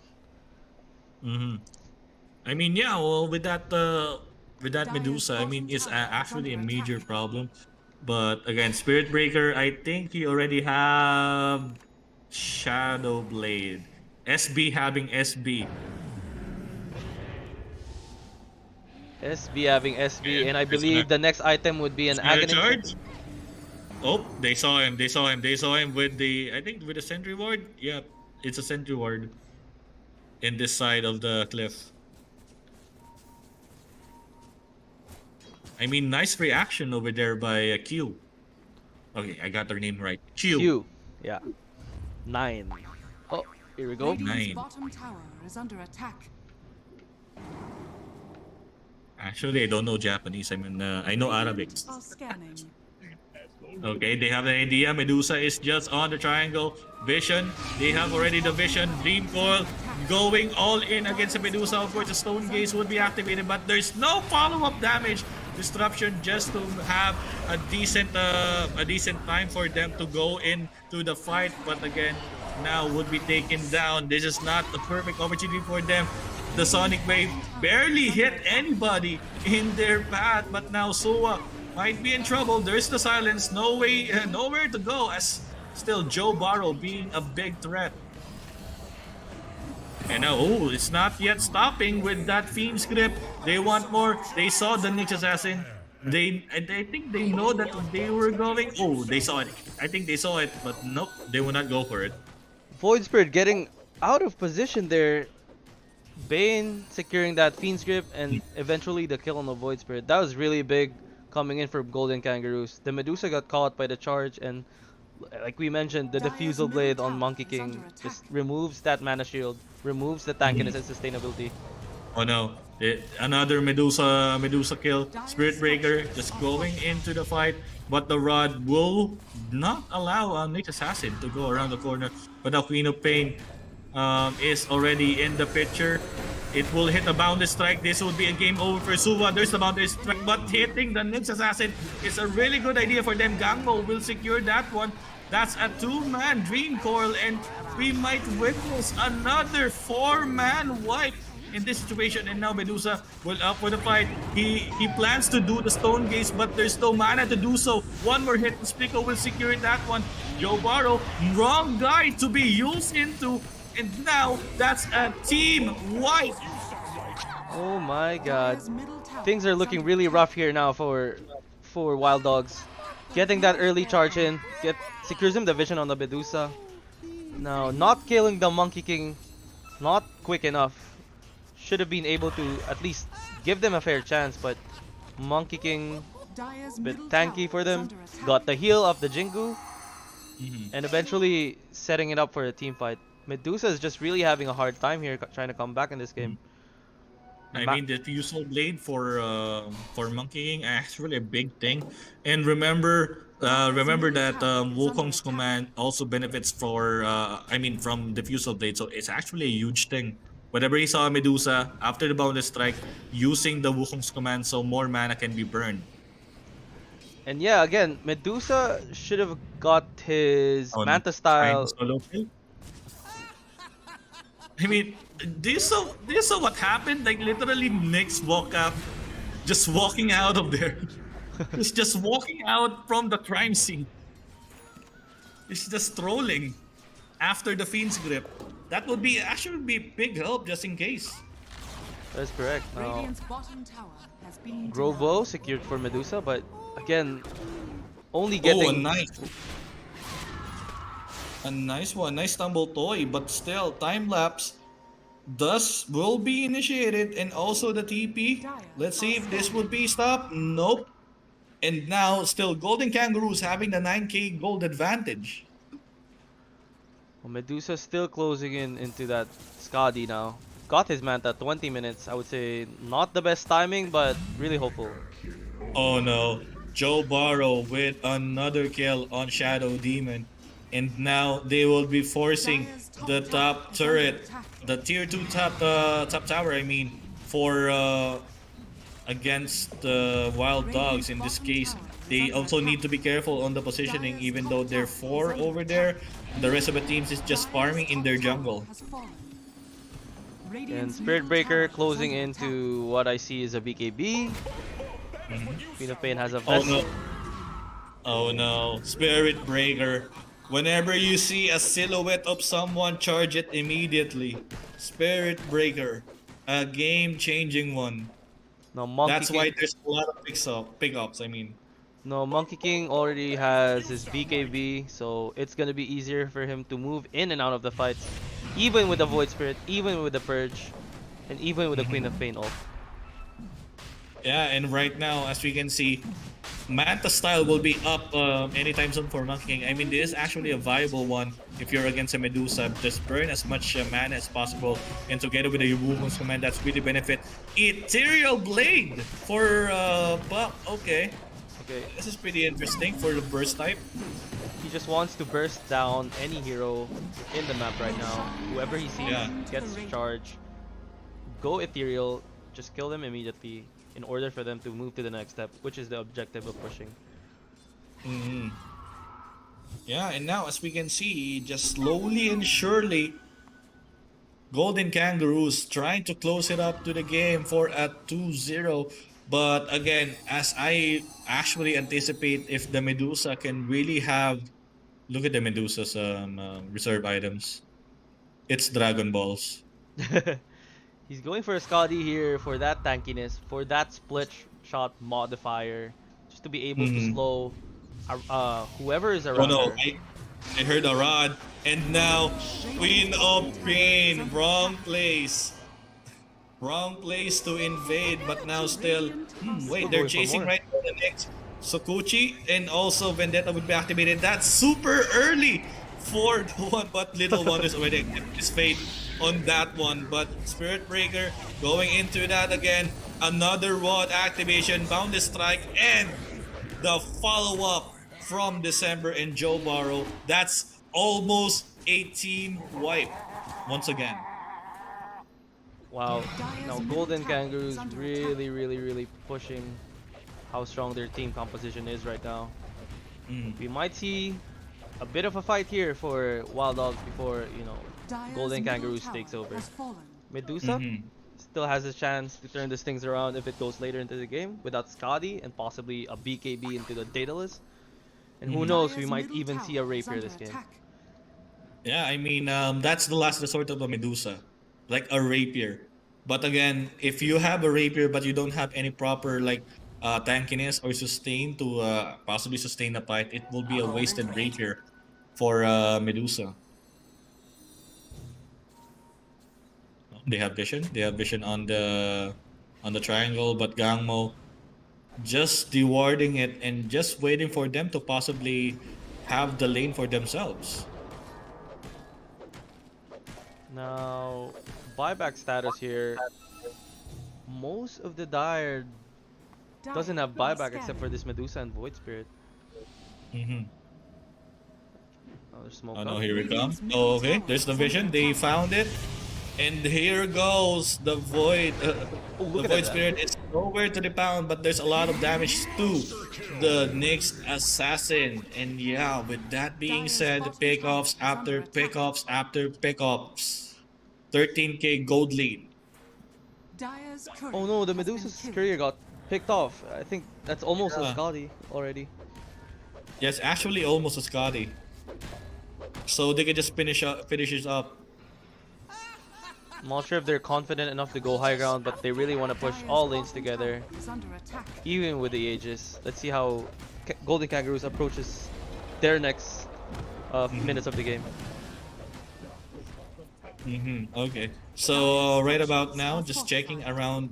They're just actually invading the other triangle so that they can just farm. I mean, they're having a hard time in their own jungle because again, it's being invaded right now by Golden Kangaroos. But still, Wild Dogs need a proper positioning, especially with the Medusa. Medusa have a lot of potential inside team fights, but still, it's really hard to utilize. Okay, December's TP has been stopped. Very nice impale coming in there. Monkey King still sticking around this bottom side of the map. Oh no, oh no, the fight of Is under attack. actually the fight of Nerubians. Both of them are Nerubians, and Dota won, but instantly deleting, almost instantly because of the Yule Scepter. But there we go, the kill would be taken down. Demonic Purge would be activated, but that would not stop Splico on attacking. But now with that Sonic Wave taking down the Spirit Breaker, denying as much as possible. But here we go, the Stone Gates will be activated. Puck is still around the picture. Here comes the BKB will be popping up, and of course with the Wukong's command, that deals a lot of damage. Double kill for the Monkey King. And Puck's meanwhile, still going Puck once more. Joe Bottle will get that one as he will also fight. He's just standing over there and trying to high five. Radiant's top tower is under attack. And December will just get out of there. Oh no, oh no, oh no. Dire's middle Impale? tower is under attack. He Oh got- no, backward. I It's guess actually. a pretty okay trade if you're Wild Dogs. The Medusa didn't die, didn't really get any objective out of that, so I Dire's guess bottom you're tower still is okay under with that. attack. Now Scotty's near. Medusa has a better chance on living on this fight, having a better chance on sustaining that fight, but we don't know how sure we are, and we don't know for how long this game is gonna be dragged out. If it goes later, Medusa has a higher chance on taking this game. And yeah, I mean, in this kind of stakes, wait. Monkey King around the triangle, just lurking around on the side. Okay, So Monkey King saw that stack, so most likely Medusa will just go over it Okay. and also find other opportunities in this case. But no, Monkey King might be in trouble. BKB is actually up if they manage to do so, but the Void Spirit is being spotted by the ward and now charging. It's just charging around the corner, and now Gango will be taking down the Shadow Demon. And with a follow-up for that one, Void Spirit have the buyback, but he would not proceed to do so. Another charge has been initiated, but there's the silence. Spike Carapace would be activated soon, but he's silenced. He just used the Youth Scepter instead, used the Spike Carapace, but he would be taken down from the Ethereal Blade. The Void Spirit didn't really have a chance. The damage of the Charge of Darkness into 2 heroes was enough to kill the Void Spirit. The initial damage and the Fiend's Grip was able to secure that Void Spirit kill. Now Medusa didn't really opt for the Skadi. He wants to go for Aghanim Scepter, which is really good against their melee heroes. You can turn into stone whenever you get the Stone Gaze. Enough for more lockdown for the side of Wild Dogs, as well as more chances of repositioning and gaining that mana back. I mean, the rest of this one, like building the Ags immediately, is again, Medusa don't have any buyback. Okay, charging. Okay, Medusa don't have any buyback, so whatever the Medusa got taken care of, this would be very huge for Golden Kangaroos, just in case, because Stone Gaze might be a problem, Mystic Stake might be a problem, but the survivability factor of a Medusa is not it's actually good yet. Yeah, I think she's gonna close into Skadi right after that. Ags and Skadi is possibly a shard, just in order to avoid those single target spells. Eventually, Medusa is gonna be tanky enough to survive these team fights, but again, the damage output of Golden Kangaroos proves to be a little bit too much for everyone. And yeah, I mean, Medusa, the spending all out at once, no buyback just in case for Medusa. So need to be careful, especially on the positioning. Just be careful, especially on Monkey King, because Monkey King, it can be deleted by Monkey King. That is correct. Let's see. What's Monkey King's item here? He went for a Manta into a Bloodthorn, which is really good against Medusa and Void Spirit. Yeah, I mean, that item, and together with, of course, the Refusal one, together with the Wukong's command, it will be a really hard time for the Medusa to possibly react unless Medusa BKB. But Medusa BKB is actually pretty good just in case, but he just opted out for the Aghanim Scepter first. Oh, Queen of Pain going for a BKB, almost has it. Pretty close between Monkey King and Medusa's net worth. Curious to see how long this game would take. Long enough for Medusa to climb back up, secure those big items, and eventually give them a huge chance against this Golden Kangaroos lineup. And yeah, seeing the item right now, Void Spirit, there's the Aghanim Scepter up, but again, no buyback because he just bought the Aghanim Scepter, so you have more chances into the team fight because of Resonant Pulse Silence. But again, Resonant Pulse Silence actually negated if you have a BKB. I don't know. Who are they seeing? Or are they seeing? They saw someone. No vision. No vision around here, but only Sentry Ward. Oh no, here comes another one for Medusa. It's okay to be a stone, but still Wukong's command is on there. Here we go with the Wukong's command. There's a hard time to get into that fight. Meanwhile, Joe Barrow will eliminate the Shadow Demon in the process. But still, Medusa will be alive for a moment. Not really alive for a moment, but he's still alive. Big spells got committed, but only the Shadow Demon got really killed. Even BKBs are committed.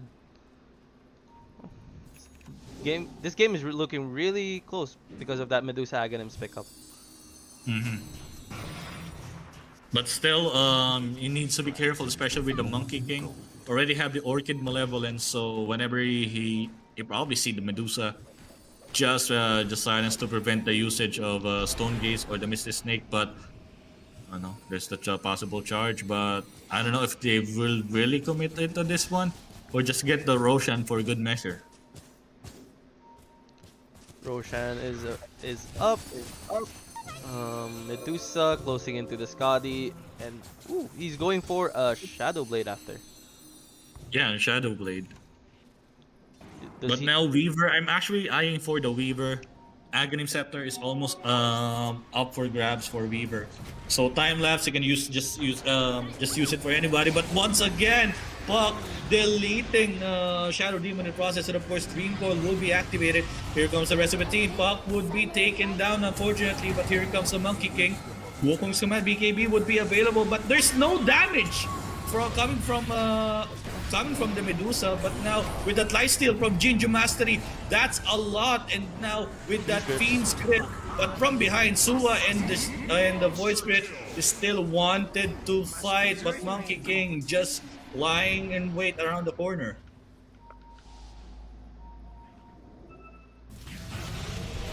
Actually want some more. Here we go. The Wukong's command would be initiated. And now with that being said, they still want more. Void Spirit would be hit from the other side of the country, but they would just back off for now as they already saw the potential of the tankiness. But Charge of Darkness not really directing to hit them, but just going around the side. That Spirit Breaker charge deals so much damage, so much stun really, in such a short period of time. And again, Medusa is starting to be a problem with that Skadi, with that tankiness. Everyone's just having a hard time closing into this Medusa. Even the Monkey King with the Diffusal. We're starting to see here the return of the Medusa, top of net worth, closing into that Shadow Blade. I think he wants the Shadow Blade to reposition herself, as well as getting the crit from the Silver Edge. Yeah, I mean, Bloodthorn would be really ideal right now for Monkey King. Let's see if they will be committing right now. But actually, this is a possible 3v1 situation. They probably saw the Monkey King jumping. Yeah, they saw the Monkey King jumping. And once again, Dreamco just to secure the possible kill. That's a lot of damage from the charge from the Spirit Breaker. Here comes the Nether Strike from behind. Shadow Demon is actually the one that's being picked off right now, but Nyx Assassin will be taken down together with the Spirit Breaker in that sense. Now Wild Dog's coming on top of that fight with the kill on the Spirit Breaker in return of the Nyx Assassin. Now things are looking really harder for Golden Kangaroos to push high ground because of that Medusa and because of that Shadow Demon. I mean, the most ideal right now is again for Spirit Breaker to build BKB so he can just avoid that kind of situation, like for example the demonic purge of Shadow Demon, not allowing him to have the gap closer, because once again it's a solid dispel and it will dispel the bulldoze.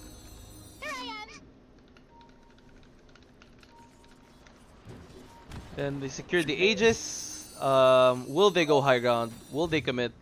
We have to see here, because if they commit and they fail, they're gonna have a harder time because of that Medusa late game. Yeah, right now for Monkey King, planning also for Skadi.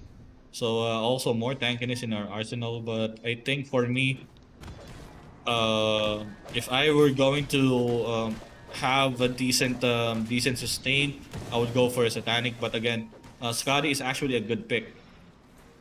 Yeah, he really needs that extra slow, that extra survivability for him to be able to deal with that Medusa later on. Dire's bottom tower is under attack. Alright, so wait, I think that they're going in. Void Spirit is actually the chosen one for this one, and here we go. Here comes the purge from the Diffusal Blade, but Void Spirit will just get out of there. Little Wonders would be taken down, and that's a lot of damage from the Charge of Darkness from Splitco. Alright, will they force them out here? Right, so just waiting, lighting wind around the corner and just checking around the side. So pretty good stunt here by Golden Kangaroos. Quick pickups here and there. Ooh, in the leveler. Now that's that's a really good pickup for the Monkey King. More attack speed to be able to deal more mana burn into that Medusa, as well as pushing the towers really fast. I mean, look at the attack speed of the illusions itself. and of course the attack range from the leveler. I mean the building damage of that's the other item. It will be more reliant, especially for Monkey King. With the extra attack speed and extra armor, that they can really siege a tower as quickly as possible. Yeah, it really pairs well as well with the Diffusal and with the Scotty. More damage, more slow, and more mana burn all throughout. Right now, just shooting around the corner, they're not really committing that much, but at the same time, still needs to be careful on whatever's going to happen. Like for example, earlier the support is just roaming around the corner, and then suddenly there's a puck in your face. Yeah. And again, good pickup here for the Hurricane Pike for the Medusa. Can move in and out of the fights, maneuver around that Spirit Breaker and that Monkey King. Mm. Not much happening right now. Both teams afraid to commit to whichever objective they want to go for. Again, Mm. it's hard to push against this Medusa lineup. Medusa is 25. Split shot uses modifier, so that split arrow will have the Eye of Scotty attack modifier. So it's gonna be really hard for them to close in. Yeah, I mean, the 48-19 on our scoreboard, like almost 14 minutes, and Aegis would be expiring in around the minute for Monkey King. So most likely they will wait for another chance of Aegis in this point of time. But again, going into the late game, they don't really need to go out to farm. I mean, the creeps already sustained that one, especially on defending. That's why Medusa right now having the items that the Medusa needs. And again, are they willing to commit? This is where it matters right now. Does the Monkey King want to use this Aegis 1 minute left in for them to commit on top of that tier 3 tower? Void Spirit is just lying in wait for the puck to go to go in. Because again, item wise, Void Spirit is not really doing that good yet. It's just saving for buyback. I mean, really understandable for Void Spirit. You also have the damage output thanks to the double resonant pulse and the spell amp for the level 20 talent tree. But the most important thing for me here is he needs to have the disseminate stun, the 25 talent tree, so they can just engage, re-engage anytime. Like that's a lot of stun, 1.75 seconds.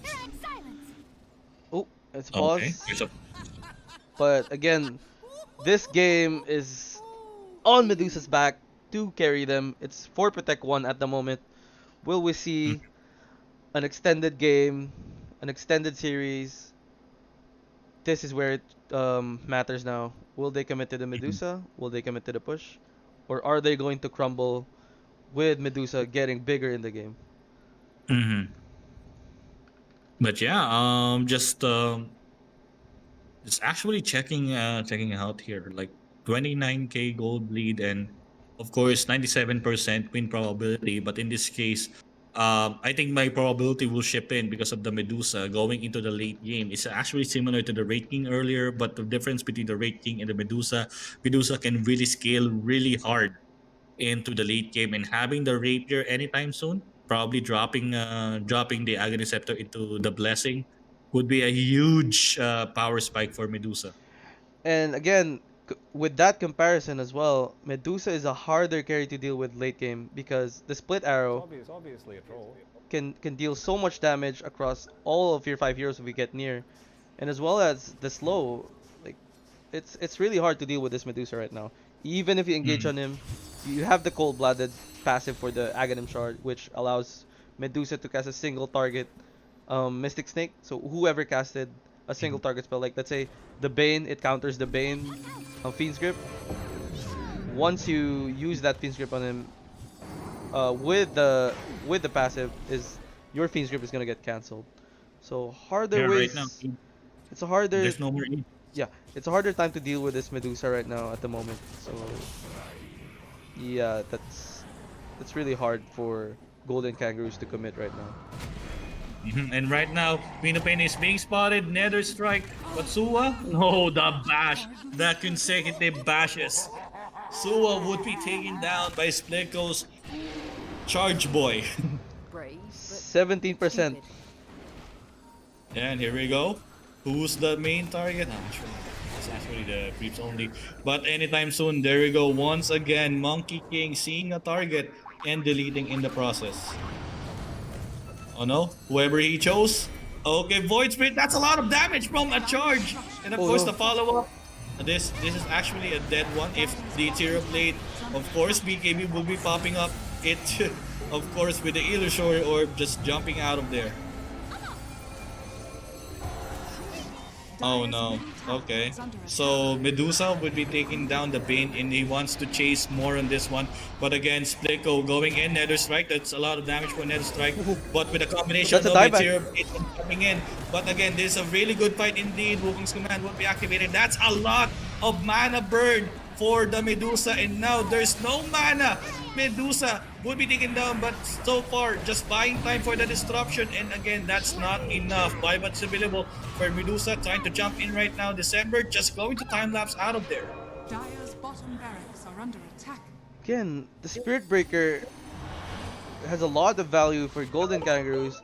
Securing that quick kill up on top, the co-op kill, allows them to maneuver in to the next one, which is the Shadow Demon, and that number disadvantage allowed them to eventually win the fight, get the dieback of the Void Spirit, get the buyback of Medusa. So I think they're gonna reset. They know Void Spirit doesn't have buyback, so they might as well commit to someone here. Oh, off the ring core for Spirit Breaker. This is actually a good pickup. Ooh. This assassin instantly deleted from the charge and the greater bash at the same rock. But right now, is still once more. BKB is not up for Monkey King, but Wukong Saman in 10 seconds. But again, the Woo. bash.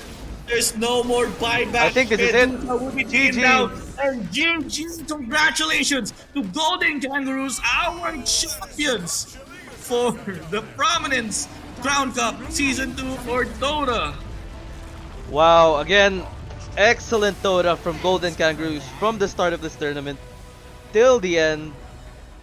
Again, Spirit Breaker proving to be too much for them. The puck, Joe Borrow just basically danced around the minimap.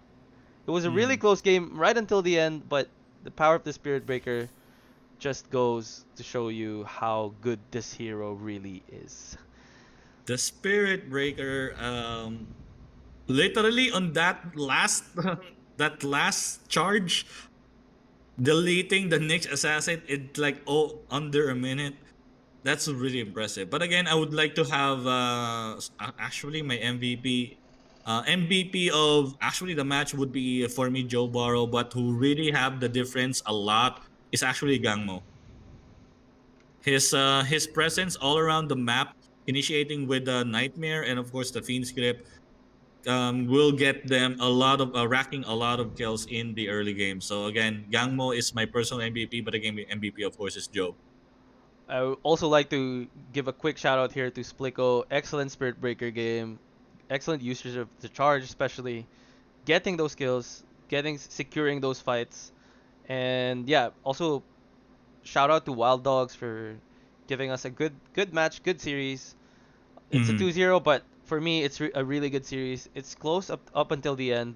Medusa almost got away with everything, like securing those items, getting really hard to deal with her, but again, Spirit Breaker, Joe Barrow, and the Monkey King, everyone from Golden Kangaroos proving to be a little bit too much for the opposing team, which is Wild Dogs. Again, we would like to remind everyone, we're still gonna draw this running giveaway in like 5 seconds. So please, if you're still not here, join now. Type in !giveaway, and we are gonna draw the winner for the $10 There you one. go.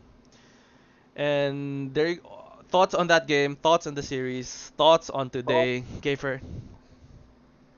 From day one, Golden Kangaroos proving themselves until day two. I mean, pretty solid team, pretty solid decision making, and also pretty solid counters.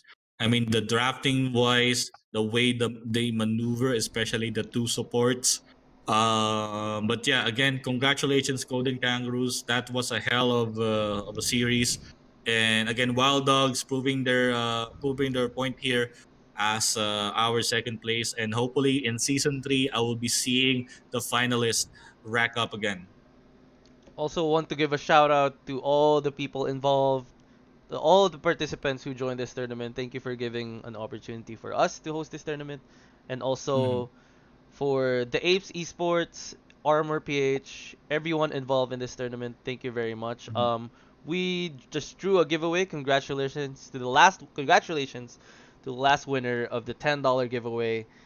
Please Mhm. contact us. Please message us on Discord or our Facebook page.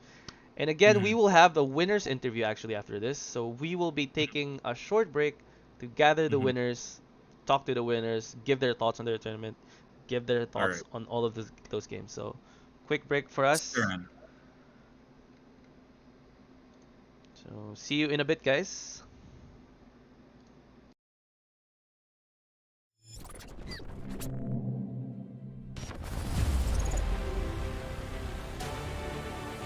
Isa! Isa sila namamatay! Isa na lang talaga natitira ngayon! Miracle play. Can this happen? Look at that. He is on a fire. 4 kills.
And yep, we are now back, and we have the champion himself. Well, one of the members, of course, of Golden Kangaroos. We have the actually I commended him for this one. The best Bane currently in the tournament, Gangmo, is with me. How are you, Gangmo? Oh, good, man. It feels good. So good to win a tournament. All right.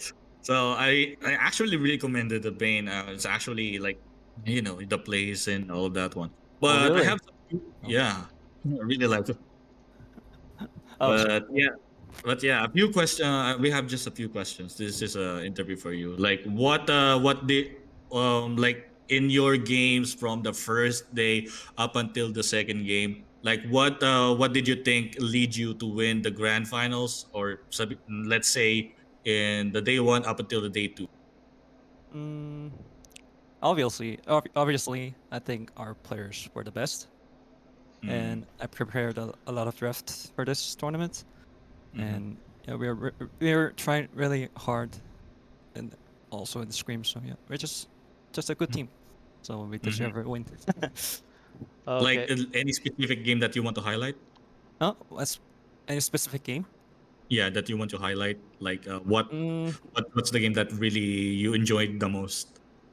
I think the grand final game one was like I thought it was gonna be really easy for us, but like Wild Dogs kind of fight back quite Mm-hmm, well than more than we expected. Yeah, so mm-hmm. that's one thing, and maybe another game is Techies game, which surround me like our energy. And it's quite annoying. Yeah. Hey, Taker here, the co-founder of Prominence Game. How did you find this tournament? Was it enjoyable for you, or is there any feedback you can give us to make our next tournament better?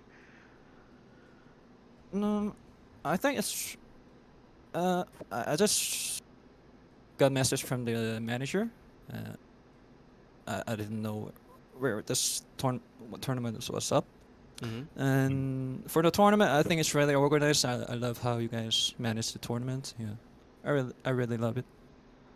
Really appreciate to hear that from you. Do you have any shout outs or any message to the viewers? Just a shout out, whatever. You can say whatever you want. Okay, we are Any Golden Kangaroos, and shout out to Joe Barrow, and give him $10 MMR giveaway. Thank you. And lastly, if we ever host the season 3, which I think we would, with a definitely bigger prize pool, bigger production, Mm, would you come again? Would you play again? Yeah, I would love there you to. go. We'd love to. Yeah. Okay, there we go, guys. Kafer, take it away.